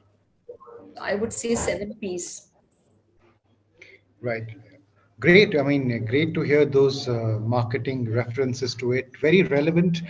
Mr. Nath, what would you like to add here? Of course, it's a different perspective from your side. So you heard panelists before you. Would you like to add anything to this? Yeah, you don't want my backstory, is it? When I got married, I had kids. No? So I tell you honestly, we need to share our dates. We need to, I think we need to also bring out the stories where men have created an enabling environment. I think those stories need to be told. So I also. must tell you, Would love to hear such stories. No, I must tell you, my wife is listening to me, and in the evening we have a meeting, a strategic It's a meeting. tough spot to She be wants in. to know what I'm saying. Okay, so I'll just add one thing. I would by and large agree with what everybody has said. I just want to share one more story, right? I have been mentoring one very interesting startup. It is called Track Now. Track Now. I don't know if your Sukriti seems to be aware of it, right? No, okay. You nodded your head so vigorously, I thought you was No, it's like, okay, it's very... Okay. So this is headed by a couple, a husband-wife team, and the wife's name is Pooja Khemka, Ahmedabad based. So I've been mentoring them for some time. And, they started off by, they were into, basically, they would fix a little device onto school buses, and that device had a SIM card, and therefore the buses could be tracked, right? And then they provided an app to parents, so parents would know, where the bus was, where the child was, why it has got stuck, etc., right? And I mean, business was okay. Then of course COVID happened, so schools shut down, and therefore this business stopped, right? Now this lady Pooja, what she did was she had a concept, she had a technology. She then switched to managing not school buses, but managing fleets of ambulances, right? And that obviously was required, even though especially because it was COVID times. Then she went into another area, again with the same concept, the same technology, where she goes into project sites, sites where a factory is getting constructed or residential complex getting constructed, and the vans which transport the workers there and bring them back, etc., etc. Fleet management for those vans, right? Now, two important things. Three important things. Number one, she was able to successfully switch and pivot from school to ambulances to now fleet management in construction sites, and she's actually doing well. It's a profitable business, right? Number one. Number two, just notice what business, and by the way, she's also back in schools because now schools have begun to open up. But look at the area she's been in. Many of you, Sukriti, I think Paulomi have mentioned, it's into lifestyle and fashion and health and so on. Here is a woman who's actually invaded. I don't know if invaded is the right word. She's in a space which is solidly male dominated. Construction sites. You don't have women there. You only have labor, you only have contractors, right? You have builders, maybe you have architects, right? But she's made a success of that. So because of this, because of the fact that she's been able to do this, we are extremely gung-ho and now looking out for funding, and I'm sure she'll be able to get funding. And by the way, I must tell you, if she gets funding, and I'm sure she will, it will not be because of the husband. The husband has a staff function. He's the CFO, he's managing other issues. The business is being headed by this lady, Pooja, right? So, I mean, it's not just, the traditional fashion, lifestyle, healthcare, etc. Speaking very loud. He doesn't seem to agree with me. Can I request other speakers, and people who are listening to us, Yeah, I thought somebody didn't agree with me and disagreed violently. So here is a woman, and I've seen other examples also, who has actually got into a male-dominated world and is making a success out of it. So fortunately, things are changing. Lovely. In fact, agree with you. We saw that in all the entries also, quite a few. Yes, absolutely. You saw when we were judging, I thought some of those health entries and others totally, absolutely. The bio toilets, if you recall. Sukriti, there's another point, the way we always discuss, women, approach women entrepreneurs, I'm not just saying the ones who are practicing this, from the surrounding, the ecosystem, even the media and other people, we always look at the weak points, most often, and, place our conversations around it. I'm not talking about this panel, this discussion was needed. But I'm saying largely that is the eyes that we see women entrepreneurs with. We want to find out about the weak points and then discuss. However, there are also a lot of positive stories, right? How do we shift this mindset, from finding out the loopholes all the time to shifting and nurturing those positive stories and building and capitalizing on those? So I think, Rohil, it's already starting. I think that you're sharing so many of the stories. So I was just on a panel earlier this week, and when I was looking at that, they said that most of the businesses that are started by women actually perform better in terms of the revenues. And this is studies that are done by Bain and others, 10% higher. They're more inclusive, they're more diverse in culture, they tend to be more integrated. So now these type of, what I would say, loose knowledge that we have is also being converted into facts and figures that people are presenting, that women run businesses are equally efficient, if not more. And so people are seeing that women-led businesses can create the same type of profit, and that data is also coming forth. So I think as the data comes out and people are looking at the data, and I think Falguni was an exceptional example because she just changed the whole perception that a 53-year-old can be an entrepreneur. It is not the IIT and 21-year-old that, has to be funded. It is fundamentally shifted everybody's thinking about what an entrepreneur is and what can take a successful entrepreneur. So as these stories come out, and I interviewed Ghazal Kalra, who was with Rivago, an amazing story, because she was working on the trucking fleet. So as more and more of these women come out and we hear their stories and we see them doing things that are a little bit different, we kind of come back and say, yes, the data also supports what we know. Bonaji, your thoughts on bringing out more stories of positivity, nurturing such developments than just focusing on what is wrong. How can we ensure there's a shift in the way we approach women entrepreneurs?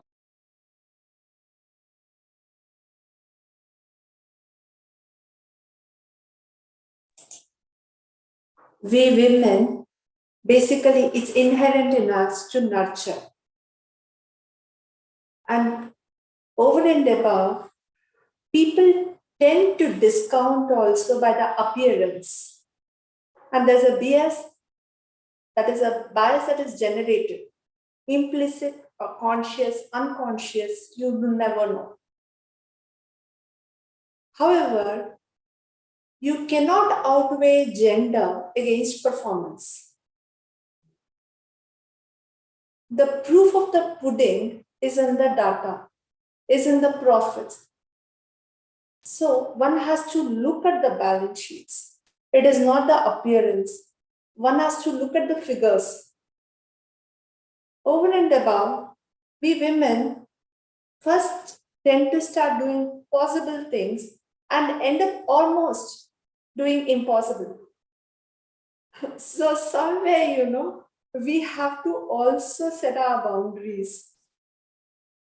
And with regarding to the notion or the mindsets that's generated, that can be fought out over a period of time, because it is not always, it's the performance outweighs. And the forums, dialogues, initiatives such as yours, all this tends to, figure out and try to change our thought process too. Absolutely, absolutely, totally. Miss Dhawan, to you, because this question specifically to you, popular culture, has also shaped our perceptions in a lot many ways. Somewhere I think they were also party to this bias. I mean, knowingly, unknowingly. Uh, Give me a sense of how what happens from here on. What happens from here on? How do we bring out the other side of it, which is not just focusing around what the society believes in, disrupting the narrative? How does that happen? So I think the disruptions already started, and I think it's very good. I think I'm just taking some thoughts that Sukriti also said further. I mean, Falguni Nair, of course, a super, super, super example. But let's move ahead and just say women, and it has been established a lot. And I think these are the positive stories. It's the positive mindset, the positive attitude that women do make, and they should believe that they make better entrepreneurs. I mean, there should be a belief that I do. And why? Because naturally, like women are from Venus, you do make the risk-taking ability. You just don't take a risk. You think, you analyze, you evaluate. And this is not just me saying it. These are different studies that we've been seeing over the years. And they don't take unnecessary ones by and large. Then they also are inclusive, and they want to engage everyone, take people along with you. You think out of the box, you're supportive. And because you have your narrative at home, you know that you're empathetic to the other. You're willing to encourage another woman and men. In fact, women, we've had male and women juniors, as we've grown along, and you're very supportive because you understand the larger picture. Women also ask for assistance. They don't hesitate. So you, again, stay positive. I'm just saying, in anything, you should have a mindset of staying positive, no egos. And, but you should be determined. And you should be able to pursue your goal. And your time management, because you're balancing home, you're balancing children, you're balancing your own, okay, forget even that. Even if I'm single, I want my own life, right? So there are days that maybe this is very important. There are days when you need to balance other things, but that balancing and time management is something I think they can bring to the table. And I think particularly from certain industries where they all started and grew further was because they thought out of the box and they're more creative industries. So there has been, and creative, I don't mean just as creative or writing, but I mean just the way you think. The way you think is different.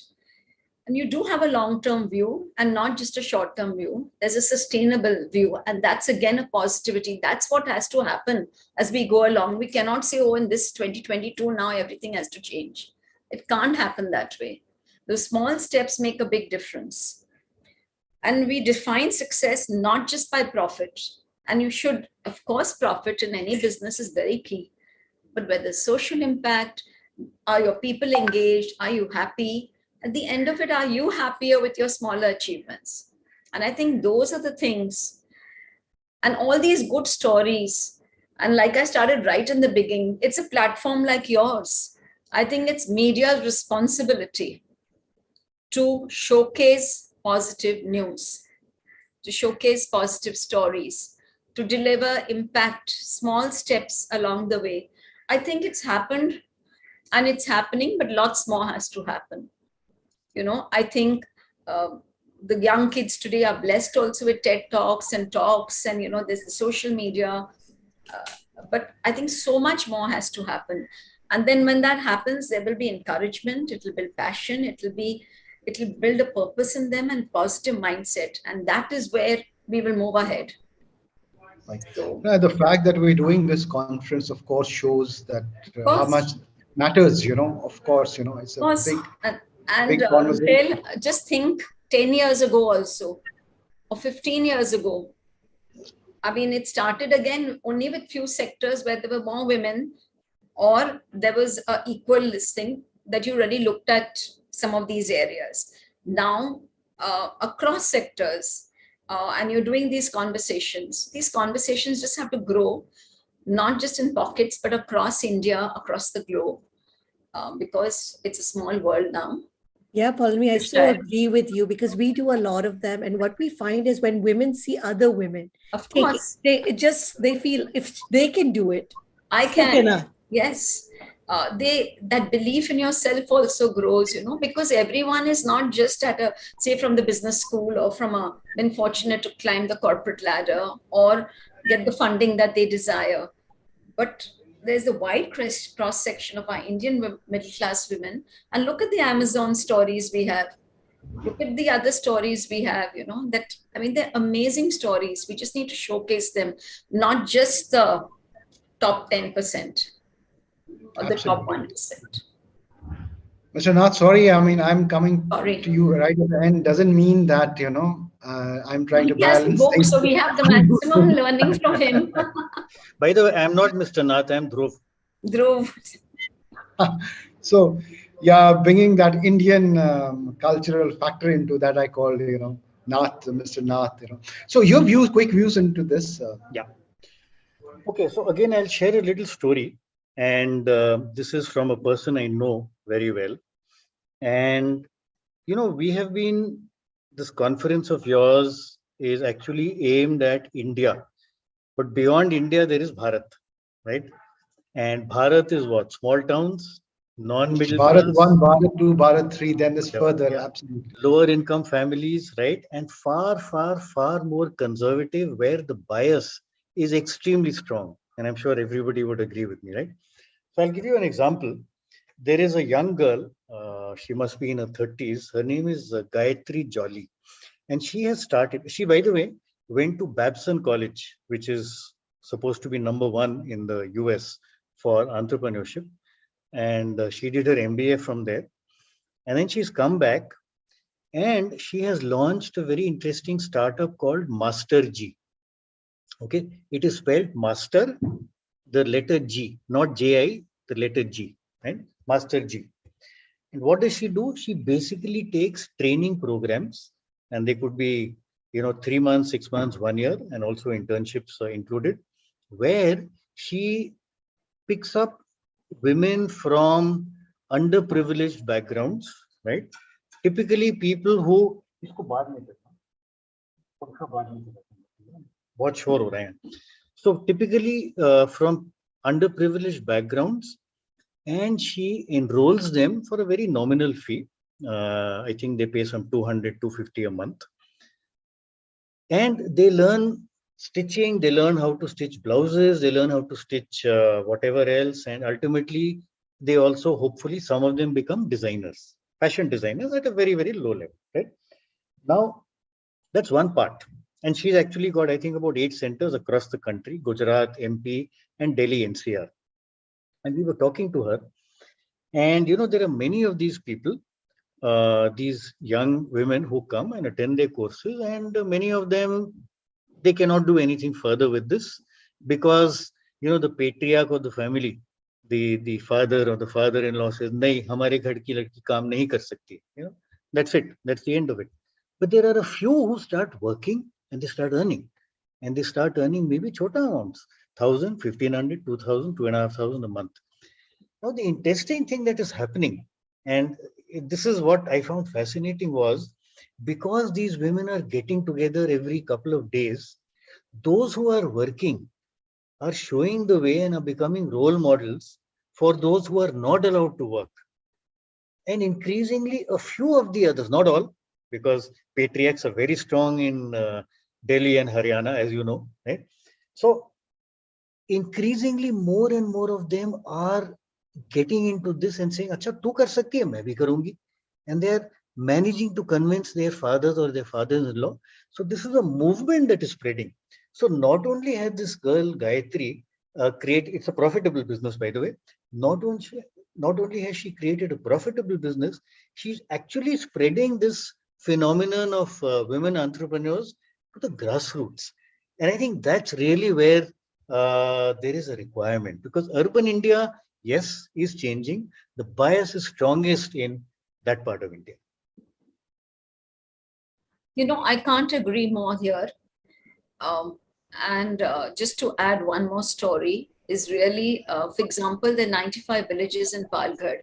These are tribal villages where illiteracy it's a 1 hour from Bombay city, electricity down, water down, but illiteracy very high among women and men. And this women empowerment groups that now are happening. And so there is one village now who has literally last year, there is a Gram Panchayat, the lady is the leader.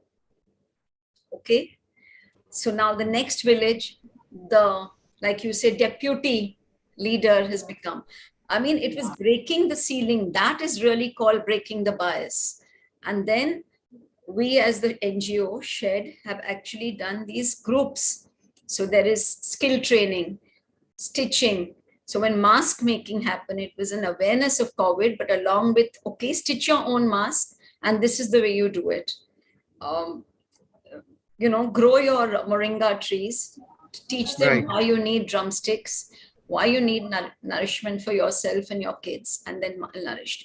And more than anything else, we taught a few of them, and now they are training all those other women across villages financial literacy.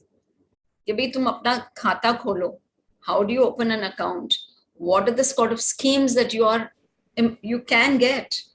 So I think it's really growing at that grassroots level. Absolutely. This kind of chain reaction is beginning to happen. I think it will take time, but it's beginning. So, I'm sorry to interrupt. Yeah, sorry to interrupt. So I'm coming to my closing remarks. We have 10 minutes, so 2 minutes each. Starting with you, Sukriti ji, you know. So in the startup world, it's dominated by IITs, IIMs, I mean, foreign educated, you name it, right? And what we thought will fight the bias, education, exposure. And the irony is the same culture, which is where we have these, you know, people, these founders, you know, it is being discussed for a certain bias. How do we address it? I think a couple of things. I think I'm really positive because right now I see so much opportunity.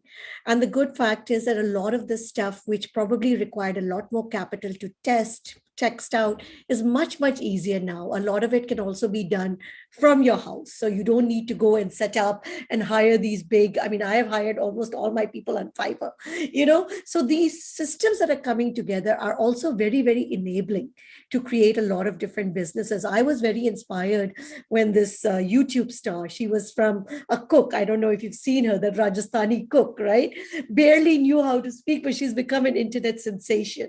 So when you see that, you see that the tools and the technologies that are now available are making it very, very easy to create your business, whether it be you want to do an e-commerce, that Shopify, and with just a little bit of tech skills, you can actually even build it yourself with very little investment. So I think get that confidence. And what we see, and at least at Sipping Thoughts, we've noticed, because we see so many women attending our programs, is they want somebody to maybe a little bit hold their hand, and if we can provide that hand holding, which we call mentorship in the bigger scheme of things, many of them are now wanting to, because they've taken a 2-year break, a 5-year break, and they just want somebody, a little bit of that push, a little bit of that hand holding to get started. Thank you so much. Bhuvaji, your thoughts on this? How do we fight this bias? Sorry, I would request you to unmute. Yeah. However, by listening to you all, we understand gender diversity, we have all come a long way. However, pre-COVID, post-COVID, we have all understood that we are all now functioning in a hybrid world. This initiates us to think, rethink, reimagine the workplace, and the workforce. This is what I have got to say. Perfect. Forums such as BW, initiatives like this, helps us to motivate and inspire one and many. Because problems are unique. Every employee needs to be heard. Right. Absolutely. Ms. Dhawan, your quick thoughts? I think clearly I'm going back to my piece, and I think as long as you're clear about your purpose and your product, place, you're people driven. If you know that you're there for the long haul, you're perseverant, and with passion, with a positive mindset, and in the power that, yes, I believe in myself. If you have all that, I'm sure anyone will succeed. But it's not the short haul. We have to be very clear, and it'll all happen.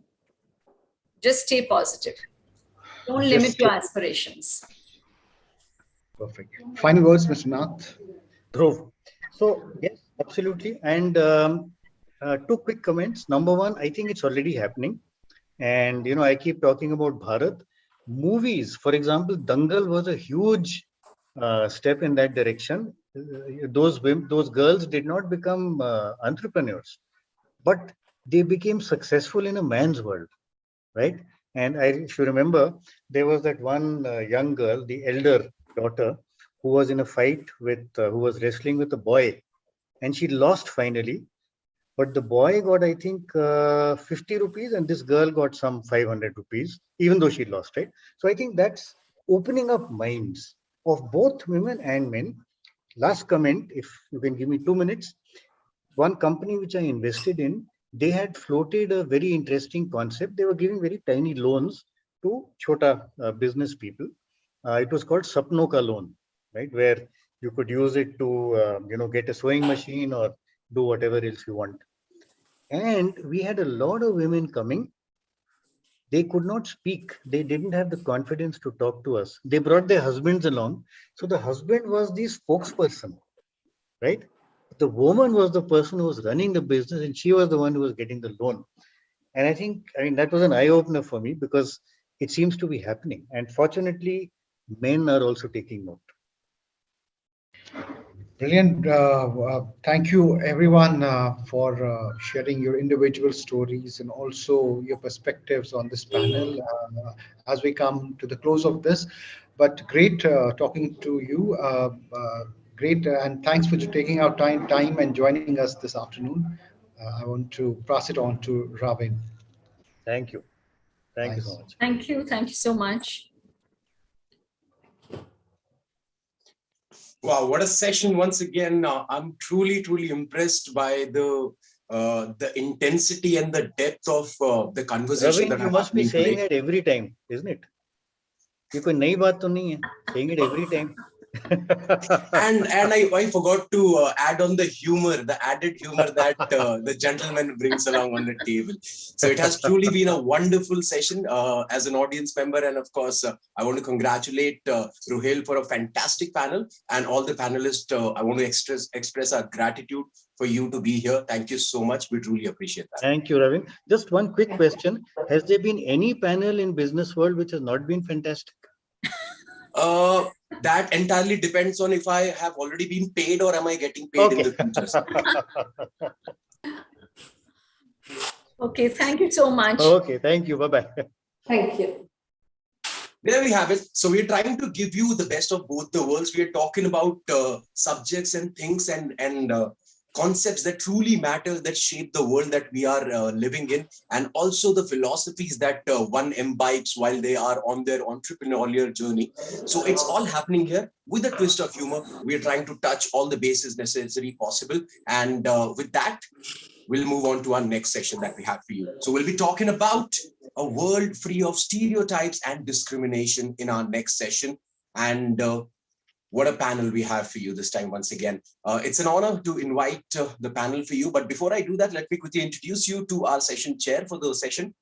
Anisha Aditya, Senior Editorial Consultant at BW Business World, is taking care of this panel. The panelists include Mugdha Pradhan, founder and CEO, I Thrive Healing and Beyond.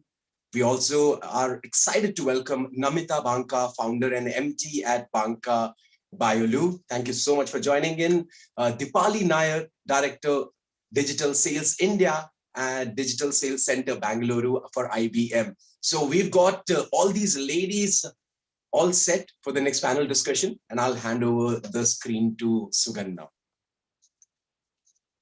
Aditya, I'm sorry. Thank you so much, Ravi. I'll take it forward from here. Good afternoon to our esteemed panelists, our viewers and colleagues from BW Business World. Welcome to another panel of Women's Entrepreneurship Award of 2022, organized by BW Business World. We have with us in this panel Ms. Dipali Nair, Director of Digital Sales of IBM, leading its Indian and Asian markets. Thank you so much for joining us today, ma'am. We have with us Ms. Mugdha Pradhan, founder and CEO from I Thrive Healing and Beyond, as well as Ms. Namita Banka, founder and MD of Banka Biolu. We'll be speaking about their leadership experiences as women and entrepreneurs in India, as well as mentoring leadership in the country. We'll be discussing about breaking gender stereotypes, whether that's in academics or in professional journeys, fostering more women leaders in the country, amongst various other relevant issues in the country. We are very excited to have you with us today in this panel, and we're looking forward to your responses to some of the very relevant issues happening today in our country. For the first question, I'll ask Ms. Dipali Nair to answer. So my question to you is, in the aftermath of the pandemic, Indian companies underwent a very rapid digital strategy adaptation. Can you tell us about your experience at IBM at such a time? So Anisha, I will say this, that it's not just India, but across the world. I think organizations and society, therefore, the businesses that we, enable, and the end consumer, who benefits on account of these businesses, have undergone a huge change. A digital transformation has definitely accelerated. Every sphere that you see, end consumer's life is impacted, and therefore the way businesses interact with the end consumer has changed. But I think one of the things which is relevant for the discussion we are having today in terms of, digital transformation and therefore, stereotypes and let's say, gender, I think on one side, you see pockets and you hear anecdotes where you find that Indian women entrepreneurs have got enabled.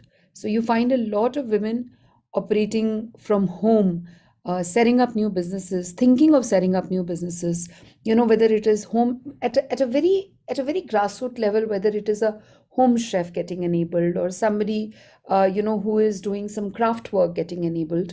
And that's happened on account of, let's say, Instagram and digital payments and so on and so forth, right? There have been opportunities that have come to the fore, which were already happening but have got accelerated.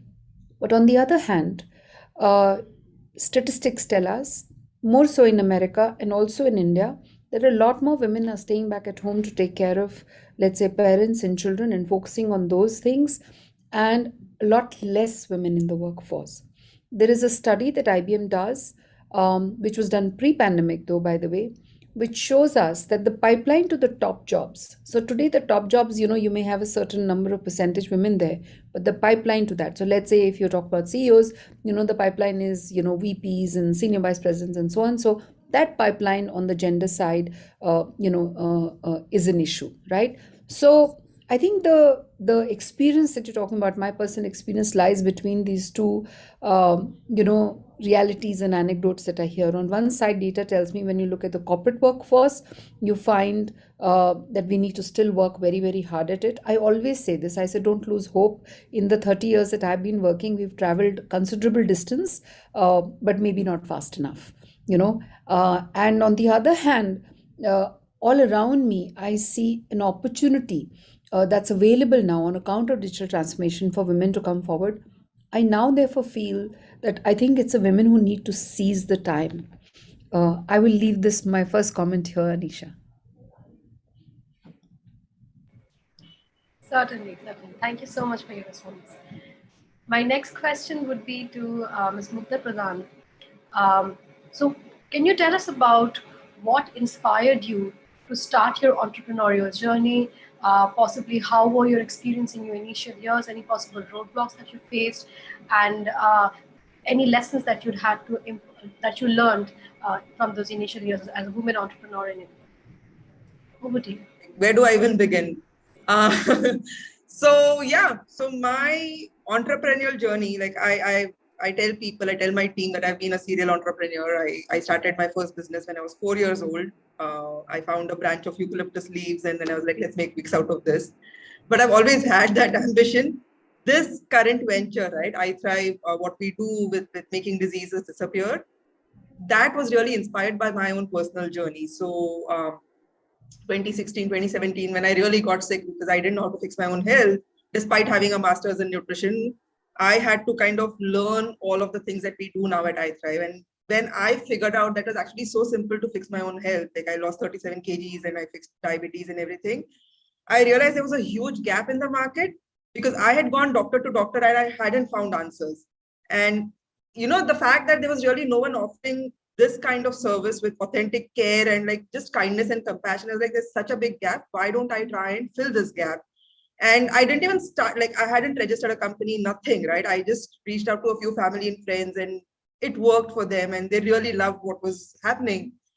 And that's when it grew into an idea that, hey, maybe I can like, make a venture out of this. And it wasn't easy because I was raised in a very conventional middle-class Maharashtrian family. My dads, uncles, everyone, like they'd been employees, mostly in one company for almost all their lives. Most of my aunts and moms were like stay-at-home parents. My mom did serve as a nurse for a very long time, but it was more as out of service, not so much as a career job kind of a thing, right? So I didn't really have a role model for entrepreneurship anywhere in my reality. And when I chose this path, it was difficult. It really was, because I was laughed at and I was like, what are you doing? Just find a job and like do it, because there were points of time when finances got really difficult. For example, like there's one day where I just had 300 rupees left in my account and I had to pay rent and my daughter's food and everything. So it was a difficult journey. But what really has brought me to this point where we have now raised 2 rounds of funding and we're going for a Series A next is I didn't give up in my, I had this vision that I wanted to create a planet free of diseases. I didn't give up on that vision, right? So that ability to hold on to a vision and not give up, that gave me the resilience and the grit and the courage to do this no matter what. If I was going to be ostracized by my family, if all my friends thought I was crazy, it didn't matter, right? It was that vision. So anytime now someone comes to me for mentoring that, hey, I want to start this, I'm like, why are you doing this, right? So if that why of why you're starting your business, your company, your venture, whatever, if that why is not clear, the minute you hit your first challenge, you're going to want to give up. So that's like you need the courage of 10,000 lions, I think, to really become an entrepreneur. And when you're a woman entrepreneur, the lions are not enough. You just need the courage of 100,000 lionesses, I think, when you have to like do this. Or one lioness or one lioness. You need the courage of 10,000, 100,000 lionesses, and then you become that one woman who's creating paths for all the other women. So that's how it is. I hope that answered your question. It's such a long journey and such a long story with so many meta stories in it. I don't even know where to start and where to stop. Absolutely. I think that was the perfect way to sort of carry forward from what Nair ma'am just mentioned, that we have to seize the opportunity as women leaders in India. And how do we do that? We keep confronting those challenges and we keep debattling them. I think that was definitely something it was the perfect way to sort of carry forward the conversation. My next question would be to Ms. Namita Banka. Can you please give us a sense of the growth trajectory which shaped the initial years of your career as an entrepreneur in India? Over to you, Ms. Banka. Sorry. So good afternoon, everybody. Hearing Dipali and Mugdha was something like, okay, it's me also, the same thing. It's all ditto for all of us, and especially Mugdha, as she said, you have been laughed about. So same thing has been with me. So my journey, of course, is from the home to office. Like it has been that kind of a journey from being a home entrepreneur to being where we are today. It is so when you say about my growth trajectory, of course it's a very long one, 22 years almost now.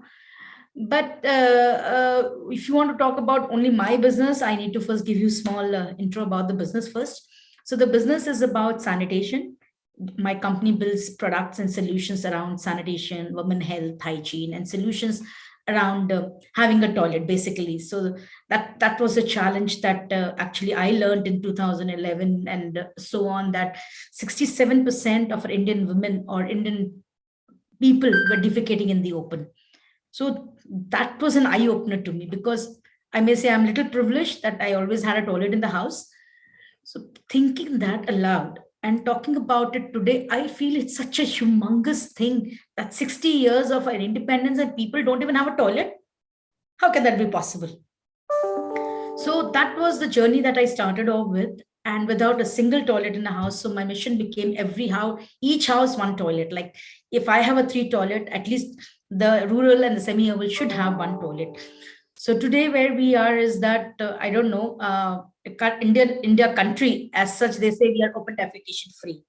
So within next 2012 to 2019, country became open defecation free. Of course, that's not to quote, but it's not the fact, but definitely we have made some progress. So if I'd see in terms of the mission that I had, the company and the government has accomplished that. We have built a number of them from my start with just 10 lakhs of a revenue to now 50 to 60 crores. In that numbers, we have become that. In the headcount, I was just as a proprietary company, and now we are a corporate with 800 people on board. So sanitation, when I started, people, of course, again, made fun of me, and many years I had to hide what I was trying to do. Actually, I didn't tell them I built toilets, and today also people laugh at me when I say that, oh, you build toilets and you're sitting in a corporate office and building toilets. I said, so that's where we are. People don't take us seriously. People think that what we are doing is crazy. There was one vendor of mine who keeps reminding me that when I had called him that I wanted to buy toilets from me, he said, what pagal aadmi hai? Kaun pagal aurat aa gayi mere ko phone kar rahi hai? And today he's one of my best friends, and he really values my work. And I also told him to buy my shares. I was offering him my shares for 10%. Today he cries, I should have bought it, So that's how it is. And we have listed our company on the website on NSC last year, which was the very big achievement for us and for the entire women entrepreneur group or the ecosystem, that nothing is impossible if we dream it.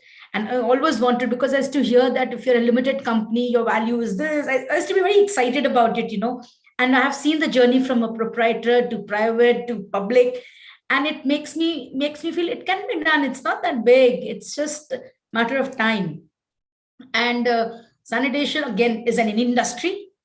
Any service, we all need to take it seriously. So that's where our trajectory has been in terms of numbers and values. So much. I think that was very insightful in understanding, of course, how your growth trajectory has been, and of course also in understanding in that how women leadership is bringing changes not just in boardrooms, but from the grassroots of India to the boardrooms of the country. So it's really inspiring to hear about your journey. My next question would be to Nar ma'am. So could you tell us about the participation of women that we are finding in building digital India, and how is IBM possibly assisting in fostering such kind of women leadership in the country? So I think, there is a philosophical way of looking at it, Anisha, and you say behind every successful man and effort, there is a woman. But then when you look at the actual participation, I think it needs to improve dramatically at all levels. And I think, there are two areas, since you asked about IBM, two areas very close to my heart, actually three. So I mentor women entrepreneurs, especially on the technology side. I volunteer time for doing that outside of IBM, but IBM is very happy that I do that. Second, I think IBM leads the way in terms of gender diversity and the gender diversity initiatives, the way we do policy and programming, within IBM. And therefore, we win awards globally and in India all the time for best places to work for, not just women, but minority communities. So inclusion is a way of life for us. And I won't get into that because I think that's on the corporate side. But I think the important thing here, the third leg that I spoke about, okay, so all this is close to my heart, which is women leaders and which is women entrepreneurs. But I think the real effort, if you really have to look at it, and if you have to change the fabric of the society, eventually, why is it that we've made progress in 30 years but not accelerated enough? Is because we need to change things at the grassroots level, right? We still find that education at a high school and a higher secondary, level, as we call it, needs to still be equal for girls. A lot of the times, the STEM education is not a high priority for girls, especially, or that they are kept back. So one of the missions that IBM has done is that we are aiming towards, 2 to 3 lakhs girls across 13 states in India to ensure that they're pursuing STEM education. We're trying to do this in tier 2 and tier 3 cities, not just, in the urban and the metro cities. We are trying to do this in 120 districts. And if I'm not wrong, I think we already have about 250,000 girls enrolled as part of this program. Interestingly, we're not just doing this in girls' schools, we're also doing this in co-ed schools. So we already have about 115,000 boys also enrolled for the program. But what is the difference in the program? We've, of course, building the curriculum with the schools. We're also doing teacher training, programs. But I think one of the most important things that is close to my heart is that we are talking to them not just about education and curriculum, but about the fact that girls ought to have a career. And second, that girls can have a career in STEM. And therefore, this conversation is not just going in terms of just the curriculum to the children. This conversation is going to the teachers who are creating a supportive and inclusive classroom, and also sometimes extends to the parents who get this because, of the teachers being involved with it. And I think if we analyze a lot of the programs that are getting executed in the country, well-meaning, well done, I think what has to happen is a mindset shift, and that's extremely important. And that's not just at a base education level. Like I gave you the example of the effort that IBM put in. It's one of our largest, STEM for Girls program that we do over here. But I think this has to happen. This mindset shift has to happen throughout the life cycle. Because we're talking about stereotypes today, right? So some of the stereotypes of girls not being good at science, girls not being good at maths, or that girls cannot do a sales job. I mean, there are various kind of stereotypes that abound, right? And those stereotypes can only be broken if there is a mindset shift at parents, teachers, and in a societal context. What helps definitely is when we have role models such as Mugdha, such as Namita. It is great to have these role models, because girls really feel inspired when they see more and more of these role models. So I always tell people that, don't ever think that, you should not be doing this. You must be highlighting the role models that we have in the society. It's extremely important. Having said that, we also need to work at an effort of creating the mindset shift. So, Namita, in that sense, when you were talking to me about the work that you're doing at a grassroots level, which is so much about the mindset shift, I think a similar effort is required here in terms of the STEM education for girls, Anisha. Thank you so much, ma'am. As we discuss more issues about women joining the workforce of India, we of course want to understand how do we augment this? How do we increase the participation of more women in the workforce of India? So my next question would be for Ms. Mugdha Pradhan. How do you think that we could support the participation of more women in the entrepreneurship community of India? And what could be done differently? What initiatives, what schemes can be possibly introduced more within the entrepreneurial ecosystem of India to increase the participation of women? Over to you, Ms. Pradhan. I didn't know I was muted. So that's a really great question, Anisha. And even when you think of entrepreneurship, right? Like I spent a large part of my career in Bangalore in the startup world. And like when you think entrepreneur, when you think unicorns, when you think billion-dollar valuation startups, it's usually very, very male images that pop up in your head, right? Like there aren't that many women examples. I'm so happy to like hear, Namita, your startup is like on the NSE. It's really incredible to hear that, right? But that's not a story that you would hear. You'd hear more of Sachin and Binny and all of these guys. So I think that there is a huge mindset shift required at a family level itself, even before we talk of like a government level, because now, luckily for me, because of the field of nutrition, most of my workforce actually is women. So we have to do diversity hires with men.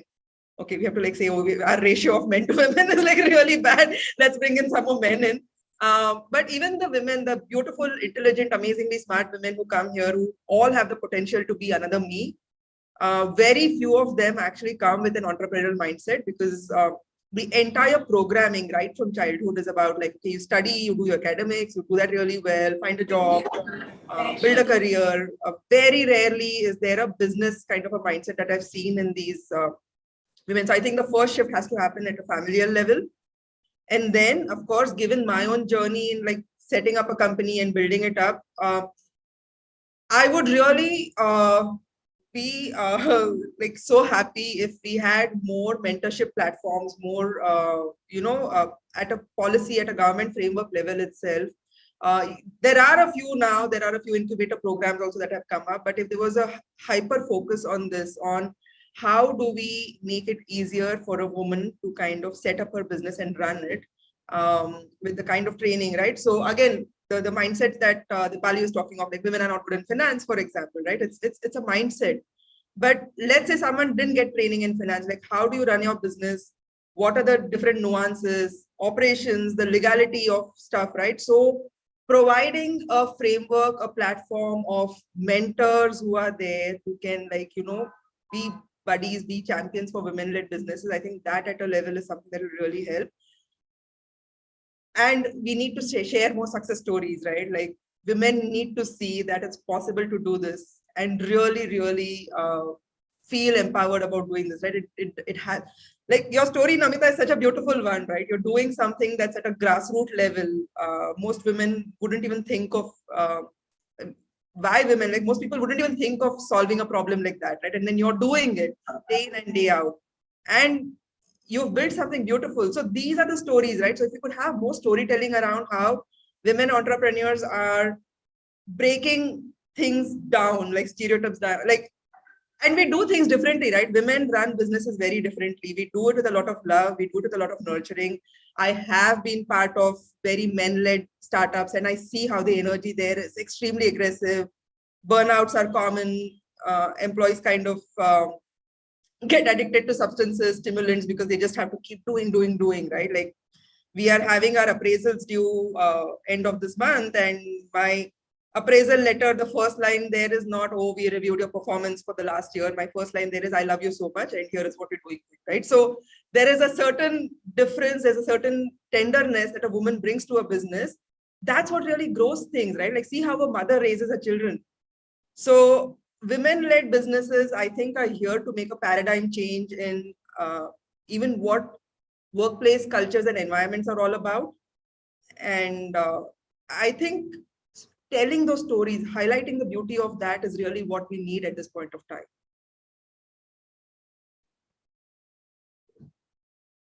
Can I speak on this? Yes, yes, please, definitely.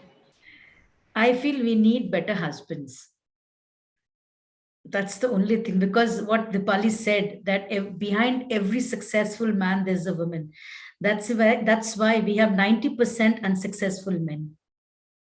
So, Namita, to build on that, sometimes I don't even think we need husbands. As a divorcee who had to actually, that's it. Okay. So, but 90, what I have understood, most of my, when I do a lot of mentorship in that, I've realized that these girls are very, very active. They want to do something. Even myself, I used to be always like, Mappa, I have to do something. And I wanted to do MSc. Sorry. But after marriage, I forgot everything. It took me almost 4 years to 5 years of financial need to come to this thought that I have to do something to do. So recently, having a conversation with my young daughter, she said, Mom, 95% of the women entrepreneurs who have become successful just like you have come out of the need. So they had a need that they had to survive because they didn't have money, or they had to do some extra income. But if you have first question, the guy says, why you need money? Because I'm already there. So can we change that mindset? Can we have guy coming and say, I want an entrepreneur, get married to an entrepreneur and support her? Can we have a guy coming and telling that I value her education, whatever she wants to do, she should do it from tomorrow, or not wait for 2 years till they settle down? Namita, I want to just demystify what you're saying and also correlate to what Mugdha said. Mugdha, so yes, it may not be the husband, it may be the mother, it may be the mother-in-law, it may be the sister-in-law, it may be the sister, it may be the father, who encourages a young woman, to focus on a career, be it being an entrepreneur, be it a corporate job, as long as you have women working role models. But the real issue here is, again, going back to stereotypes. Stereotypically, a woman is supposed to take care of her home. She's supposed to take care of the children. She's supposed to be a great hostess. And the reverse is true. And I've given this example before, but I will repeat, right? If somebody visits my home, and if I have a great home and I have a son who's 17-and-a-half-year-old who's doing extremely well, okay, I get the credit. Although my husband may have played a huge role in making it happen, So that's also true, by the way, right? So the reverse is also true. We automatically get the credit for all the roles that we're supposed to play in society. I think that's where we require a more equitable distribution. We require a more equitable distribution to say that women can play these roles which men have played, and men can play the other one. Let me give you another example. I took a sabbatical in 2016 after having a work experience of about 25 years. The reaction that I got from people around me was, chalo acha hai, now you can focus on home and family. Okay, now imagine a guy, if he had taken a break after 25 years, people would ask him, did you get sacked? Is everything okay? Aren't you worried? So I think it is these stereotypes. It's time where the integration needs to happen. And that's when you're both on point, Namita. Supportive husbands, and Mugdha, your question on do we need them? If not them, the mothers and the mother-in-laws. I mean, my mother is a prime force behind me having a career, right? So I just wanted to clarify No, this. so The here, burden now is on that both I'm talking, sides. yes, so absolutely agree, because I come across young girls who said, I don't want to get married because they will not allow me to do business or don't allow me to do. So that is very scary. Even for my daughter who's just 21, she's scared. She says, Mama, why do you talk about my marriage and why not about my career? Whereas I tell, no, you can do business also. So the fear what we have, what we're talking about this, how what is stopping the young girls from either becoming good women first and a career woman second. So first she has to be a woman, and with that she can manage a career also. So where is that balance coming in? Why my young children are not accepting that they can manage both? That is where I think we need more women to come in. If that is clarity is there, and if the guys are ready to accept it, I think so. I have a boy also who's 25 years. He says, I don't want to get married. This is a very sad line I heard from him recently, because he's very scared of the girls. He said, Mom, she'll be working, she'll be doing all things, and I'm okay with it, but I don't know how she'll treat me.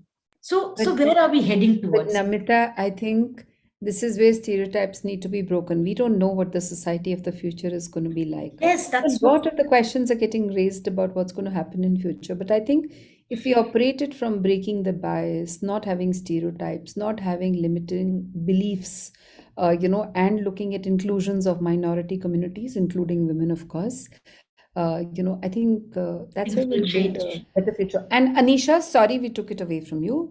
Without your permission, I That's think perfectly all right. Mugdha and Namita and I had like a dialogue going on. So back to you, Anisha. Yes. So as we kind of course, discuss about breaking the stereotype, I would actually like to ask something in that regard. Like, what do you think would add to it? What do you think breaks that stereotype?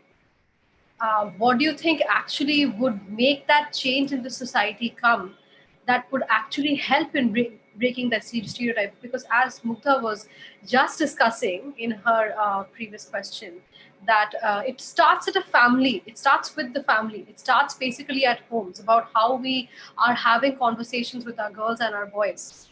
So if I am to ask you that question, that what is actually breaking the stereotype? So what would be your thoughts on that? Yeah. Which one of us you want to I answer? was asking Miss Namita Bankara. So you're on mute. Where do you? That was for Namita, or was it for me?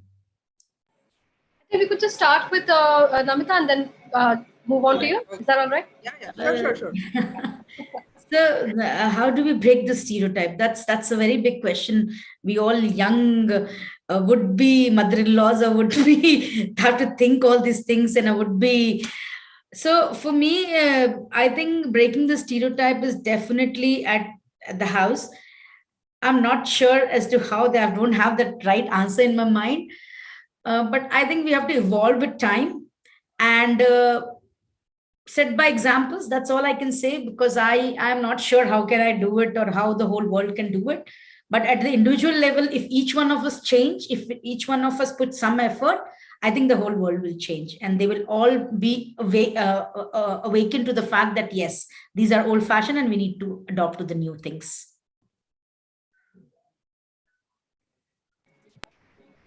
Leading by example is what you basically. Yes. All right. So over to you. Yeah, to me, like the only time you would break something is when you don't need it anymore, right? So when it's time to end the stereotypes is when you break the stereotype, including I was one of the stereotypes for 38 years of my life, right? I was that good wife, good daughter, good daughter-in-law, good employee. I was all of that. And I went through an entire period of transition, which also involved like actual clinical depression. And then I saw that life wasn't serving me anymore. So I had to break that. I had to break out of that life. So, it's very hard. It's easy for us to kind of ideate and say, this is what we need to do to break the stereotype. And, we need to do this and do that and have stories. Like I said that myself. But I think that point of actually getting rid of the stereotypical image that society has created for you and carefully conditioned you to kind of follow, especially as a woman, will only happen when intrinsically you feel the desire to change, right? Until that moment, I work with so many people one-on-one, even for mental health, right? So until that desire comes from within, that, okay, it's time I change something about my life. You can't make it an external thing. What we can do as people who already started doing this, as Namita beautifully said, is become shining examples of what breaking the stereotype looks like. Right? There is success, there is courage, there is fame, there is recognition, there is all of that you might not get if you stick to your stereotypical image of, like, the way you're supposed to live your life. So leading by example, becoming shining examples, and creating the space for someone to kind of just break out of that nice conditioned egg that they're in. I think that's what really will do it. So, Anisha, I just want to add here.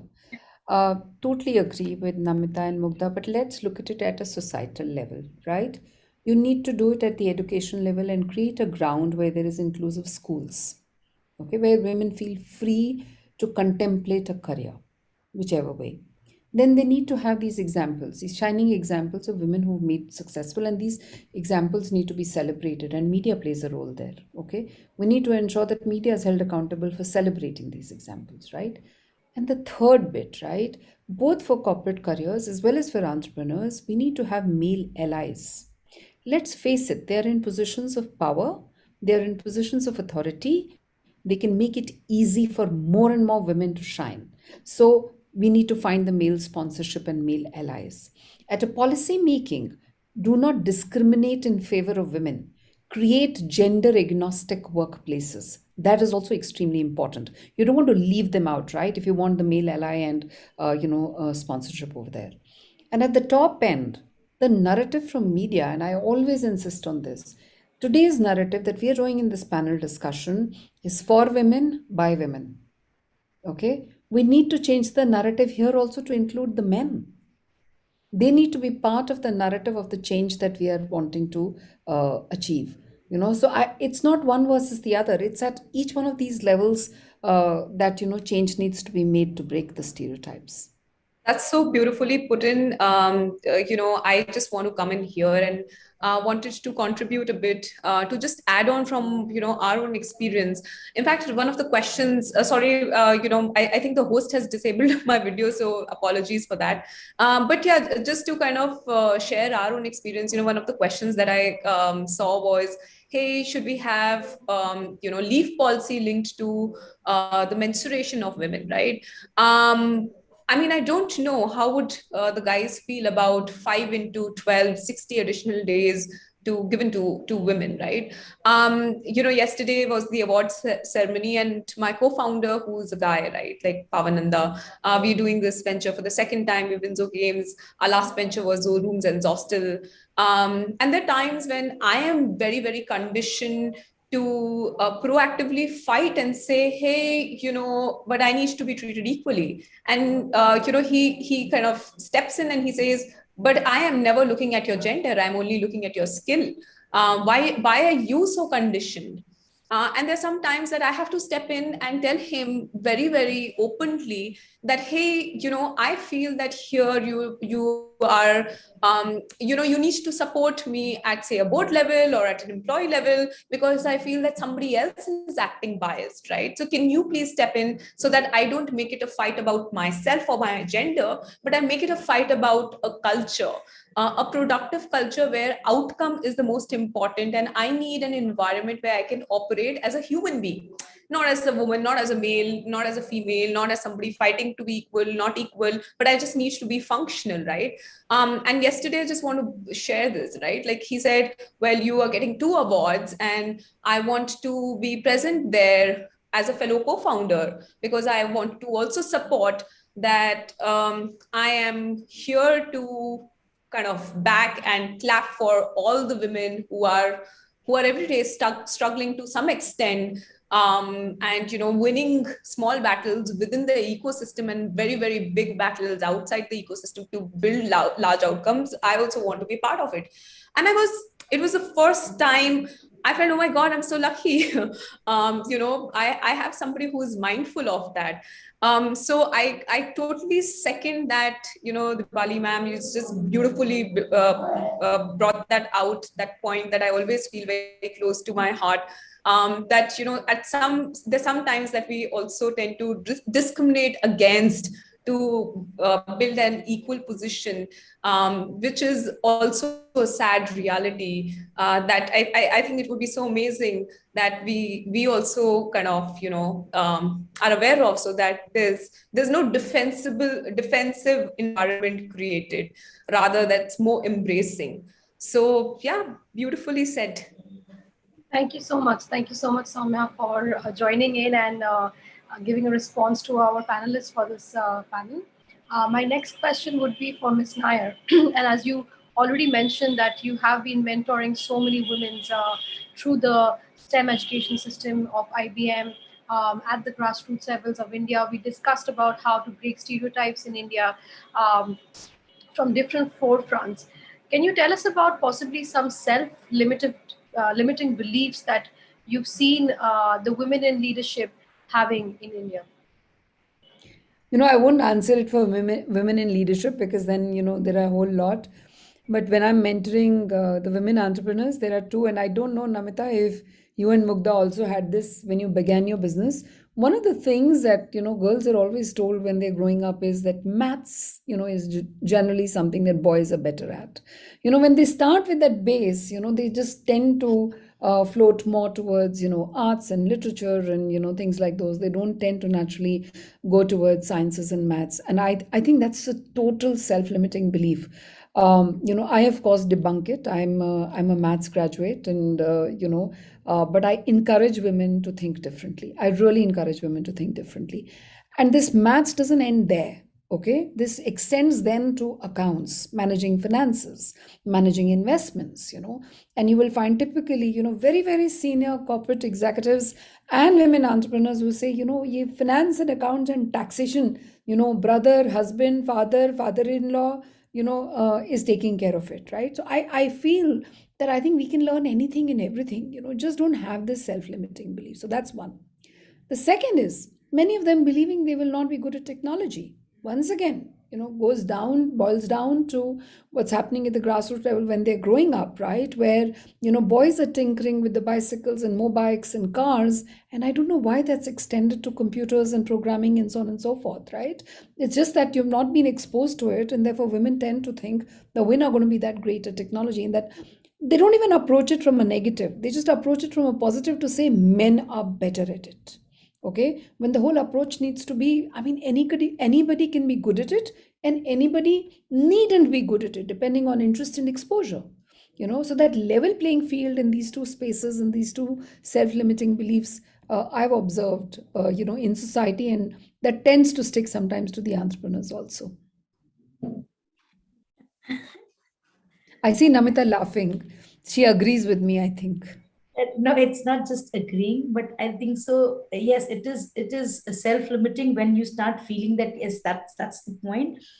But for me, I'm a science graduate, and many people on my table, and I'll self-congratulate myself, and Yola say I got my first patent for my product. Nice. Just a home science graduate. So that was the belief, yes, very much correct, that we do have this self-limiting belief that since we do not know maths, we can't do business. So I come from a Marwari family where we were made to believe that we are Marwari Khandas, we can do business. So whenever I tell I'm a Marwari coming from this, oh, that's why you have done so well in business. And it was credited to my birth. How come? I never realized that, because my dad was working. We never had a business at home. So it is just that, yes, these are the beliefs. So I think we should not have grudges against these beliefs. We should work on it. And I always try to see what I was good at. And every woman should see that we can't be good at everything. Yes, we are good at something. So what are we good at? And we should focus on that. I was very bad cook, very, very bad cook. So what I did, I got a cook in my house.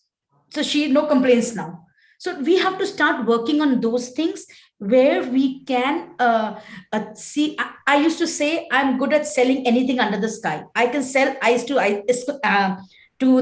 Eskimos or whatever it is. So that belief I had in myself. Rest, everything fell in place. I could hire a CEO, I could hire a CF, everybody could do everything. And I have all the MBAs here, ISB MBAs here. But I am not nothing. I am just a homemaker and a graduate. But the belief to make something big, to believe that I can do this, is the first step to breaking any kind of stereotypes that you are living in. Even if you are, there is a belief in my family that when we are menstruating, you can't even sit on the bed of your grandmother. But I changed it. I sat, I played with her, I ate with her. So that's the belief that you have. If you don't believe on something, you don't do it. If you believe in something, you do it. Thank you so much. Thank you so much, Ms. Maka.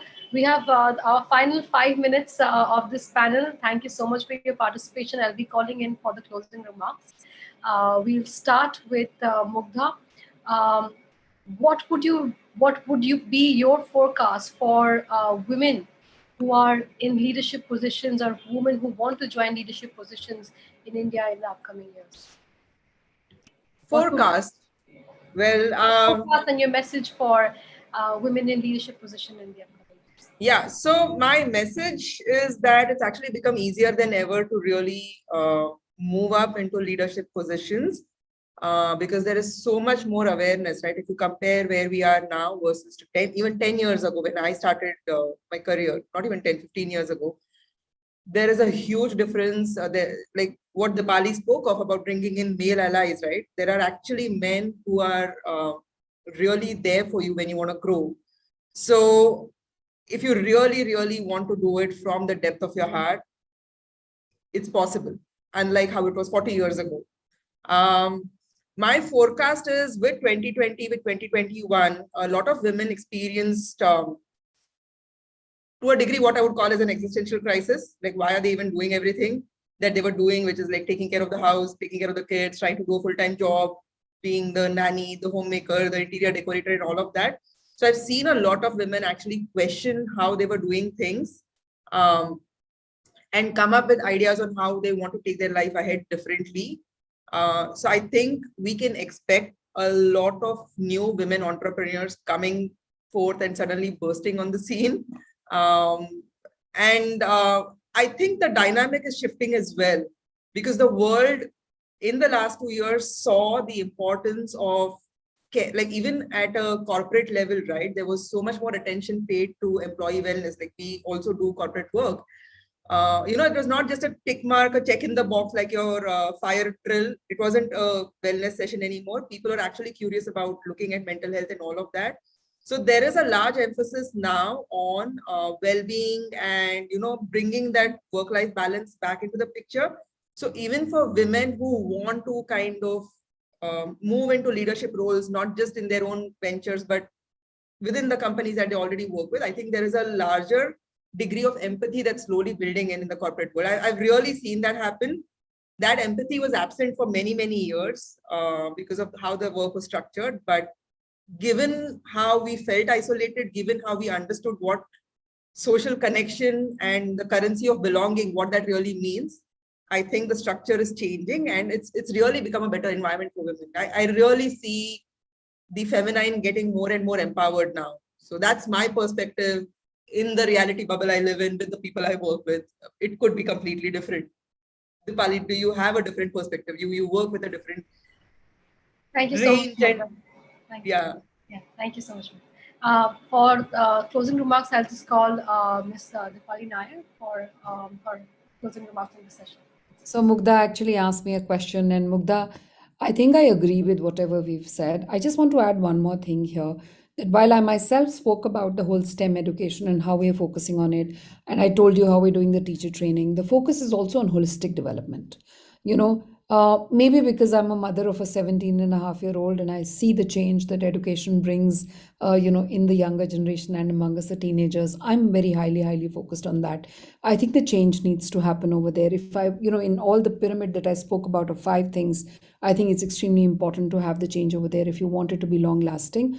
And by holistic development, I also mean that our school system, our school education system needs to understand that it's not just about curriculum, it's not just about ratification, it's not just about, the maths and the science and the physics and the chemistry, it's also about problem solving. It's also about focus on innovation. It's also about communication, verbal and written, which becomes very, very important, if children ought to have a career and, especially girls. And I therefore request all corporate organizations, when they are participating in the CSR activities, when, we have Mugdha and Namita speaking about what they're doing, I think it's all parts of their learning that they've utilized in becoming the successful entrepreneurs that they have. And Anisha, you would have also done that, becoming the successful editor that you are, right? And I think we must also take the message, therefore, of holistic development across to everyone.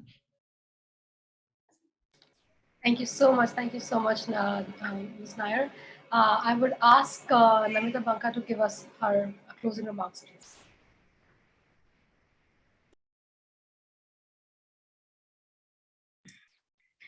So for the women out there, it's just that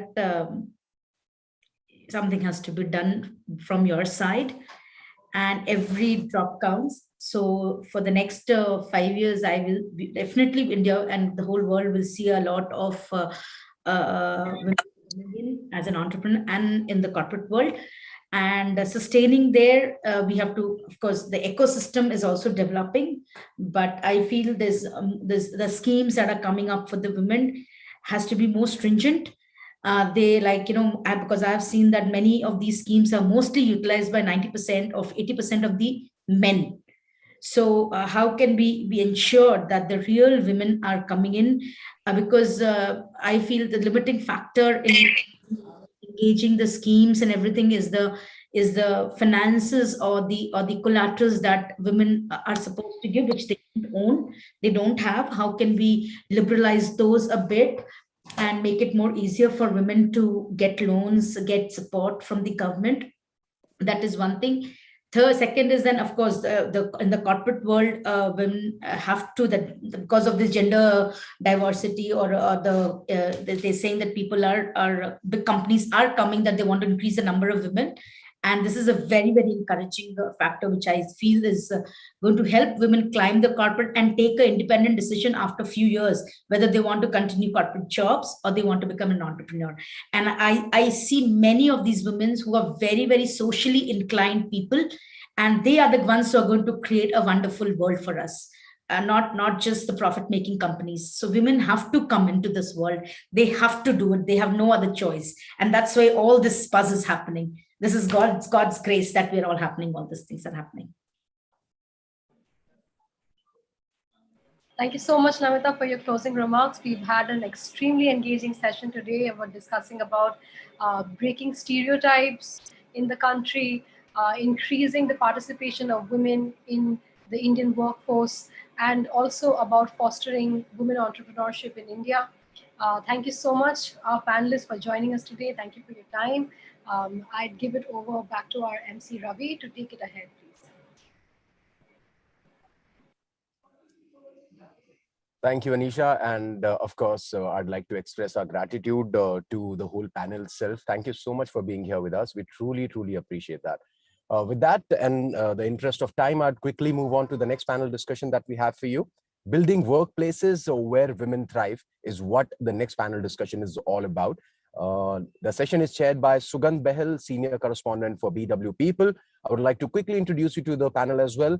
Let's welcome Soumya Singh Rathore, co-founder for Winzo, Sunaina Harjai, co-founder and director, Hats Off Accessories, Priyanka Goyat, co-founder, Rijo Valiners, Pankhuri Gandotra, director and CEO, Writings on the Wall, Deepti Prasad, co-founder, Spine AI, and Lavina Sirohi, co-founder and director at India Hemp Organics. So that's your panel, ladies and gentlemen. And the ladies will take over now. I'll hand it over to Sugandh. Thanks, Ravi. Good evening, lovely ladies. I welcome you to our conference today. And a topic of discussion too is very enthralling. If you see, it's building workplaces where women thrive. Just to give a brief backdrop as to what exactly we'll be talking about. Well, the global, COVID-19 pandemic has been particularly hard on women, I believe so. And I believe you will also go by this statement. It comes as no surprise that many women bear their family responsibilities, and those same women face obstacles at work as well as a result of the caregiving, attitude that they have. Now, according to CNBC, men working remotely with children were promoted 3 times more than the women with children in 2020. While men were getting promoted, women were being pulled to support and help their children with distance learning. That was, I believe, one of the challenges for working women.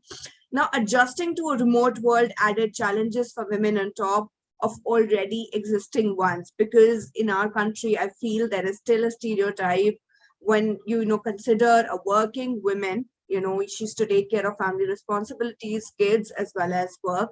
Now, some women found themselves in roles that couldn't be done effectively remotely, and faced with limited childcare options were forced to step away as well. Now, others found barriers in how their employers allowed them to function in this reality, and resulting mental burden led them to resign as well. In order to encourage women today to come back to the workforce, I feel that there is a need to retain the women currently within the organizations, and leaders and organizations that truly care for their employees and want to drive for success of women, they must incorporate few aspects or policies to create necessary changes. This is the backdrop from my end, where it will be clearly visible how women have to thrive onto different, phases in order to prove themselves, prove their acumen. I'll begin with you women today. I'll begin with Pankuri. Let's open the first question for her. How do you feel that the role of working mothers especially has increased post-pandemic? Also, what strategies should organizations devise to ease this burden, according to you? Pankuri, it's mute. Hi, Sugam.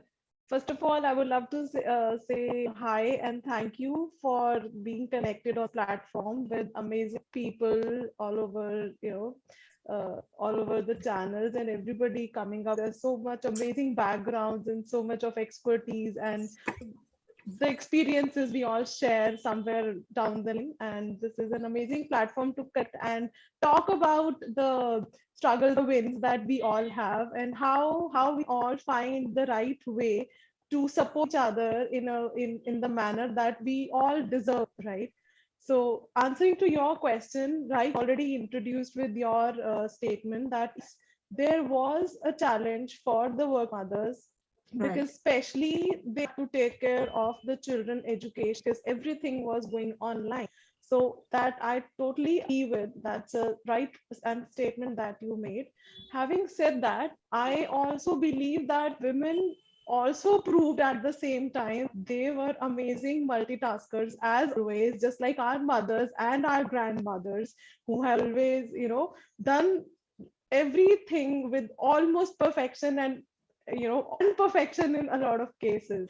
So I have seen my mother and my grandmother taking care of everything with all perfection. My mother is a doctor. She has worked throughout her life, and she has taken care of the children, the family, the household, everything, even she was pregnant. So I do feel that there is an extra that comes with this gender, which is purely able to manage a lot of things that come their way, even when they are the unplanned ones, right?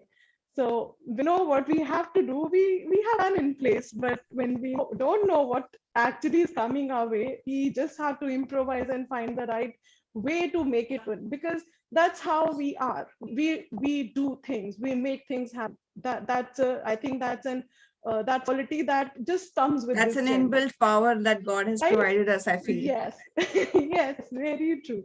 So that is that I agree with. And I think the most basic support that we can provide it's kind of a culture is the flexibility, that a lot of companies have a very strict culture of a timeline, Of course. that right. And when if that timeline coinciding with some other priority that you have at your personal front, especially when the pandemic was there and we were seeing that all the education had gone online, especially with the younger kids, and mostly the mothers had the responsibility of sitting with children. Of course, there were a lot of fathers who shared the responsibility, but there were who did not, probably because they had their own work assignments to care of, and their job And also, responsibility. just to add, as you said that there were few women, I mean, few men who have supported women as well. Now they've been applauded in their organizations, as I just said, thrice.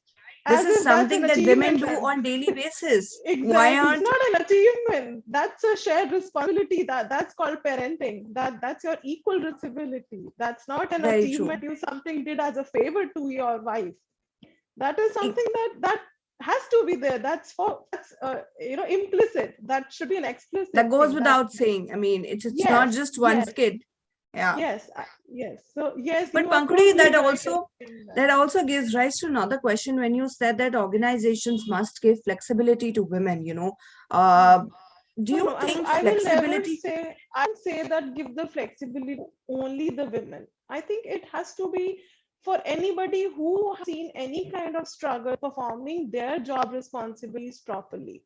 That comes with men as well. But like we said, that the ratio is more toward the women and less toward men because of the statistics we have seen. Very Right? true. Yeah. But that opens a question to all of you. Anybody can answer. Is flexibility or providing few policies to women or any other gender, let's say, within an organization, is that the only medium to sustain them or sustain the, talent? Anybody, Deepti or Lavina, anybody can answer that. No.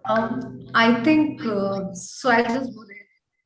I think just giving flexibility is that's definitely one of a very easy way of implementing this policy. But I think this does not. It's not like a stepping stone towards catering or this bigger problem at large.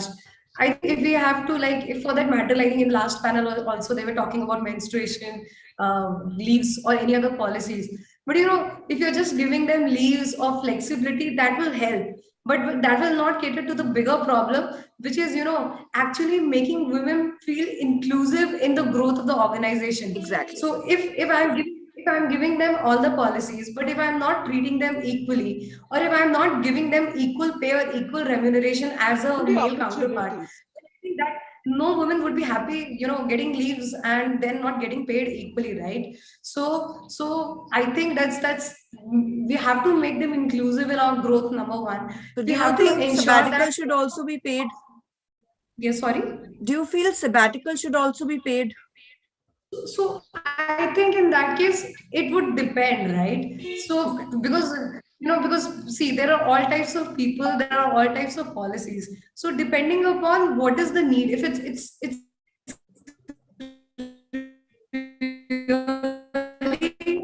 it's really a need which can be addressed in ensuring that women do retain in the positions.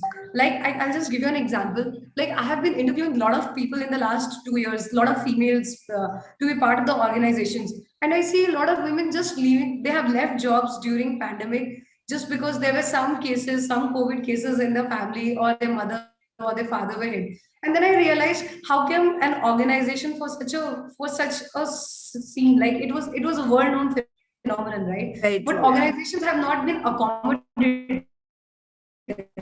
I think in those cases, definitely doing a paid sabbatical, say for a month or something, I think it should be there. But obviously, it should, the cases should be screened and appropriately action should be taken so that, we have to encourage women to be there in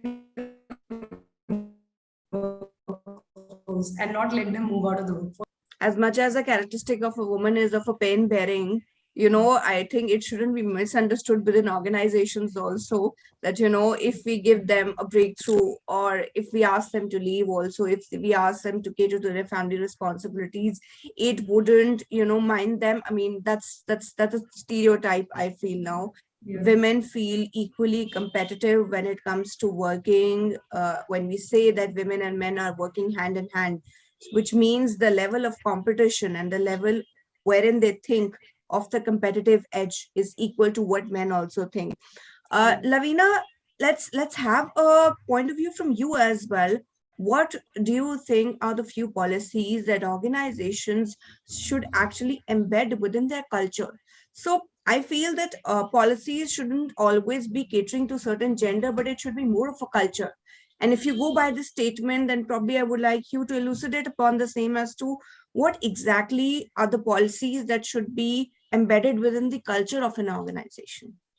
I think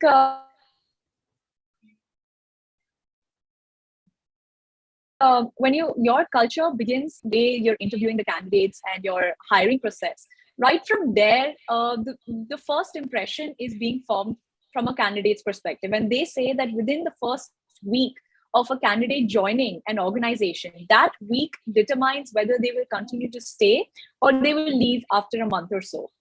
And I think what's really important is right from your hiring process where you're conscious of any biases that could be taking place. Employer branding is also as important as branding in general, right? So focusing on aspects such as diversity in the organization from a gender perspective. So more women, or not even women, everybody feels more welcome, so they don't feel like a minority in the space. Number two is ensuring that it is a culture that you don't just preach, but that you actually practice. And I think now that we've moved from to work from home culture, people, though they have adapted to it, you're still missing the gap of personal communication. So how do you bridge that? Ensuring that there are, when you're setting culture, everybody is felt inclusive as part of the team. You don't have just after a long period, let's say you have review meetings, and then those come with biases because there's such a long time that's gone into them. But having them at the end of every single week, and ensuring that your conversations are not limited to just work alone, because let's say a Monday morning stand-up could be more productive and enthusiastic in terms of energy, but let's say at the end of a Friday evening, everybody's looking forward to a weekend. So, you don't want to discuss tasks that are pending, but you want to discuss what are your plans for the weekend. Because what's very important to realize is because, at India Hemp Organics, we preach so much about what we're catering to the consumers, but it's really important to retrospect and focus on, are you really able to offer that internally to your team as well? That level of mental, today, like India is the fifth most depressed country in the world, and you have such a large amount of the workforce that's spending majority of its time at the workplace. So how do you ensure that it's a happy place for them to be at? And I think all of these qualities eventually leak out and ensure for how long a candidate will choose to work with you, because at the end of the day, you don't want to keep having a higher churn rate with people joining and training and then them leaving, but you really want to emphasize on building a team that is there for the long term, because everybody should have an ownership mindset. Obviously not everybody at a hierarchical level, but I feel it's important for everybody to be heard. And as Pankuri was speaking about having flexibility, I think it's important that we're always so distracted as human beings. Sometimes when we're at work, we're thinking about family. When we're with family, we're thinking about work. So really setting that boundary that after, let's say, you want to ensure that everybody's really productive in their work hours. So you create an environment that's conducive to that. But after work hours, you want to ensure that everybody's taking care of their mental well-being, their personal well-being, spending time with families, what's important for their growth as human beings as well. So you're really allowing them to shut off instead of ad hoc calls, beyond work hours. So these are just a few, I think, basic principles that if we follow them correctly, they can make such a great change in your culture. And as you said that, while I feel that during pandemic and after pandemic, there is no clock in, clock out while we're working from home. So very rightly, you've pointed out that this is one of the aspects that should also be embedded within a culture so that it's followed. It's followed widely, not as a policy, but then for human beings' sake. Next day, when you expect your employees to come back to work with the same zeal that you left them yesterday, you need to give them some breathing space as well. Taking care of the family. Now, Sunena, I really want you to build upon the fact that, I feel building blind hiring or gender equal interviewing requirements into hiring practices goes a long way to ensure the qualified candidates are excluded from the consideration list. Do you agree with this statement? And if yes, how do you build that environment or that hiring process within your organization so that the potential candidates are not left out, keeping irrespective of what gender they are? Thank you. I just want to apologize. I'm at the airport, so there's going to be a bit of a disturbance for you. No problem. Coming to your question about blind hiring, I feel as a company, as a founder, whether it's a small organization, whether it's an SME, whether it's a startup, whether it's a big corporate, understanding that the employee that you're hiring is on the basis of their credits and their merits and their educational degree and their skills and their leadership, apart from their just gender. I feel that's a basic understanding that should be instilled in uh, the hiring and the HR first. Then we can go. Why do we need to justify to anybody as to why there has to be a certain gender, whether male or female, when you're hiring? It's important for the founders itself or the company owners to first understand that there's a basic principle right now. We're hiring talent, and the talent could be it again. You can't be bifurcating as to. Of course, I feel certain parameters when you don't have maternity leaves, you don't have healthcare facilities. It's Right. when the corporates are thinking, okay, let's not do that because we're spending more than what we're going to make. So I feel first they should sort out those things and then think into blind hiring. If they don't have those provisions, again, they're not going to create a very sustainable environment for both the genders. So first thing I feel you have basic access to washroom. I still go to places and factories where they say, okay, there's a common toilet.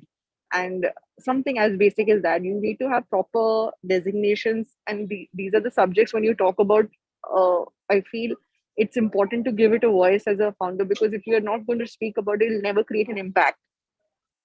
So I Very feel in true. terms of, You have a point.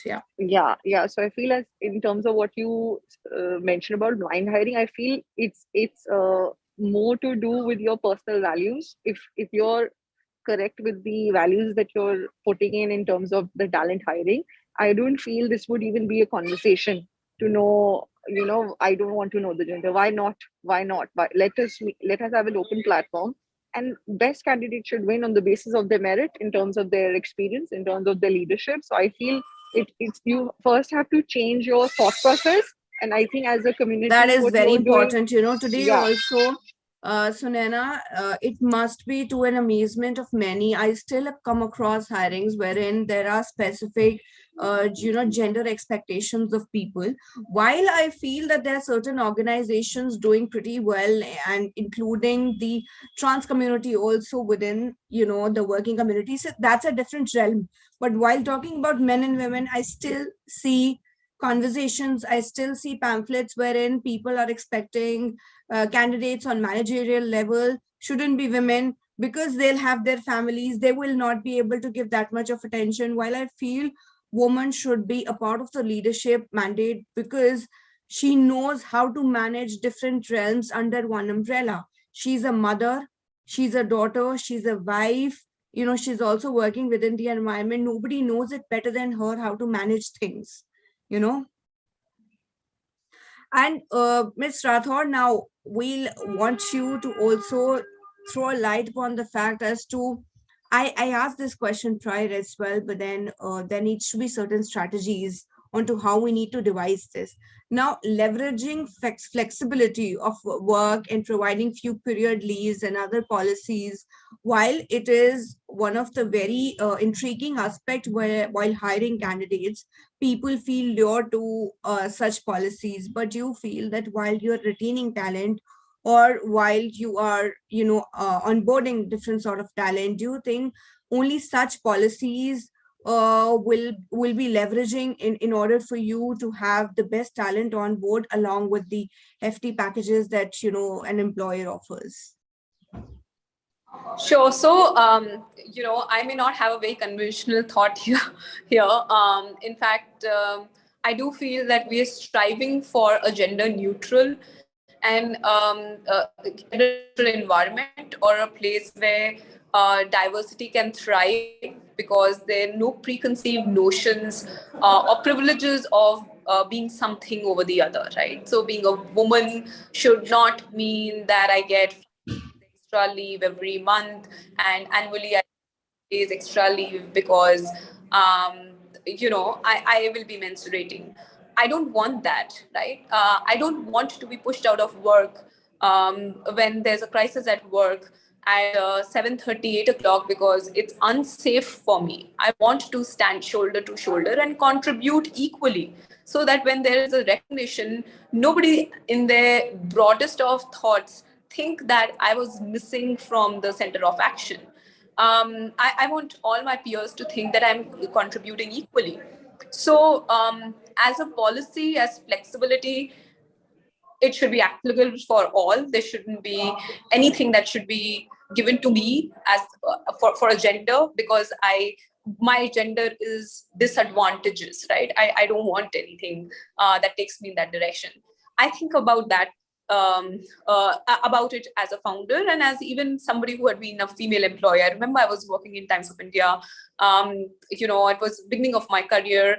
I was part of the CEO's office, and one of my early assignments, there was a crisis at work, and it was somewhere around 10:30. We were having weeks every single day where we used to leave office at around 12 o'clock, 1 a.m.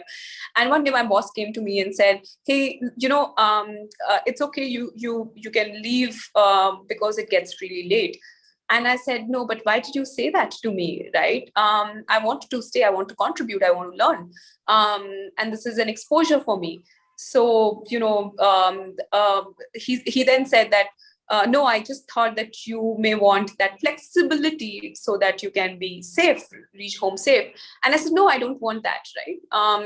I think I would want to believe that I'm going to be as safe as you are going to be, or my colleagues are going to be, and I want to shoulder to shoulder.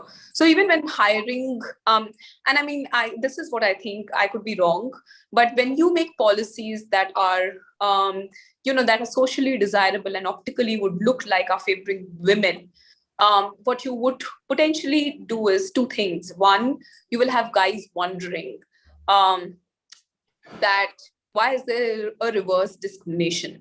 Second, and you can have a potentially a defensive culture, right? You're definitely not thriving for a gender neutral.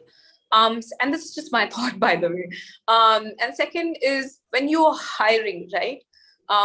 There could be managers who are always conditioned or who are always optimizing for productivity, because at the end of the day, we are all coming for a cause, a mission, right? And when you want to maximize the output of that mission and be a winning team, you'll always optimize then, thinking, hey, but there's this policy which will allow this person to step out and not be present so many days, and can kind of go sabbatical without a question. So I don't know how does that work. I feel that a gender neutral environment requires everything to be extremely balanced and not lopsided either way. Balance is the correct vocab that you've used. While organizations need to have strategies in order to make both the genders inclusive, that shouldn't be misunderstood that one gender is getting leverage over the other. Similar is in the stance of leadership skilling as well. Deepti, I would want you to lay your views on what happens while women are being contented in a leadership list. Now, I have certain examples wherein women, after their maternity leaves, coming back to an organization, of course, they don't know what's been happening for good 6-8 months, but prior to going on a maternity leave, she was one of the contenders to go on to a leadership level. But while she's back, now that she's logging that 8 months ka gap, she is not being considered in that contended list because she wasn't there for just 8 months. While it is forgotten that she's been working for this position or for this contendership for good 8-9 years, or let's say 6-7-8 years. What is your view on the same? How should organizations make this aspect of a leadership, leading also an inclusive culture? I think very good question. This is something like we really face in lot many organizations. But if I have to go by like typically if I have to think about me and specifically how we as an organization function, I think we have never taken this kind of a view, because maternity leave or for that any matter, any valid sabbatical leave, but that does not undermine the contribution a person brings to the table, the value the person brings to the table, right? So as an organization, I think that's what I was saying in terms of the policy. I think we should not frame any policies which is supporting one gender over the other. But these are where, as an organization, we can actually put in policies which leads to a very inclusive thinking, right? Giving equal opportunities to work, equal promotion policy. Like if you think that a female, be it a male or a female, if they are good enough, if they have been contributing to growth, then I definitely feel that they should be promoted to the next level.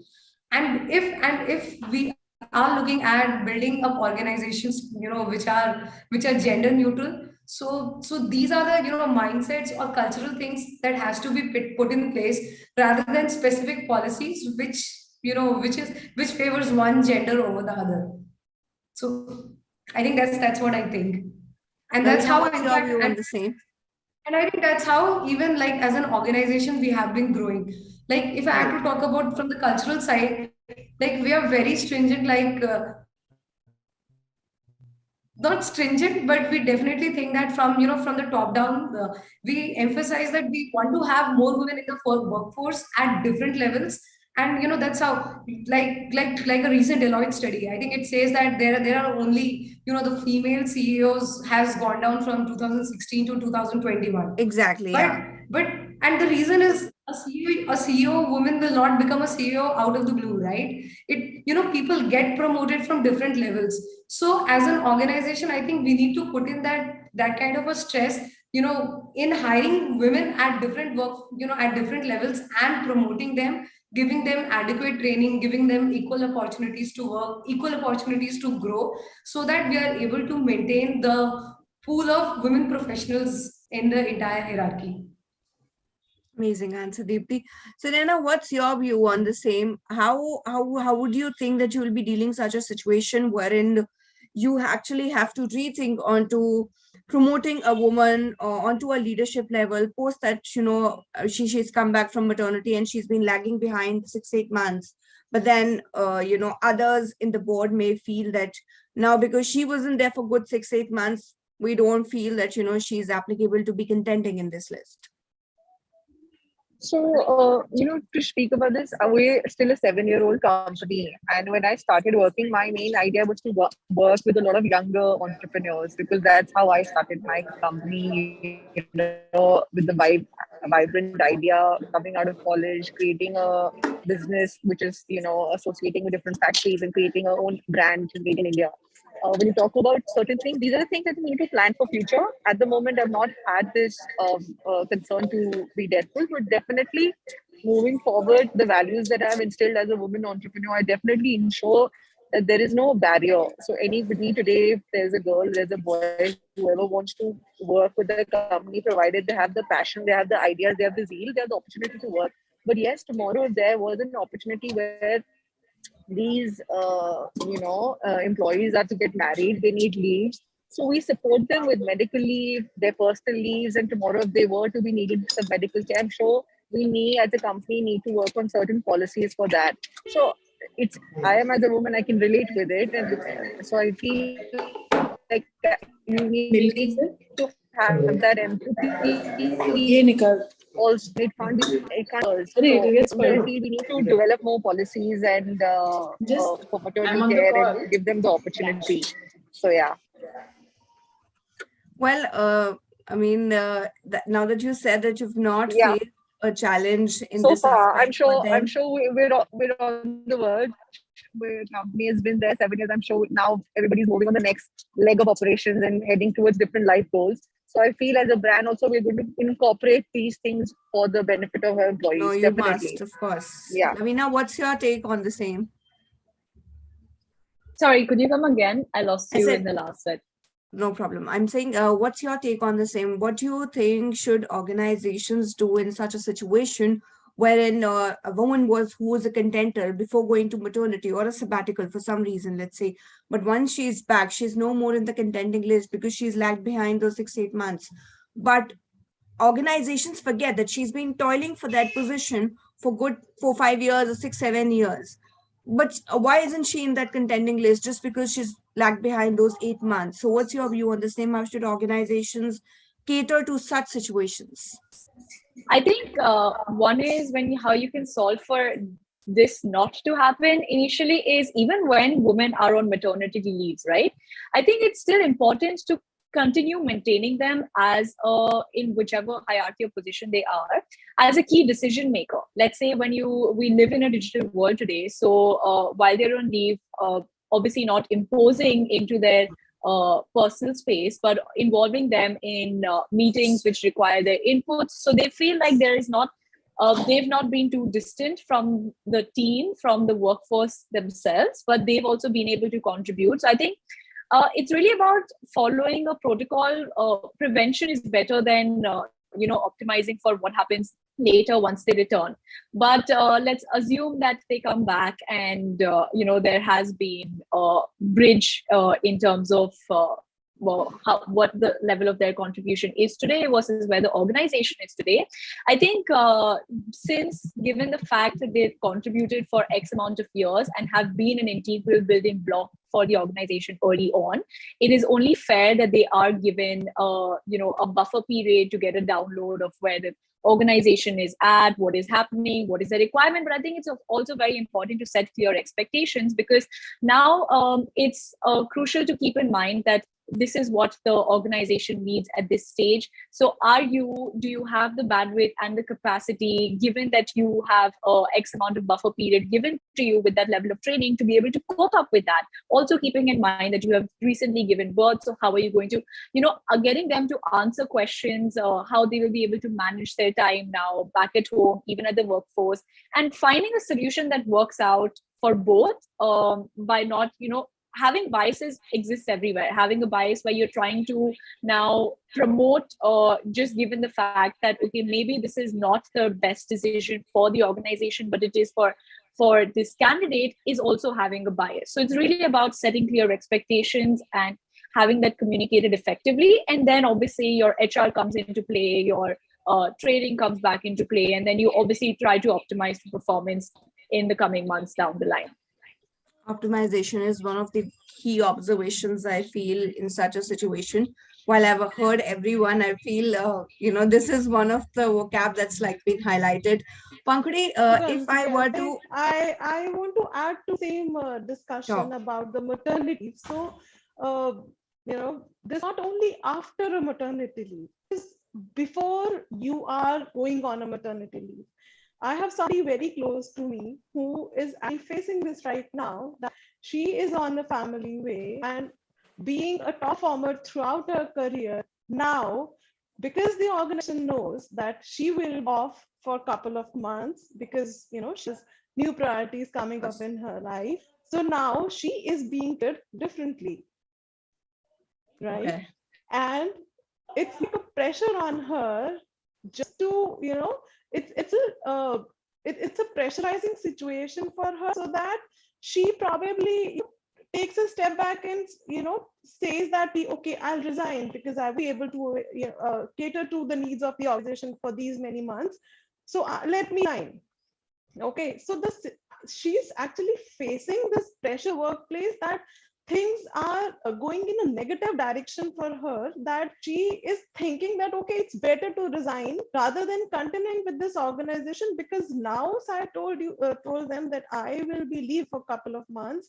I am being treated differently. All the contributions that I made to this organization are not considered anymore, and they are only thinking that, I won't be able, and they have to give me probably paid maternity leave, and how are they going to manage in my absence? So the situation suddenly changed for her. So that is something that organizations all have to think about. If they have a concern, probably they don't want to continue, whatever reasons. Okay, let's have open communication process. The open communication is very important. It can be discussed across the table that what are the expectations, what are the requirements. Like Lavina said, the expectations have to be set very correctly in front of everybody, so that everyone what is being expected and how things are moving ahead for this particular candidate, who has been one of the most serving candidates in the organization. Because she thought of having a baby, things don't change for her. She's the same skill, the same top performer that she has always been throughout her career. Right. So yeah, I mean, another factor you have to talk about. Expectations need to be set, and people need to be generous about certain situations as well, while they're unavoidable. Right. While there were employees who've been supportive to the employers as well, let's say in unavoidable circumstances like COVID, similar is the expectation from an employer's end as well to a situation like this. That is bound to happen. You know, any woman that you incorporate within your organization onto different levels, sometime or the other, she will go on these leaves. It is by far a mandate amongst the world now that, you know, in any fraternity that she's working, so this many leaves is something that's going to be expected out of her. So as she very rightly said, Lavina, expectations need to be set. Yes. Also, I just want to add one more thing. Sorry to interrupt. You know, I was a part of this program that was last night. It was happening for US India. They were promoting women empowerment, and Minister Irani, she was mentioning how the things have changed, and now there is hybrid work model, which was dismissed for the longest time. Everybody, whenever we would say work from home, everybody would, you know, give us a look like, what are you talking about? And now everybody is working remotely and they're able to manage. So I feel such transitions will definitely empower even the ladies who are, let's say, you know, expecting Indeed. or, yes, of course, have to look after other aspects of their family as well to adapt. And the organizations then support because both the genders are adapting to it. So now there are no questions asked. Just wanted Very to add true. that. Right. Thank you so much, Sunaina. We go on to Soumya now. Really want you to lay emphasis on your closing remarks, as well as how do you imagine an ideal workplace for a woman? What do you think should be strategies and incorporations within organizations that it makes an inclusive environment for candidates, for employees, irrespective of their gender? Yeah, thank you. I don't know of any strategies which would be different from the ones that I mentioned, that it has to be gender neutral. Only women can't be fighting for it. We have to kind of collaborate, male counterparts. You know, at times we both the genders are very, very conditioned to abide by social norms. Sometimes we are playing that role, sometimes the guys are playing that role, and every time somebody is noticing, when the guys are noticing that we are actually operating in a social conditioning, they should point that out to us, and we should point that out to them when we need support. So I was just giving an example that you know, it's, well, you know, we grew up in the 80s and the 90s in India. You know, society was operating in a certain way. World evolved over the last 10 years significantly, but we had been operating in our own social conditioning. And I have to often, you know, walk up to my co-founder to just say that, hey, you know, did you notice that I'm facing a little bit of difficulty, say at board or with the employees? And, you know, can you support me? And he's like, of course, you know, I'm sorry that I didn't notice, but now that you're saying this, I understand this is a problem, we'll fight together. Or, you know, alternatively, there are times when I would go back to my co-founder and say that, don't you think that that you're being biased against me? And he'll be like, no, I think you are just observing too much. I am just looking at your skill, and I wanted to give you a feedback on certain aspect, and you took it in a very different manner. And you need to drop the hat before, you know, that you're wearing, because otherwise you'll not be able to receive what I'm telling you unbiased manner. So I think it has to be absolutely collaborative. If it has to become neutral, and I think a constant feedback mechanism between the two genders is going to be a beautiful play to observe, to make it neutral and healthy and functional, most importantly, because at the end of the day, we are not fighting gender here, we are fighting to make successful outcomes here. An inclusive workplace, basically. And for that, each gender has to be functional and at its best. So yeah, Okay, all right, Soumya.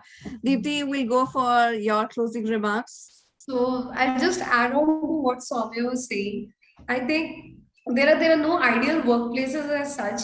It's just that, you know, you need to put in the right support systems in place so as to encourage everyone to, you know, to work in the organization. And I think a lot has changed from how we have grown up and how things are unfolding right now.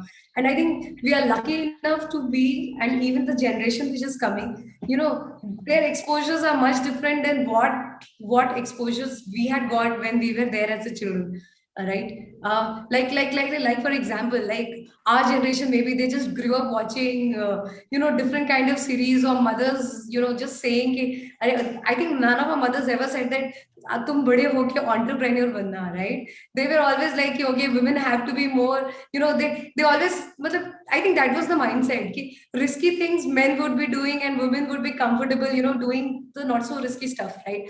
But I think the newer generation, a lot of that is changing. And I think one biggest change which I think the generation is going to see is with the Shark Tank Women are India, becoming risk takers lot more themselves. entrepreneurs, that mindset coming up. So I definitely feel that women are in a much, much better position right now to As compared understand what they are, to understand the power that they have. We are multitaskers. We have to believe in ourselves. And I think then you really don't need policies, but just your strength of mind to achieve things in the world. Very true. Thank you so much, Deepti.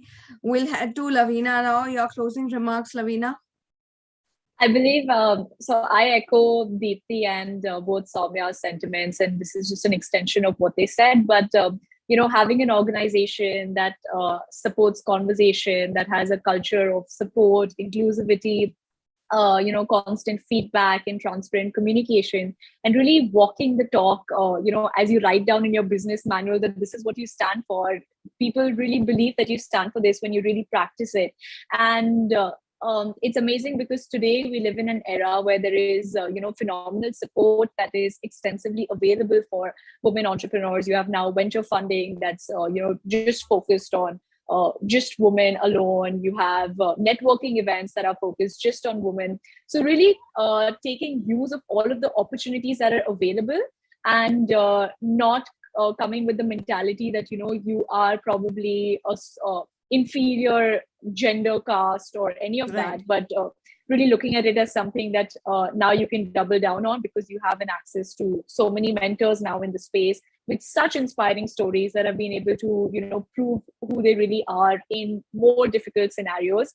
So I believe, drawing inspiration from that, today women can really, if they have the passion and the vision, they can really go out there and achieve anything that they wish to.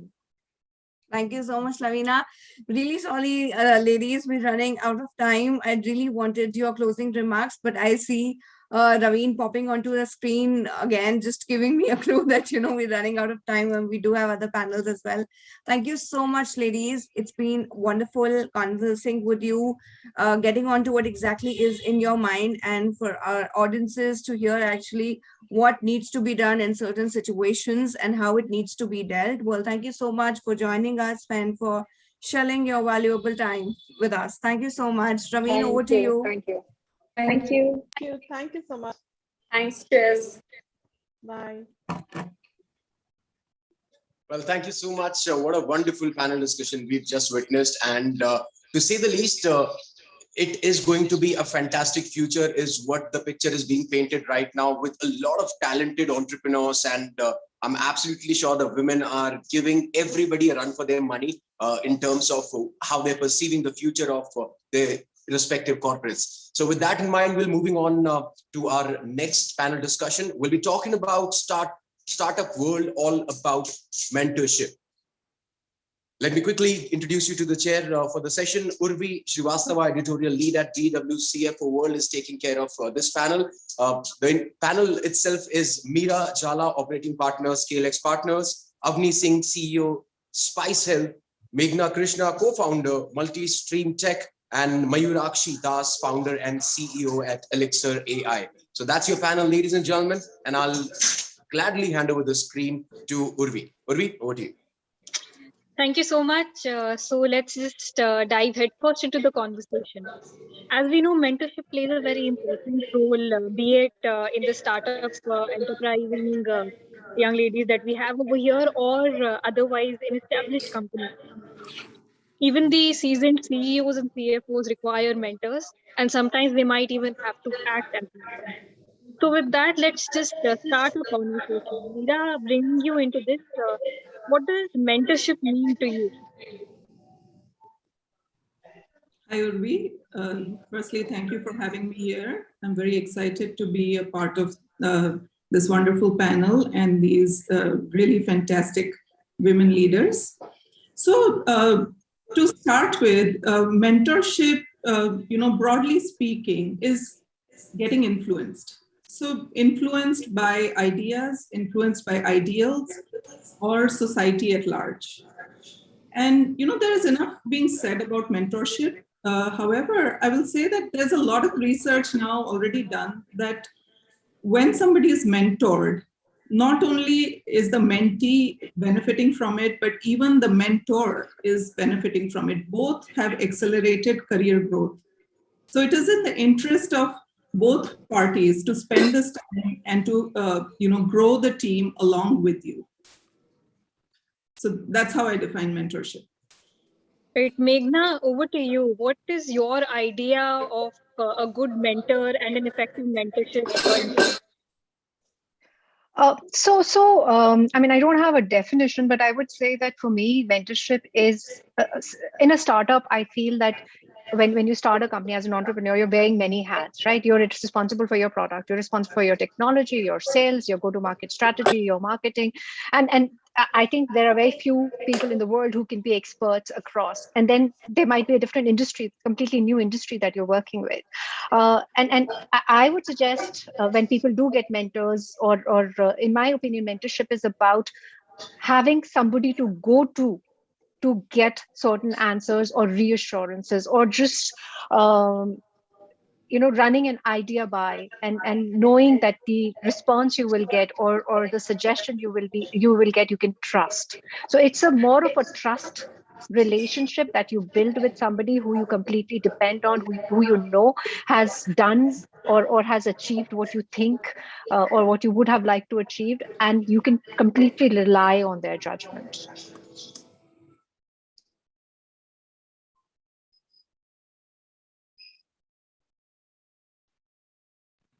Urvi, you're on mute. Apologies about that. So, Mayur Kashi, what's your take on mentorship? How is an effective mentor and mentee relationship according to you? Sorry, I couldn't hear you. You said an effective mentor and mentee relationship. What is that for you? How would you define it? Absolutely. So, like my colleague said earlier, mentor doesn't have to necessarily be an individual. It could be, anything in the form of ideas. I completely agree with her. Mentorship for me has been my own learnings, because I think we're so unique in whatever we are doing, while we can all relate at some principal level. But for your startup to find the perfect mentor who relates to your business, to your spending, to the culture you want to build in your company, I think that is a hard find in one specific individual or a professional, whoever that may be. Today you can't say any multinational is similar or in their way of operations, etc. So hence, for me, learnings, I think, come from within, and from your domestic side, whether it's so that brings me to the point of the entire relationship.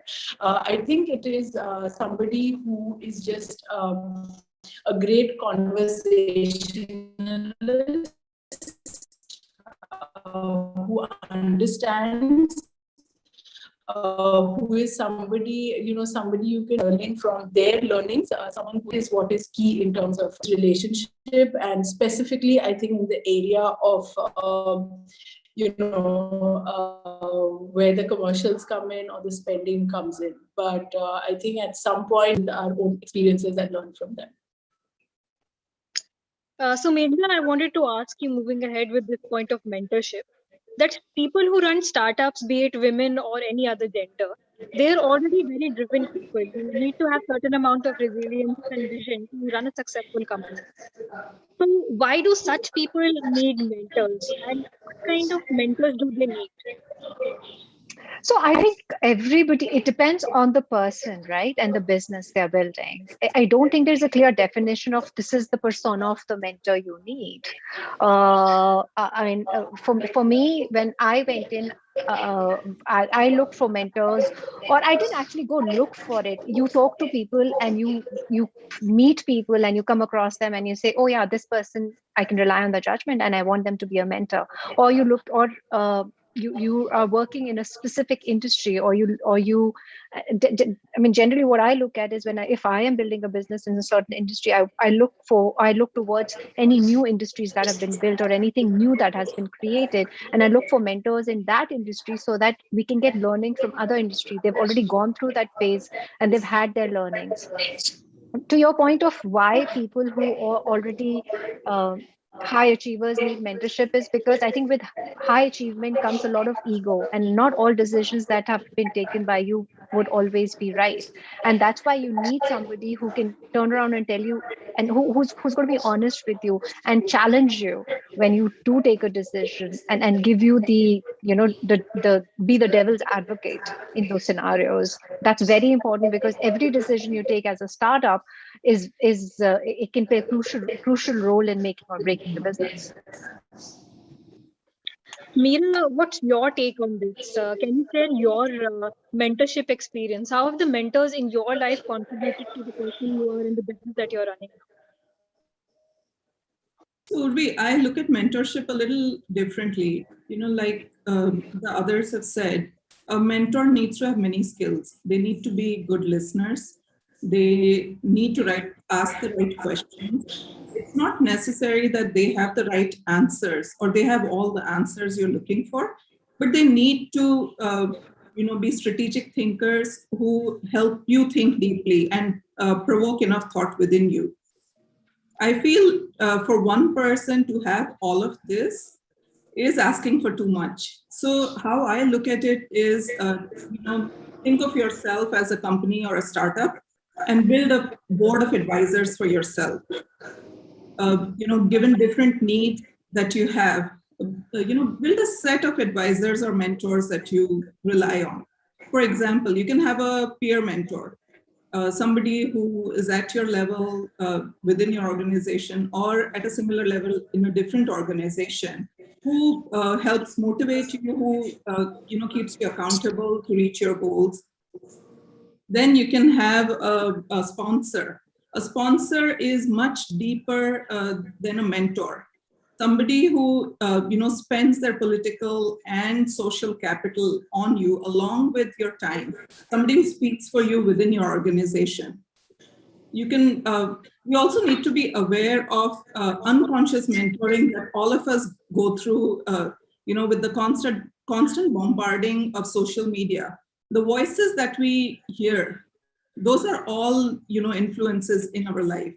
So we need to be aware of what we are hearing, and we can turn the unconscious mentorship into conscious mentorship by curating what we are listening to, what books we are reading, who we are spending our time with.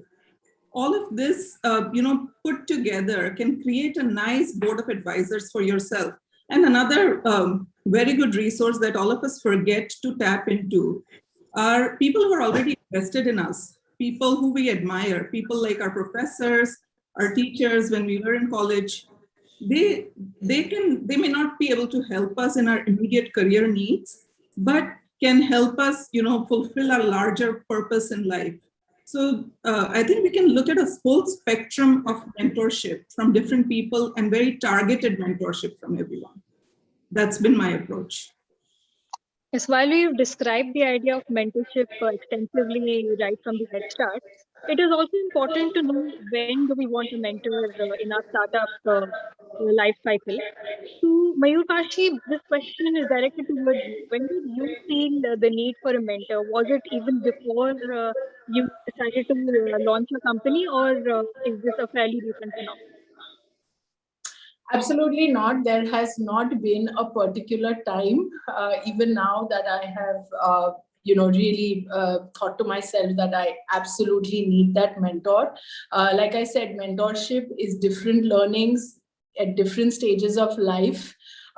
you as an entrepreneur, we keep maturing in our role. I think when we're calling ourselves CEOs and founders, we've put a huge responsibility on our shoulders, and we need to keep maturing in that role. So it is sometimes even on a daily basis that you are drawing inspiration from people, whether it's in terms of, someone you see working really hard, or it could be in your professional, your peer, your colleague, your subordinate.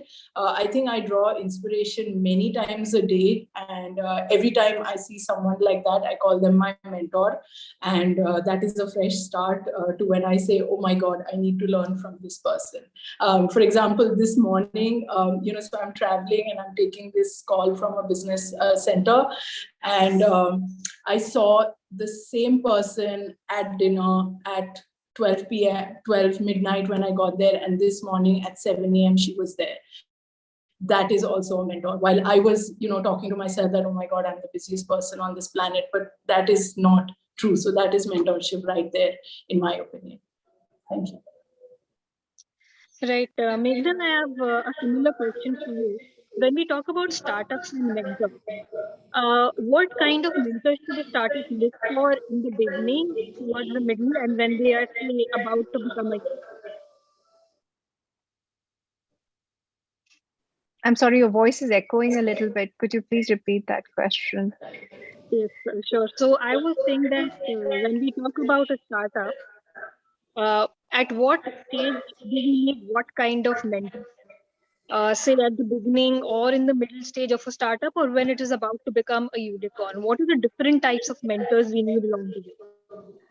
Oh, so for me, I think even before I get into an idea or I get into an entrepreneurship, I like to discuss my ideas. I like to debate those ideas. I like to make sure that when they're being implemented or executed, we're doing it in the right manner.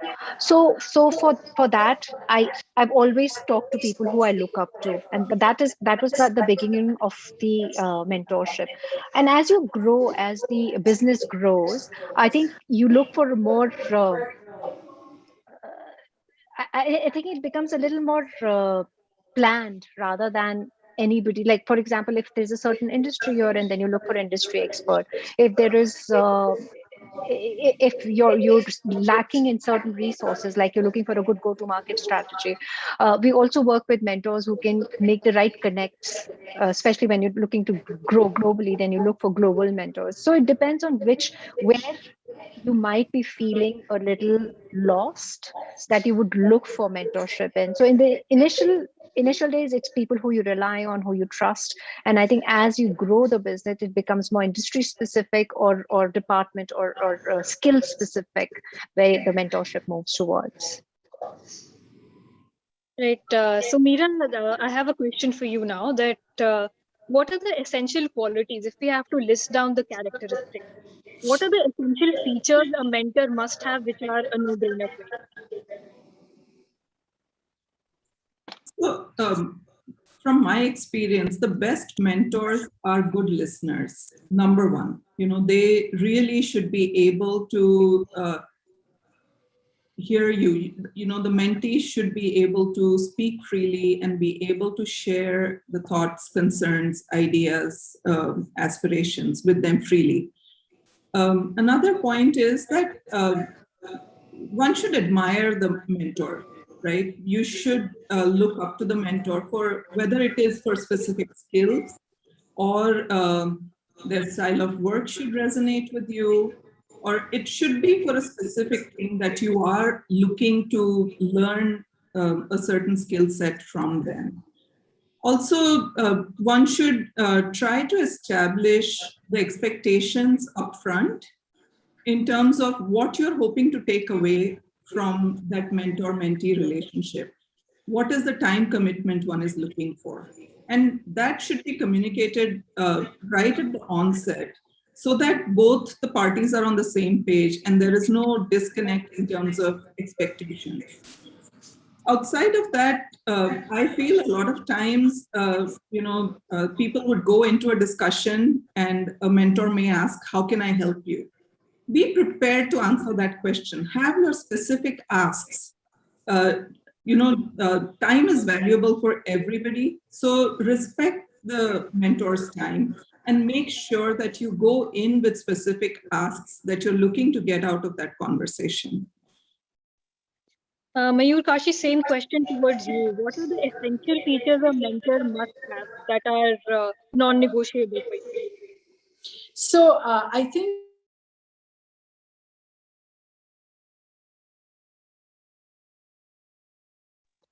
I think your audio and video are hanging right now. So I'll just get back to you once the connection is slightly better.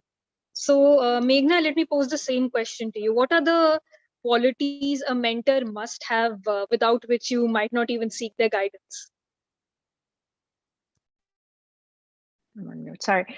So first and foremost, like Amira said, you must be able to trust them. I mean, unless you rely on their judgment, and you can rely on their judgment, that without that, it's a dead on arrival kind of a thing. The other thing that I would look for is somebody who has a strategic thinking and ability to analyze the situation and give you different point of view. Somebody who does not is not afraid of admitting when they're wrong or when they should be willing to debate a point with you and not be hung up on a one way of doing things. Obviously, when you look for a mentor, you would look for somebody who's been successful in their field and has achieved a certain stature. I mean, that goes without saying. But I think those two things, one, being able to trust them, the other, they must also respect you, because I think it is a mutual relationship.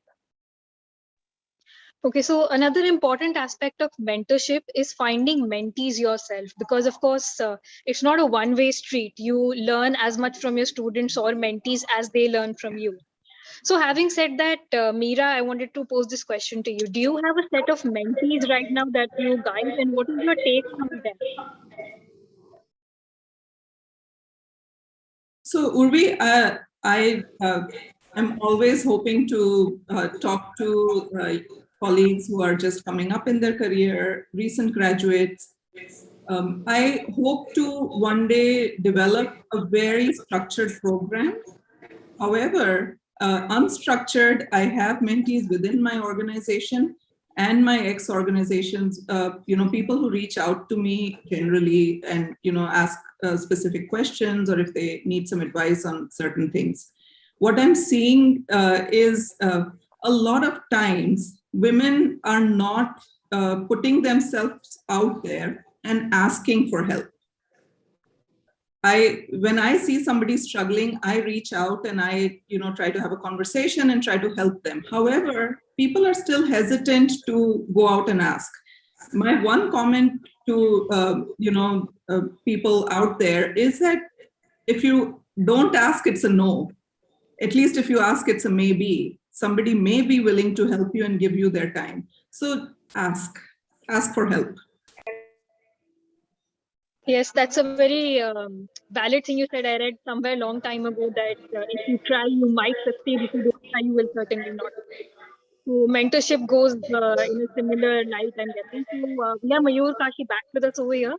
So Yes, welcome back. sorry. And I have the same question directed towards you.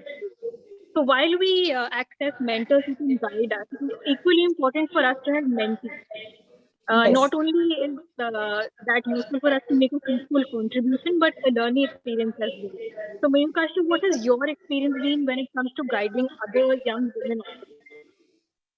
I think I have been spending a significant amount of time in this particular area since especially Lexir has chosen to work in the government domain.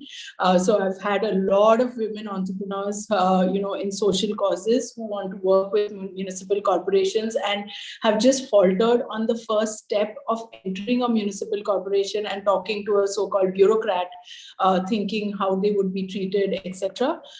So I'm really working through a program. It's not formal, but every Saturday I meet at least 2 people, again, who I meet in the course of work, who come in and with whom I share my experiences. So I have put sort of a formal round around this, and I'm really hoping I'm making a difference to them and anybody else who wants to reach out to me. Yes, narrating our own experiences to other people, be it as a learning or an inspiration, is it gives us clarity for our own journey as well. Absolutely, and I just add one thing here. When you are a mentor, I think it's very important to be at the same page of your mentee, which means most often than not, I meet them in a very a place that they choose, comfortable with. I don't meet them in my office where I'm across the table and where he or she can say, oh, but you've been there, done that, so now you can talk big. I really go down to their level. I go back 10 years in my career, and hence I'm hoping they relate to me better. I think that's very important for a mentor to do. Yes, comfort is a big factor if you absolutely be honest and open up with that. Absolutely. And also talk about your struggles. It's not been a fancy journey all through. So I talk to them about my current struggles too. Yes, fancy journeys don't really exist. And absolutely. And I ask them, I tell them things like, hey, I'm not able to juggle so many things. How do you think I should solve for it? And, it's amazing how we form a bond on that note. Yes, while we're talking about women becoming mentors and seeking mentors, one issue that still exists is the hesitancy of women founders or even those with ideas to seek mentorship. So, Meghna, this question is directed towards you. What is holding the ladies back when it comes to seeking a mentor and taking the leap of faith?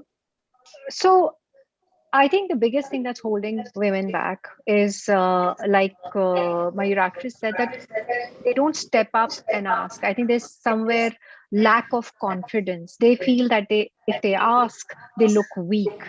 The fact is that we all need help. It doesn't matter the gender, it doesn't matter your age, it doesn't matter your experience. We all need help at some time.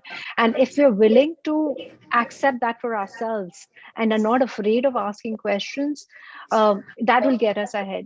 Two, I feel that I mean, and if we talk about India particularly, and I think it's global also, women feel we live with guilt. We live with a lot of guilt in terms of if we're not spending enough time at home, then we live with the guilt of we're not being good homemakers or good mothers, good wives, good daughter-in-laws. And if we spend too much time at home, then we're not being good employees. I think we need to stop guilting ourselves into feeling bad all the time. We need to know that we are already doing more than others around us, and if we accept that we have to play multiple roles, and women are better at it. Women are better at multitasking. I know men have said that multitasking is not possible, but we as women multitask every single day, and it's okay. It's okay if we are not perfect in anything, and we should, and as women we should also be a little more open to helping other women and not saying, oh, you don't know this. I mean, and you're not, as long as you're open, and it goes both ways. As a mentor you have to be open, and as a mentee you have to be open. Correct. And only then you can build a successful relationship. Yes, perfection, as you said, doesn't exist, and it might even be boring if you end up attaining it. So it's always striving to do better and better. So, Meera, what is your take on what is holding the women back today when it comes to going out and asking for help, even if they really need it and have a good business idea? So I completely agree with what Meghna said, that it's a lack of confidence. Women don't go out and comfortably ask for help.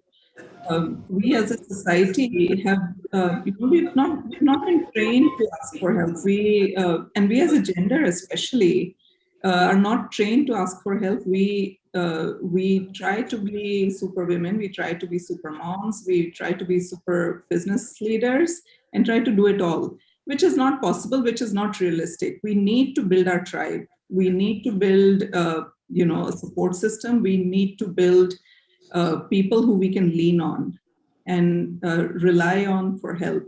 We need to be able to trust people around us and build that network. Okay, so Mayur Kashi, I have a question for you now, pushing this conversation ahead on the same line. When women do go and ask for help, so I was talking to a couple early yesterday. They said that a lot of time investors might put questions to them that their male counterparts do not have to say, like when they're getting married, and it has got nothing to do with their business. So does this also happen when women go out and ask a mentor for help? Are they also sidelined by and seen as non-serious startup aspirants? I would like to really deny this whole theory, but I think it's true. Not that it's personally happened to me, but I think we've all seen scenarios where a woman has gone in for a particular job application, and you thought, not you, but someone thought that oh, she just got married and she's going to be the family way in 1 year, and should I really invest that much in her? And I think that is terribly, terribly unfair. I have hands-on built companies with a 60-40 ratio male is to women, and our women force really gave it only 3% attrition was because of the women force who came back from what we call breaks, so-called breaks, or whatever, right? And I've also been part of that workforce. But yes, I think that is an unfortunate reality where women are judged because of the, like I call, biological natural breaks that we have to take sometimes. And some women juggle it around. Hello, Urvi, you're there? Yeah. I'm there. Okay. Some women juggle it out really well. And I think it's these same, male counterparts, or not even male counterparts, it's other women in the families, who don't support these women, because of which they are treated like that by a mentor. Like I don't think I would be disheartened if I sat in front of another woman and she said something like that to me. I would walk out of that meeting saying, I'm sorry, I made the wrong choice for a mentor. They're not a mentor in the first place. Is Thank that you.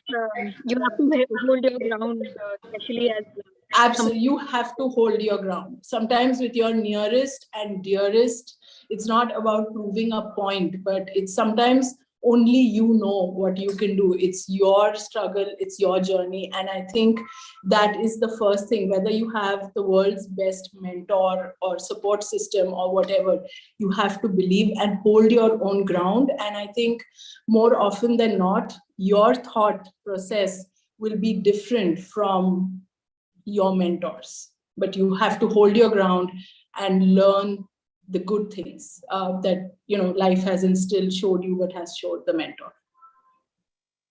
Yes, it's always a good idea to look at the brighter side, be it in terms of taking the pointers from to be our mentors. So, Meghna, what has your experience been like when it comes to building your own brand? Have you ever experienced anything like sidelining or not being taken seriously just because you're a lady? Well, we've all had many experiences, right? And a lot of times when you're doing well and you're successful, it gets related to everything else other than the fact that you are capable. And we've had that. I've had that experience personally. Without going into details, it's always about you're favored by somebody and that's why you're successful, or you're doing something that people look down upon. That's why you're successful. And until you've proven yourself, and then I just feel that sometimes you just have to shut up and do your thing and prove everybody wrong, because you can keep screaming at the top of your lungs and people who don't want to listen will not listen. The other thing I'd like to add here is when you said about what kind of mentors or ecosystem you need to build. I think it's not just about mentors for women. You also have to, and we need to tell women in the world that they need to build an ecosystem. They need to tell their family, their husbands or their families, if they live with their in-laws or their parents, they need to understand that we must come together as one to be, for that woman to be successful. We do that for men, right? When the man comes home, the mother will go out of the way of, he's just come back from work, he must be tired. But we don't do that for women. We expect them to go into the kitchen and cook the next meal. I think women need to understand that, again, they don't have to do everything. They can build an ecosystem and they can ask. So don't just ask your mentors, ask your families to chip in as well for your success. Everyone's equally responsible. There's a common saying in English that nothing succeeds like success. So all you need is one solid product or the good numbers to speak for you and not you for yourself. So having said that, Meera, I have the next question towards you. Of course, what is already done is done. We can only look ahead. So, do you see the ecosystem changing right now for women in the startup frame when they go out and ask for help or mentors, as we call it? So Urvi, change is happening, change is coming. You can look at this panel and see that change is happening, slowly as it may be, but it surely is coming. However, if you look at startup ecosystem, only 2.3% of VC funding goes to women-founded companies, women-owned companies. That needs to change. We don't just need mentorship. We need people to bet on us. We need people to truly back us up.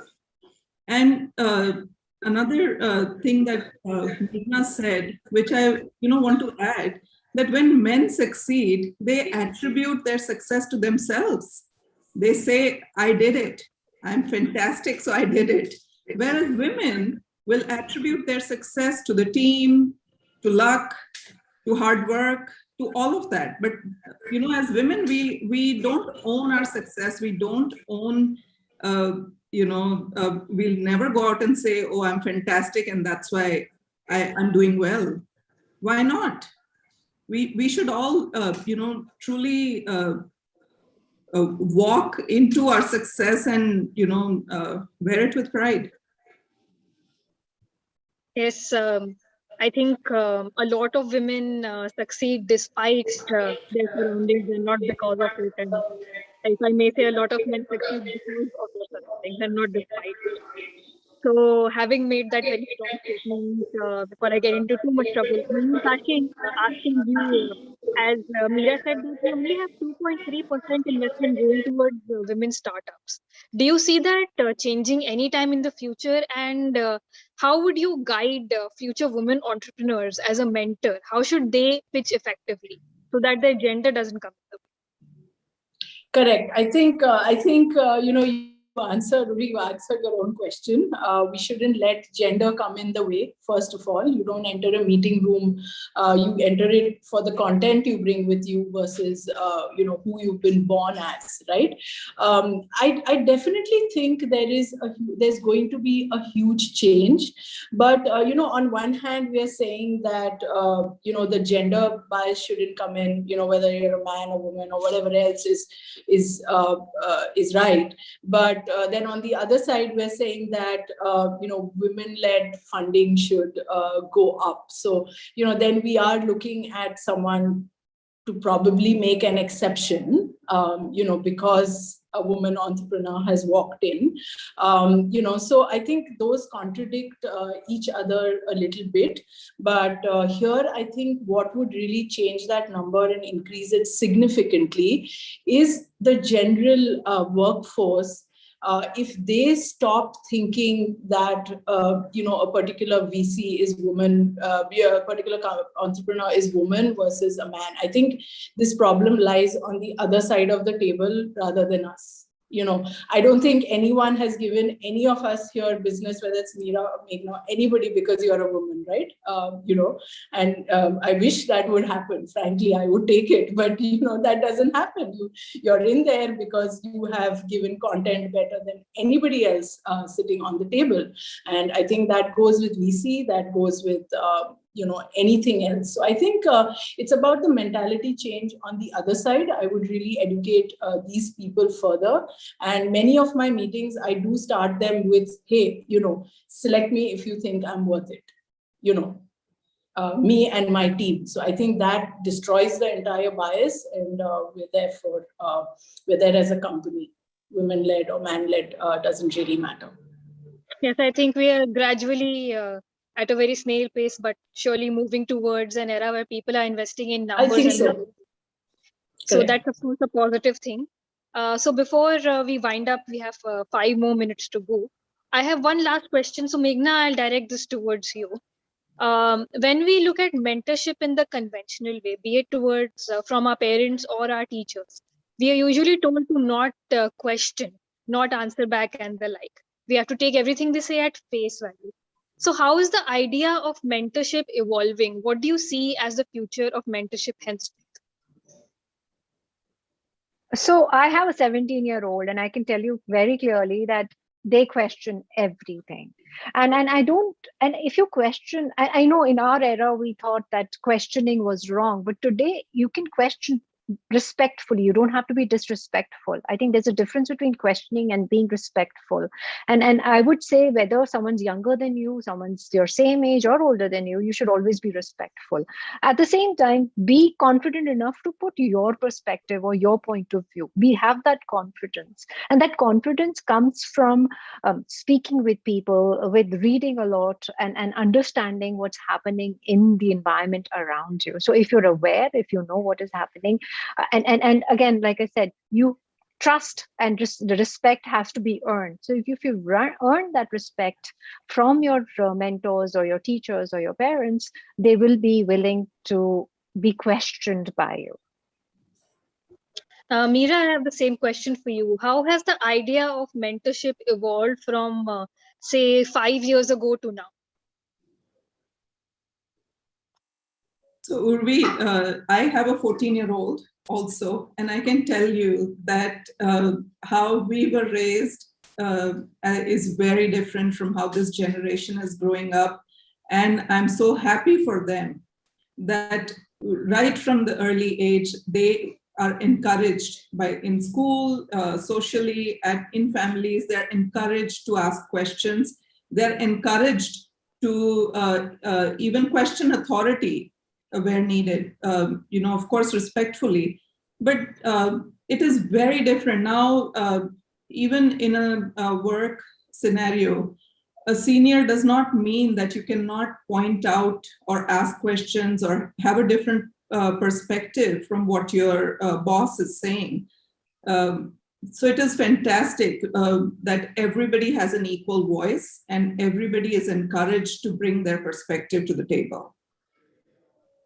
Okay, so now I would like to invite all of you for our final closing comments before we call it a day for the panel. So Mehul Kashi, let's start with you. What do you think is going to be, on a brighter note, the future for women in entrepreneurship and seeking out help or mentorship, as we call it? I think I am the most optimistic spokesperson of this. I think if Lexir and by the way, Mayurakshi. So if Mayurakshi could go to government offices and when I'm saying it's a man's world out there in these particular offices, I think if I could go out there and do this with no untoward memories, if I can get up with a spring in my step and to go to a government office, I think that is a true, it's an outcome of how the world is going to be. I think we're progressing very, very fast, not even gradually. And I think people are welcoming us with open arms. I truly believe. And, even our male counterparts are really understanding how much, like Meghna said, we're such amazing multitaskers. They're really understanding because, they are getting more involved in day-to-day stuff that, they weren't doing probably 20 years back, right? So they're understanding the pains of it. They are understanding what we as, we've done for last so many years. And I think somewhere they are more appreciative. So, women out there leading, like I say, right, we've taken responsibilities of our families, by being natural nurturers. But by running a company, you take so much, you take more family responsibility as if we didn't have enough. Now you're taking responsibility for your employees on an average into 3 times each person, right? That's the number of people you're touching on a day-to-day basis. And I think you just have to be bold at another level to do that. So I think people out there are really appreciating us for the sheer boldness that we are showing. So it's changing very, very rapidly. I can see it. Yes, apologies for getting your name wrong. No, Earlier. it's fine. People do it all the time, and I'm told whenever someone says Kashi, it's very holy. So it's good luck. So I'm fine. Yeah, we've heard that word so much that we leave that by default. Fine. It's fine. Okay, so Meghna, what is your take? What do you think is the bright future is going to be for women entrepreneurs henceforth? So, well, I think I agree that the future is very, very bright. But I also see a dichotomy, which makes me really sad. One is that I see women being board members, running these amazing organizations, and globally, not just domestically, but Indian women running global organizations, running large MNCs. On the other hand, I'm told I should not step out of my home alone after 8 p.m. And I find that. I think the day that changes, the day I feel safe in and around my house, on the streets, I think that's when the change will really come. That's when we'll stop seeing men and women as different. We're just seeing human beings. And I think that's where I honestly feel the major change needs to come from. Change in mindset is pivotal for any kind of change in society. So completely agreed with you there that once the mindset changes, only then can we hope for a more egalitarian society. So with that, I would like to invite our final speaker for her closing thoughts. Meera, over to you. So Urvi, I have a very optimistic view of the future. As somebody who has benefited from mentoring and as somebody who is committed to, going inclusive world that we are living in. I am gung-ho. We need to commit to growing our tribe. We need to commit to bring more women up with us and lead the way. Excellent. So with that positive note, it is time for us to wind up our panel for the day. So I would like to thank all of you, our panelists, for taking out time on a weekday for us and giving your insights to our audience that is joining us virtually. So thank you so much, and hopefully we'll connect soon again on this topic with better statistics at hand. Thank you. Thank you. Thank you, Urvi. Thanks, everyone. Thank you.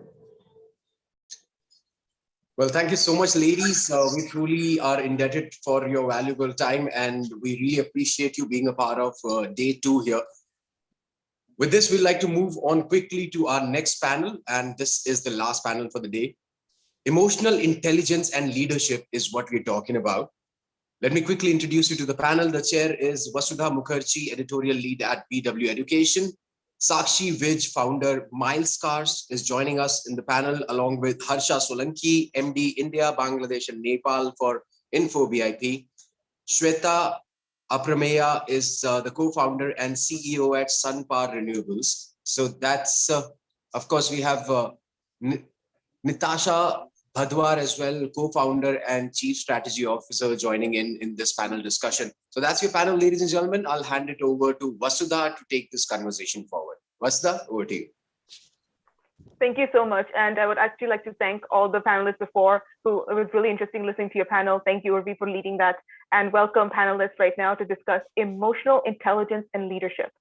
Now, emotional intelligence in its simplest definition is about detecting and about understanding emotions in others as well as oneself.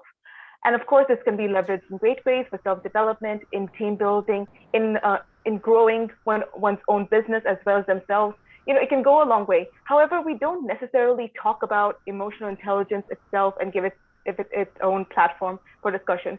And I'm lucky to have this panel here before me, these great women leaders to discuss the same. I mean, of course, that's not to say that the skills that are meant to be built to help with emotional intelligence isn't important. They of course are. Now, soft skills building is a whole business of its own. There's a lot of money. There's a lot of people seeking to build these skills on their own. But I don't think we did talk about emotional intelligence itself. So that being said, let's get into this discussion. So I'd like to actually ask for opening comments from all of my speakers and ask them, how have you leveraged emotional intelligence as a leader? And if I may I start with Ms. Harsha Solanki from ISBOWIZ. Welcome. Yeah, hi. Thank you so much. Thank you for that question.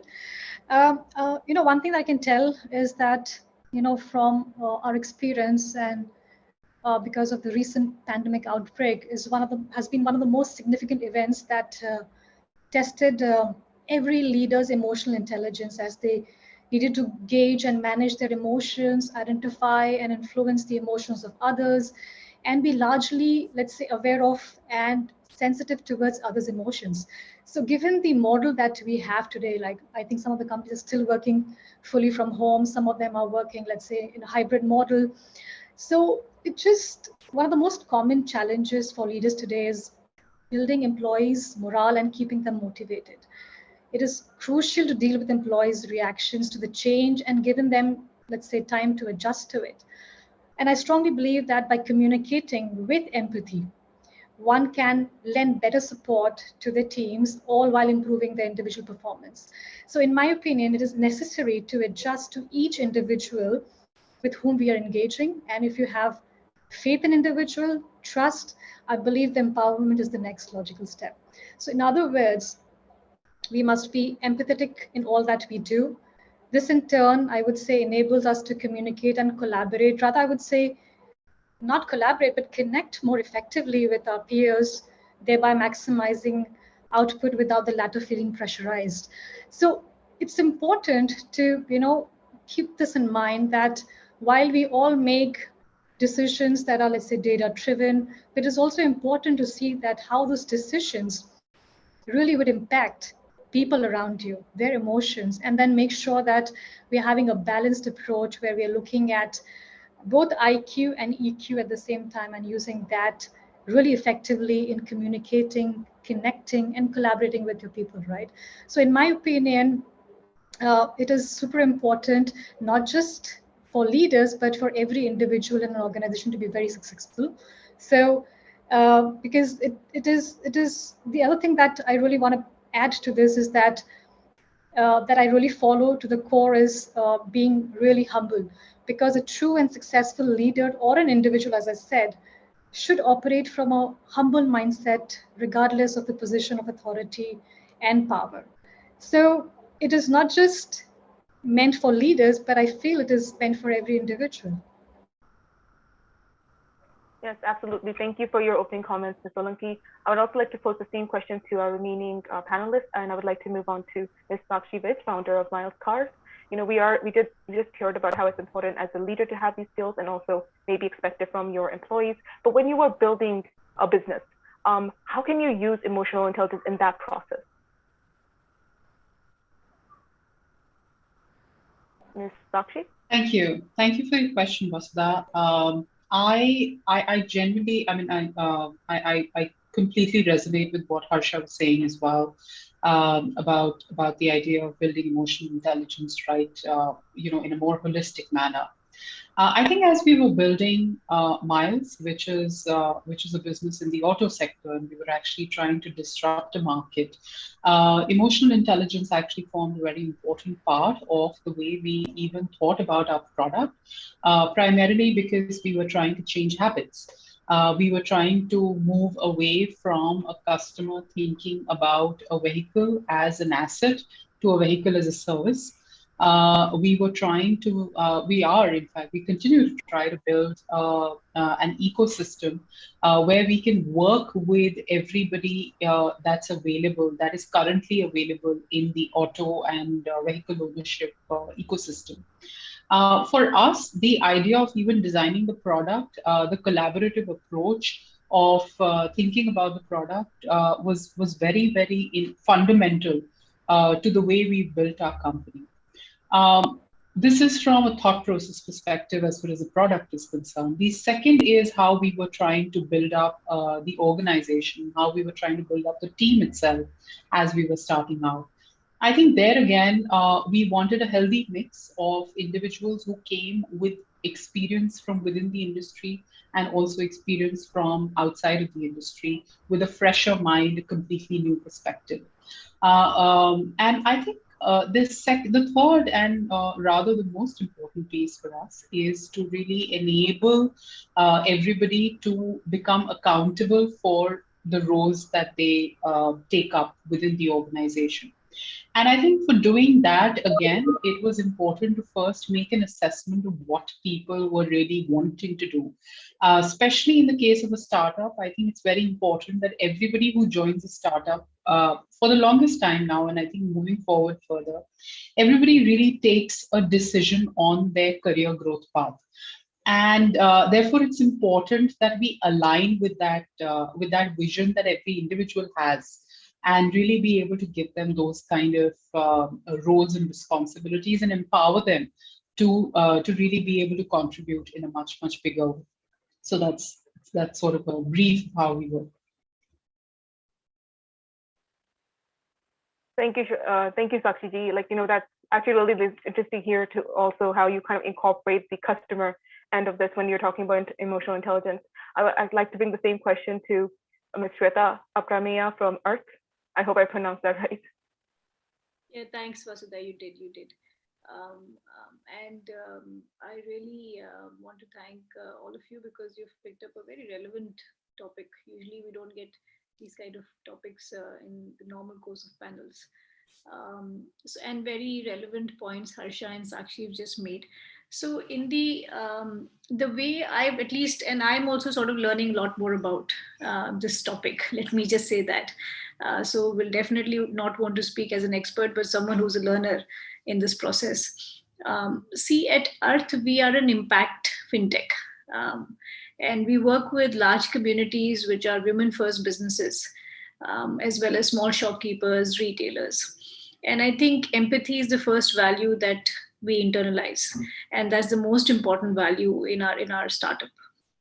In fact, we as leaders, and I'm personally a very emotional person. So from a perspective, and I think from a lens that I see this whole subject, is that it has to start really from within and everything else then follows. So when we started building Earth also, the first thing that we actually talk about is, what we want to do as far as serving our customers. And micro customer is a very sort of sensitive segment. In fact, starting with the process of interview, the first thing that we talk about to people as a process of selection and coming in the company also, that what do you think about impact? What does impact mean to you? What does the small shopkeeper mean to you? You'll be surprised that a large number of people who are part of the team also come from very humble households who have seen ups and downs of small businesses. So that sort of is a very important process that we've incorporated from the day of hiring. The second thing, which I think is very important, is to continuously leverage stories of change. And I think stories of change come from all segments. It comes from employees within, that what did they do and where did they bring the value of empathy in the company. From customers, because when actually people see the impact on the customers and when they see their story, it helps to build that sort of value in people. And I think the third in general is to keep an environment which is rather open to accepting failures and mistakes. And I think that's a very, in a sense, it's called the safe working environment. And that's when emotions, start coming in, where someone can walk in and say that, I really didn't feel good about it. I didn't really personally feel whether, my manager was giving me accurate feedback, or can I talk to you instead of my manager, and things like that.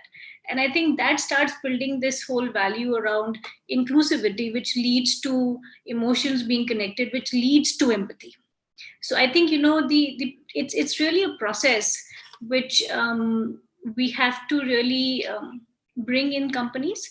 And I think at Earth we've been able to do it because as a company we are impact driven, and our customers, our team members are only thinking about one thing, which is to say that how are we going to change the life of that person.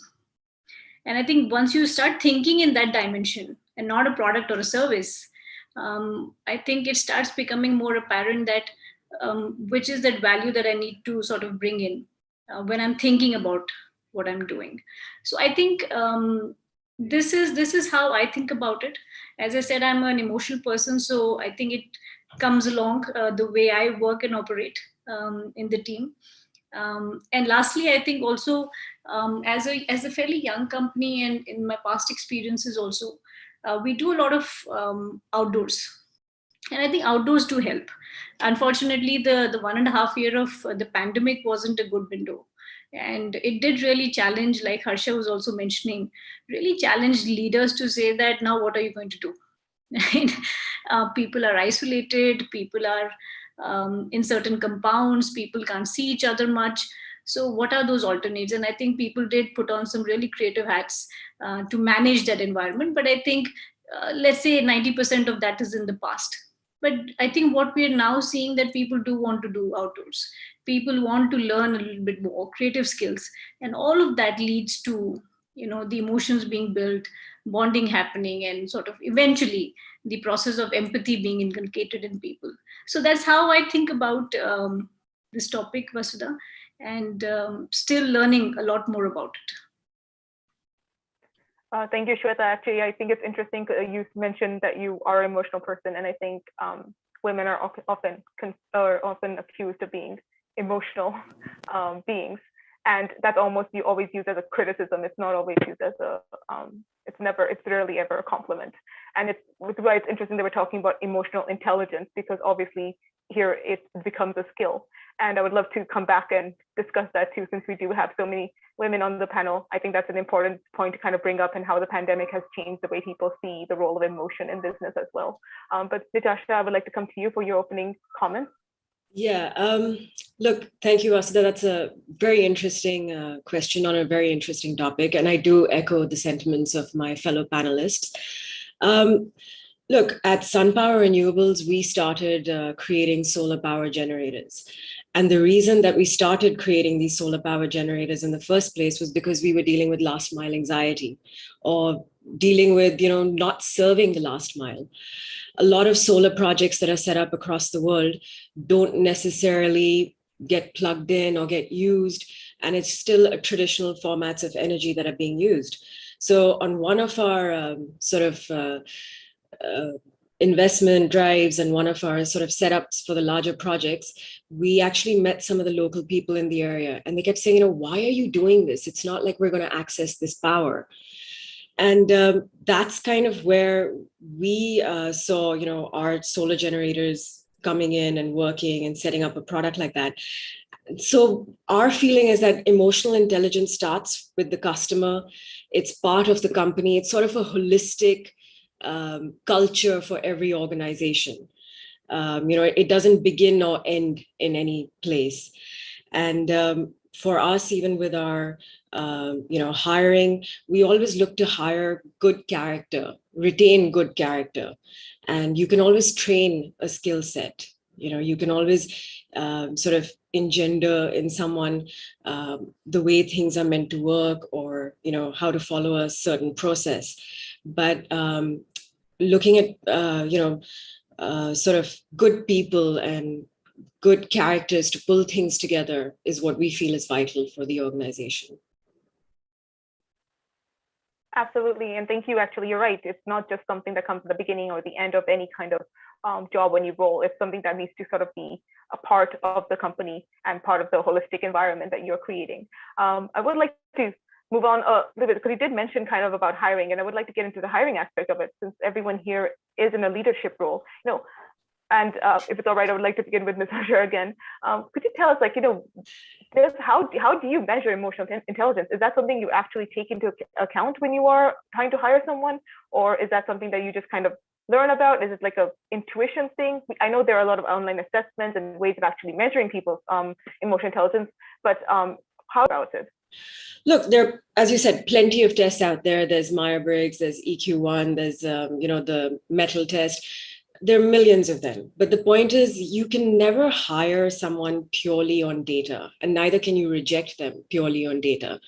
So what we look at is sort of, we have a multiple sort of layered effect at interviewing. And we have group interviews, we have interviews with different levels of management, we have case studies. And what we really do is put the interviewee under sort of different situations and different scenarios and see how they would react. But ultimately, as you said, it is gut feeling, it is intuition. And you will resonate with certain responses, and you will understand sort of certain empathetic answers. You will feel comfortable with someone who says, as you did, Shweta, that, I'm an emotional person. That's natural. We're all emotional, right? Some more so than others. And that plays a huge role in sort of defining what will work for you and for an organization.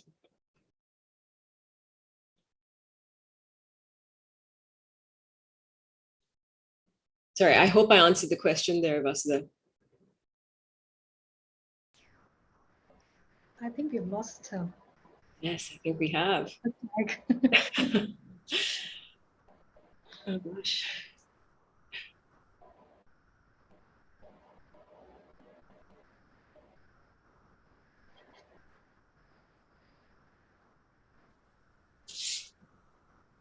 No, I think you.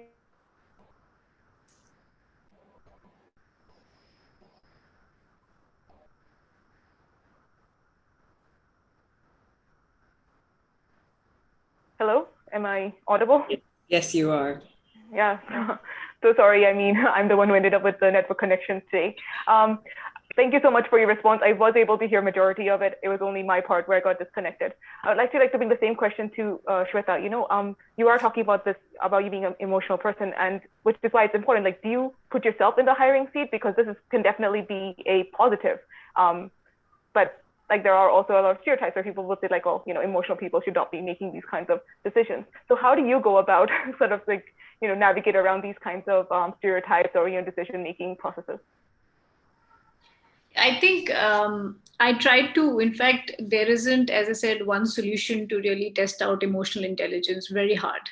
I think the only way to really assess is giving them various scenarios that they respond to. And I think at that point in time, some sort of a gut feeling works in terms of the negative selection process in that sense. And you would want to know that whether this person really should enter in where the work environment you're creating, or whether that person, whatever qualification that person might have, may not be a right fitment. And I personally, Vasta, I try to do as many interviews as possible. We are a very young startup. We are a fintech, and we are very impact driven. Value fitment is day one of the sort of criterias in the interview process. Having said it, what we've also tried to do is the same process we have tried to give it to some of the senior team members also, so that they're also assessing individuals and persons basis this criteria. And I think you have to build such capabilities at an organization level, because it could not be that if I am a certain person, I will sort of carry the same view, but the others who are trying to assess someone's emotional intelligence also have some framework. So we've tried to put together some internal frameworks, like I said, on scenarios, and also and this is actually a very important question we do ask, that is there anybody in your family who owns a business? And we actually do ask this question. And they always ask this, why are you asking this? And then we go back and tell them that, we do feel that there is a little bit of sensitivity and sort of thought process when you are coming from a family background, that you can associate with the type of customers, and especially in customer experience team, this is a very important qualifying criteria. Because if you are we call them as earth happiness officers. If you are an earth happiness officer and you are talking to a customer who is somewhere in some remote part, and if you can't understand the pain of that person, you will not be able to give that experience, no matter what kind of product or solution you might have. So I think we tried to build a framework around sort of understanding someone else's emotional capabilities and emotional intelligence. I tried to do it, but at the same time, we've tried to build a process where most of the senior people have aligned to it. And so that we are able to, one, share how we feel about it and also understand the person who's coming in the company. Second is we have a process of what we call, and I'm sure all companies have that, but sort of a buddy setup. So the first 1 month we have a buddy who's aligned, who's, is someone who's championing several causes. And we have a foundation as well. So buddies usually come from the foundation team. And it helps because the foundation team really only talks about impact. They don't care about what you do in the business. So most of the social performance coordinators, impact policy teams, they are the ones who act as buddies, and they've been trained to say that, help them navigate, make sure they know all about customer stories, customer impact, and things like that. And that sort of starts creating a very sort of deep emotional connect to majority. Of course, there are people who don't, and you can't help it. And they have a very transactional relationship, which is also okay. But in general, if you put some tools like these, it one helps to create an environment, but at the same time build a process where people are able to share emotions more openly with others. Otherwise, it becomes difficult. And third, my own working style. I mean, as I said, my working style is that talking to people, I know people's families, I'm connected with them. We have groups where their wives are connected. So I think as someone, we feel that if you are part of this startup, you can choose to be in those community groups where we're engaging with their families as well, especially the extended families. And the significant other is very important. So whether you're someone working, so your wife is important, or you are working, your husband is important. So any significant other. So I think these kind of things really build a lot of emotional connect and helps to, identify people who are carrying a higher degree of emotional intelligence, because it's not their qualification, but it's their emotional intelligence which starts showing up that, are they really self-aware? Are they really inclusive to others? Are they collaborating in the right way? And things like that. So that's sort of the things that we do, and I try to practice to sort of really sort of very organically, let me say, not very thought through, but organically practice emotional intelligence in the company. Well, that sounds like a very interesting way of trying to navigate around this quite a complex kind of thing to kind of go around, because emotional intelligence encompasses so many different things.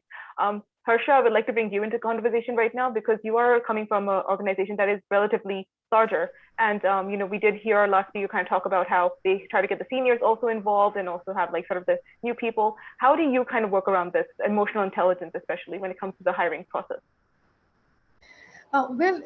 Firstly, I would say that it is the most important thing to look at when you're really hiring people.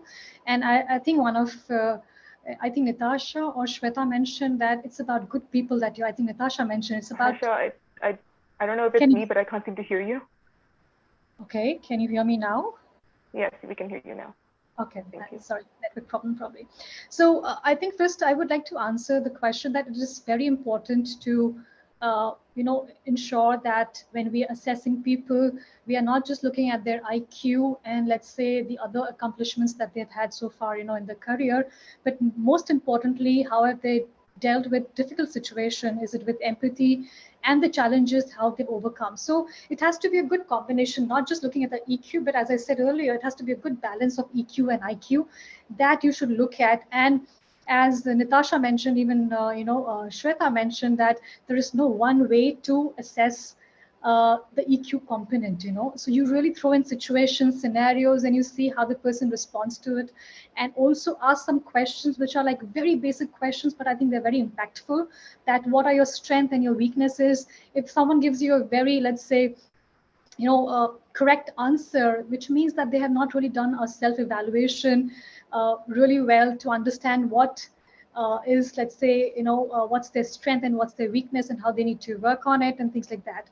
Also, on the other side, while I try to be a part of the hiring process if time allows, but while I'm not there, we are also conducting these exercises for our leaders to understand how to conduct these kind of interviews where EQ is given equal importance and is not neglected, right? So it is holistically all the approaches put together. The gut feeling, of course, plays a huge role in identifying whether this person is the right fit for the organization that, let's say, you're leading.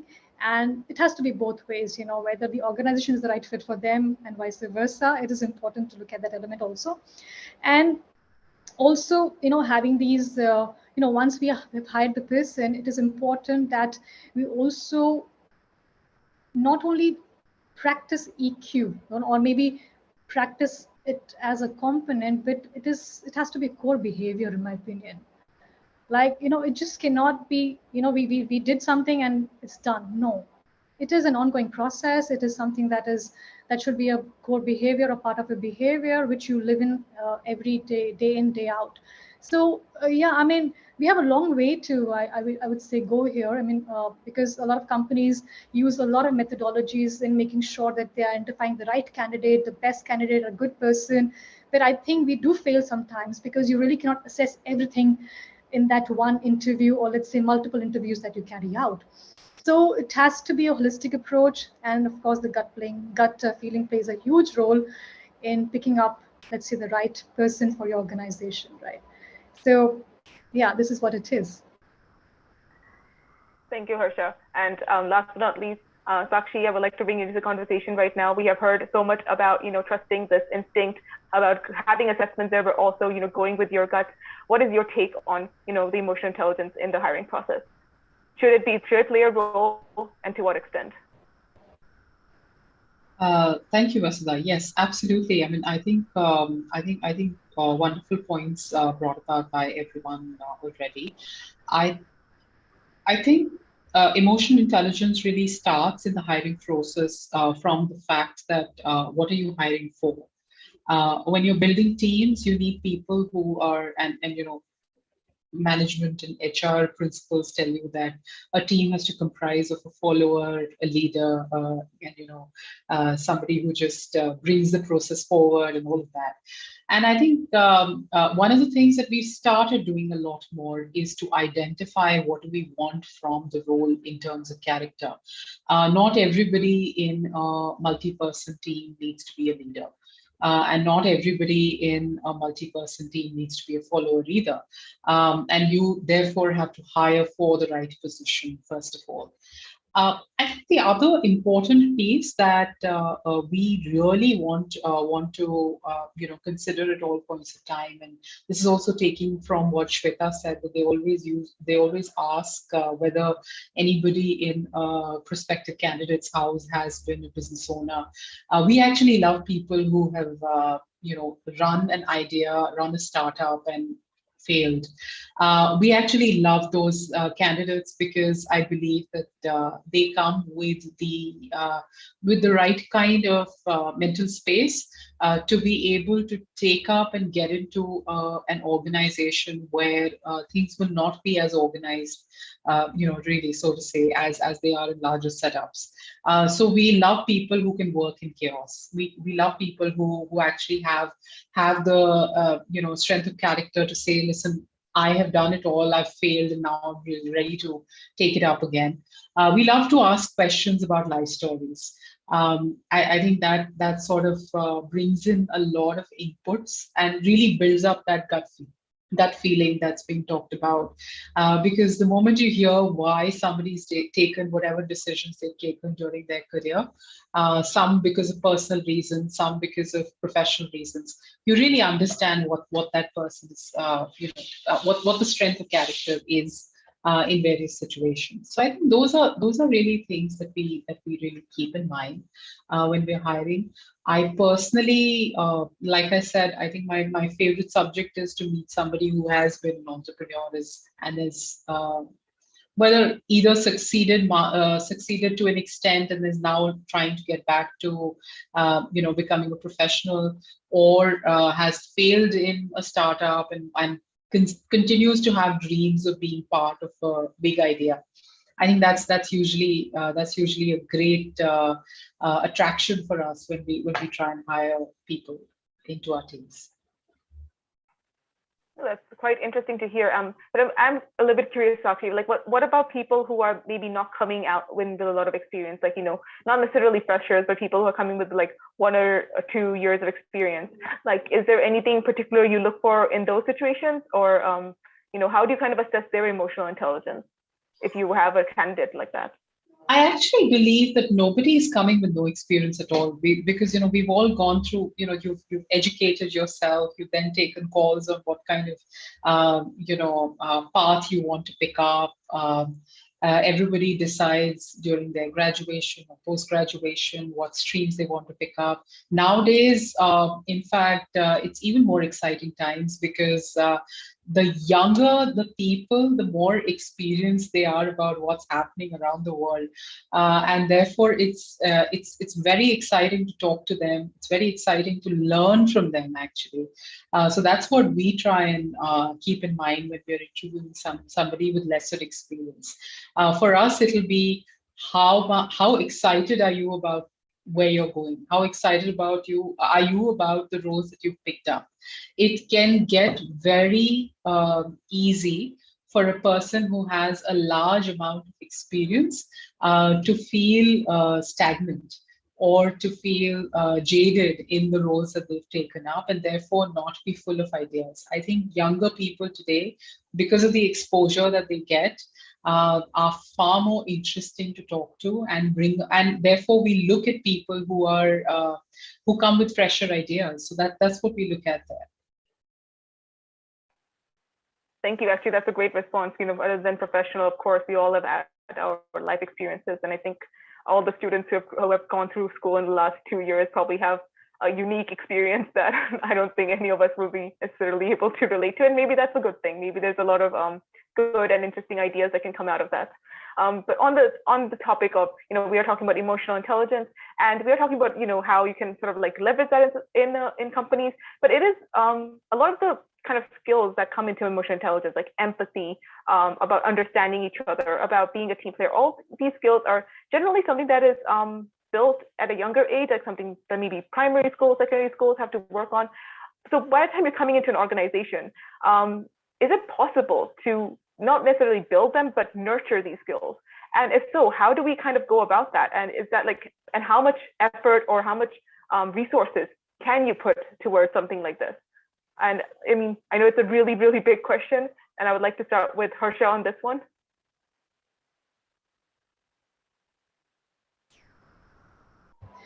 I think, EI forms the foundation, it's the foundation stone of any organization. Hence, all businesses must be committed to nurturing it. You mentioned about empathy, trust, humility. All this, of course, should be ingrained in every aspect of an organization's DNA. And self-awareness is another key element of EI that should be fortified in the organization's cultural playbook. So what is very important is that I'll tell you what we did at InfoWeb, during the pandemic. In normal times, of course, we used to kind of, connect with people on the floor, share a cup of coffee and discuss a lot of things under the sun apart from work. So when we went from working from office to home, we started this whole initiative called Coffee with MD, which meant that I would speak to 2 people every day for 30 minutes over the screen virtually, right? And of course, give them the confidence that this is the very first time we can say that we are all in this together. this precarious time. Of course, we don't know what's the future, but again, we are here together, and it's important that we kind of come out of the situation with a lot of strength and confidence, right? So those sessions actually created a huge impact. It was only 30 minutes of conversation, a very candid, transparent conversation. I getting to know them, their families, and they getting to know what I do. At one point, even talking about that, we had this time of 2 months where I think none of us had domestic help, and we were pretty much doing all the household chores ourselves. So to tell them that, you know what, even I did the same, and I see you guys doing the same. So there's a lot in common, and that is to help them connect with me, with the organization. So you really had to share your stories so that they could relate and they could connect more. And I feel the moment you start doing that, that's just the fear that they have, that they should just be very professional and not talk about personal life and only talk about professional stuff. They come out of that box, and they start opening up. So I feel sometimes you have to be the fuel, to kind of make sure that people start talking about their personal lives, and let's say some of the difficult times, good times, what decisions they took, how it impacted them, their families, people around it, and also do a self-introspection, and even come to a point where if the same situation is become upon me, I would probably do things differently now. So now if they know the leaders are talking and they're being so open, and I would say at a point even vulnerable, sometimes like sharing those stories, so they feel more confident and they feel safe. So what you're trying to bring in is a sense of psychological safety in an organization where people then feel that they can voice their concerns, their opinions, and they're being heard.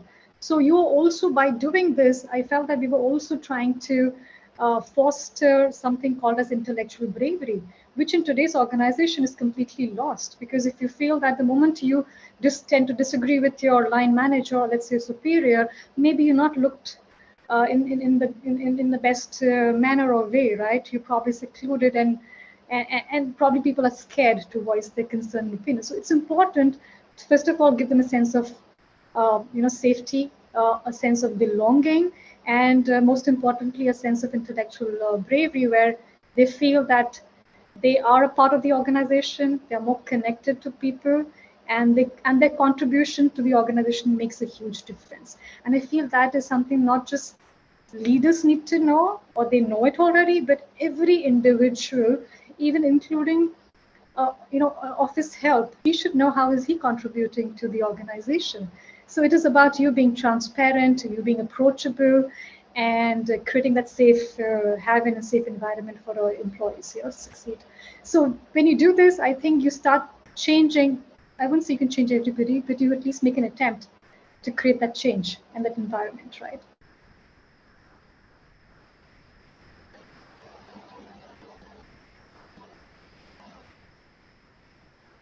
I'm not sure if we lost Vasudha again.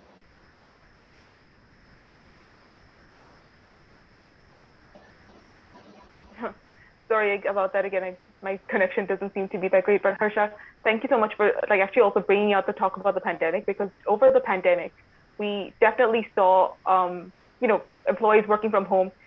There was a huge, I think that's the kind of thing that kind of started this whole domino effect, where now soft skills have become so important, and teaching soft skills has taken center stage in any institute and in any sort of company, because it required people to be so self-motivated, and that self-motivation had to come from the kind of environment that they were coming out of in their work, how much they were committed to the work they were doing, how much they were committed, and they felt understood and heard by the company, especially since we were seeing so much tragedy and all over the place.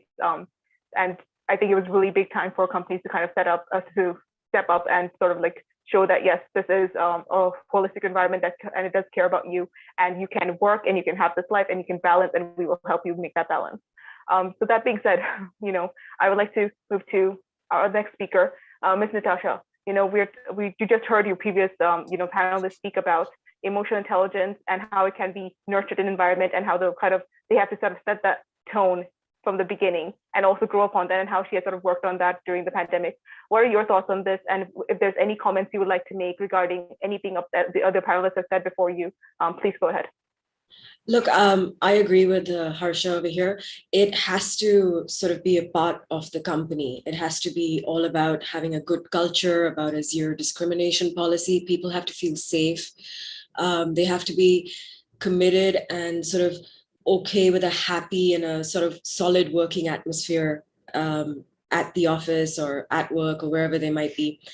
For me, it starts with the leadership. And at our company, we're lucky that we have a very creative leadership. It's very sort of product centric. It's very exciting. It's very, we all get down on the shop floor and work on the product. So we like to keep it a little easy and a little casual and a little friendly for everyone to come in and to experiment. But having said that, I'm going to give you an example of something we went through a little while ago, just before the pandemic. And I think it made us all be a little more understanding during the pandemic as a result. We'd have friction between departments where, the shipping department would not necessarily understand why product development, they would have time lags and delays, and they didn't know how to deal with that. You'd have innovation officers, sort of squabbling a little bit with the financial department, and those issues continuing. So what we started was once a month buddy system, and I think somebody else said that. Shweta, I think, mentioned that, and ours was done in a way where we would take one person from each department, send them over, and let them experience a day in the other person's shoes. Then you understood why it was so important for shipping to not have delays or to have that communication on time. You also understood what the guys at the product area were going through. You then understood what engineers were dealing with. You then understood when business development would sort of overcommit where they shouldn't have. So it was a learning experience in the organization for all of us, right? But it sort of prepared us for the pandemic, because when we did have the lockdown and the shutting down of warehouses, and you didn't know when things were going to open up, people understood where everyone else was coming from and what they were dealing with. So I think you constantly strive in an organization to create an empathetic environment, and it's not done necessarily by following a set process or a set structure. And I'd go one step further and say, look, we do something called Family Day, which again, I think Shweta mentioned, and getting to know, an employee's family and getting to know what they go home to, because your working life is a significant portion of your life. It brings it all together. It sort of nurtures the entire environment. It makes it more holistic, as I said before. And for me, I think it gives you an opportunity to see somebody's decency quotient. That's where you find out how emotionally intelligent someone is, how they are with their colleagues, vis-a-vis how they are with their family, and you see the entire interaction, and it starts explaining things or making more sense. So I think for me, it's an ongoing process, and not one that starts and stops with one answer, for sure. Thank you, Natasha, for sharing that. And I find it quite interesting. You talked about the sort of exchanging of roles. I mean, it sounds like, if I had to do that, it would definitely help my understanding, but I can also see how that could be really intimidating to be literally in someone else's shoes. But I'm glad that it was productive on your end. Sakshi, I would like to bring you in at this point, and same point to you. It's all about nurturing emotional intelligence, the pandemic, and also, like, if there's anything that the other panelists have said that you would like to comment on, the floor is yours. Yes, thank you, Vasudha. I think there have been a lot of points, especially related to cross-functioning of teams and really, enabling teams to understand everybody else's roles, which I think plays an important role and goes a long way in really building a more empathetic team altogether. One of the things that we are trying in our organization now is really to be able to create mini projects which are cross-functional, and getting teams to really be able to work on those projects together. I think one of the other things that becomes really important for us, and this is also in the wake of the last year and a half that we've had, which is where a lot of people have actually stayed at home, and there is a huge amount of uncertainty that we've all gone through, is really to create a culture of celebrating smaller wins, and I think that has helped us in a big way. So if you come to our office, we actually have a bell saying that each time we sell, and the next car there will be a bell ringing, and everybody will stand up and clap for whoever's closed it or something. So that's something that we try and do. We also believe that one of the other things that builds a lot of character and helps in enabling a culture of intelligence is when you start empowering teams for roles that they really need to do. Everybody does not need to think about themselves as being part of, as being somebody who's reporting to another manager, and therefore, their responsibility is limited to saying, this is what my manager said, and this is what I'm going to do. But actually, for every position, there have to be certain roles that they're empowered to do, or certain decisions that they're empowered to take. And we consciously create certain decisions that we want even the executives at the contact centers, or right up to the financial heads, etc., to be able to say that, listen, this ends with me.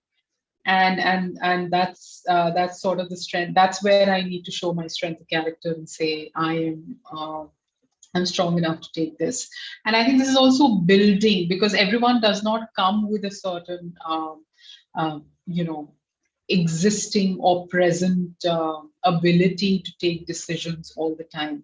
And I think one of the things that we're trying to achieve with the higher emotional intelligence is really for people to become sort of leaders going forward and actually show them a growth path. And the stronger the emotional quotient, the better it will be for them to be growing within organizations as well. And therefore, it's important to help them build some of these as well. And that's something that we do by creating paths for them, creating empowered roles for them. To really be able to get exposed to the idea of stronger emotional quotient and really develop it as they go forward. Have that exposure in their journey is something that we really like to do. Right. No, thank you, Sakshi. I think that's a really good way to put it. The emotional intelligence quotient is kind of like a roadmap to see how leadership qualities can be built upon and can be nurtured, like how to sort of go about that road. And it can be a good, it's like was mentioned earlier, that data points are not necessarily the best way to go about hiring someone, but it's necessary. It is a good way to kind of just like see where you're kind of starting off and where it can go from there. It's a map towards the future and towards growth and development. Shweta, you will be the final commenter of this evening. So I would like to pose the same question to you, but also maybe ask you, what qualities would you like to nurture? Like when you have so many employees ahead of you, what are the qualities that you think that definitely need to be developed on your end, and what are some things that maybe you could just can be taken for granted, kind of be left out of the developmental programs that you're actively involved in? And also any comments you want to make before we wrap this up? Thanks, Vasudha. I think I learned some really interesting things today, intellectual bravery, and Harsha, very nice. Would love to have more understanding on that. So I fully agree with Sakshi on small wins, and I think we do believe in celebrating small wins. But just to also add, and I believe that you can nurture emotional intelligence. One of course is the self-selection process, to say that who has the right level of emotional intelligence. You can never be 100% right, but you can start bringing in your interview process, like I said earlier. But there are certain things, like I said, which we do, and some of the things I can also share. In fact, pandemic was a very good time to identify those individuals who had higher emotional intelligence. And I would think that even to some people, I felt that, I did not know them enough, but they actually came out to be those individuals who were actually very, very strong characters, and they had very strong emotional intelligence and very high level of intelligence. People who were the last mile operations executives. I mean, the kind of pressure that they were handling. And when we did certain quarterly surveys, I'm sure every company does that in terms of, how you're feeling, one of those kind of quarterly surveys. And we do something called Gunvatta, which basically talks about, what are the service levels each teams are giving to you and at an individual level. So we give each other smileys. And incidentally, during the pandemic, we saw certain people who were continuously getting some amazing smileys. And then when we started looking at it, we realized that why do they get all these smileys? And it's basically because, they're very dependable. They're always with patients. They never get upset, even if you're calling them at midnight, and they're always available. And it turned out to be these are our teams who are really the last mile operations team, who actually do the maximum amount of work and can take more stress, which basically gives me a sense that perhaps they're more self-aware.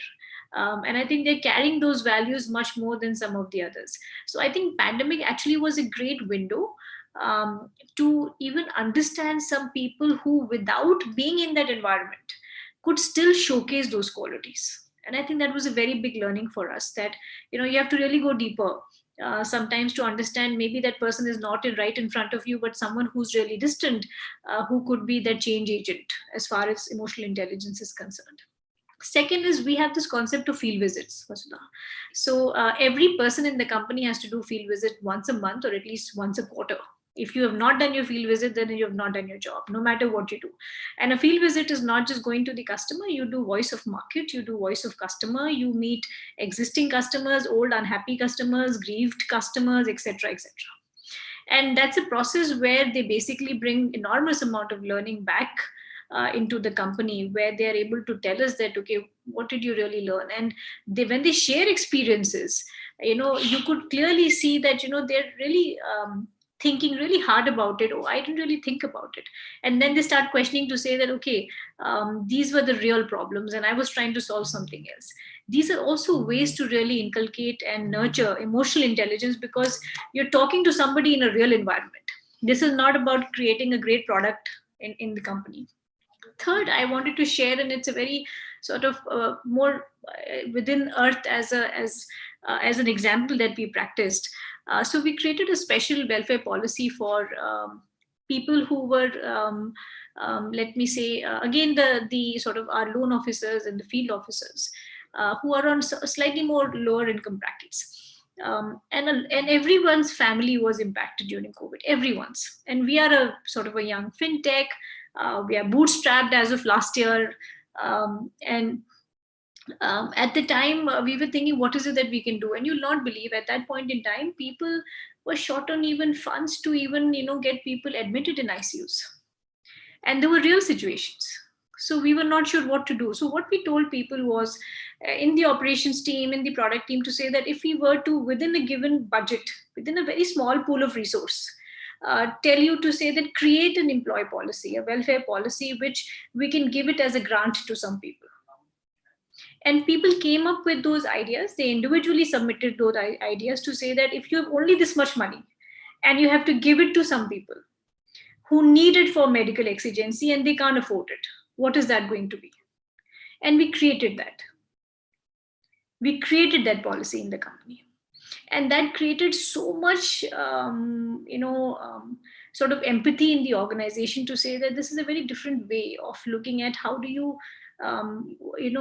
look at your team members. What do you think about them?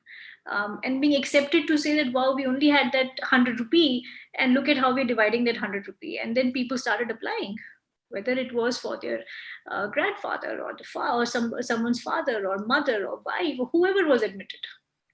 Very small pool of money, but it made a huge difference in terms of creating a platform and giving a platform to people to say that this value counts. This is the most important value. So I think you have to do multiple things to nurture emotional intelligence in people, and people start showing emotional intelligence in a very organic manner. So these are things which I feel very strongly about, and we try to practice as much as possible, and then sort of create that culture which we have in the company and even as an individual. And last but not the least, I think as a leader, as someone who's trying to manage the ups and downs of a startup, I think one does get super stressed, and I'm sure everybody will resonate with that. And I think those moments to say that, okay, today is enough. you have the day. I think those are times when our emotional intelligence really get tested, and there are many times. Absolutely. Many times. So we are practicing it, and I think we have to practice it before we take it to others. And I try to do it as much as possible. All of a glass of water sometimes helps. Going outside for a quick fresh of air ourselves. These therapies which really help our young entrepreneurs and and entrepreneurs like me who are in the business of impact. But these are real things which Please, yes. I'm terribly sorry for intervening. We have 10 more seconds for the session to wind up. So I have to apologize, Shweta. Sorry to cut you off the session. Absolutely, we'll come back again in the next. So this is it from the BWSA. Vasudha, thank you so much. Terribly sorry. Thank you. I know we're short time interjection, but I truly hope that you had a great time being a part of BWSA. This is the day 2. We are concluding it right now, and we want to express our gratitude to all the panelists. Thank you so much. Of course, the chairs of the sessions and all here possible. Thank you so very much, ladies. Thank you, gentlemen. Thank you for being a part of BWWESA, and we'll see you in the next edition. Till then, take it easy. Take care of yourself. Thank you, everyone. Bye, everyone. Thanks, Vasudha. Bye. Thank you. Bye-bye.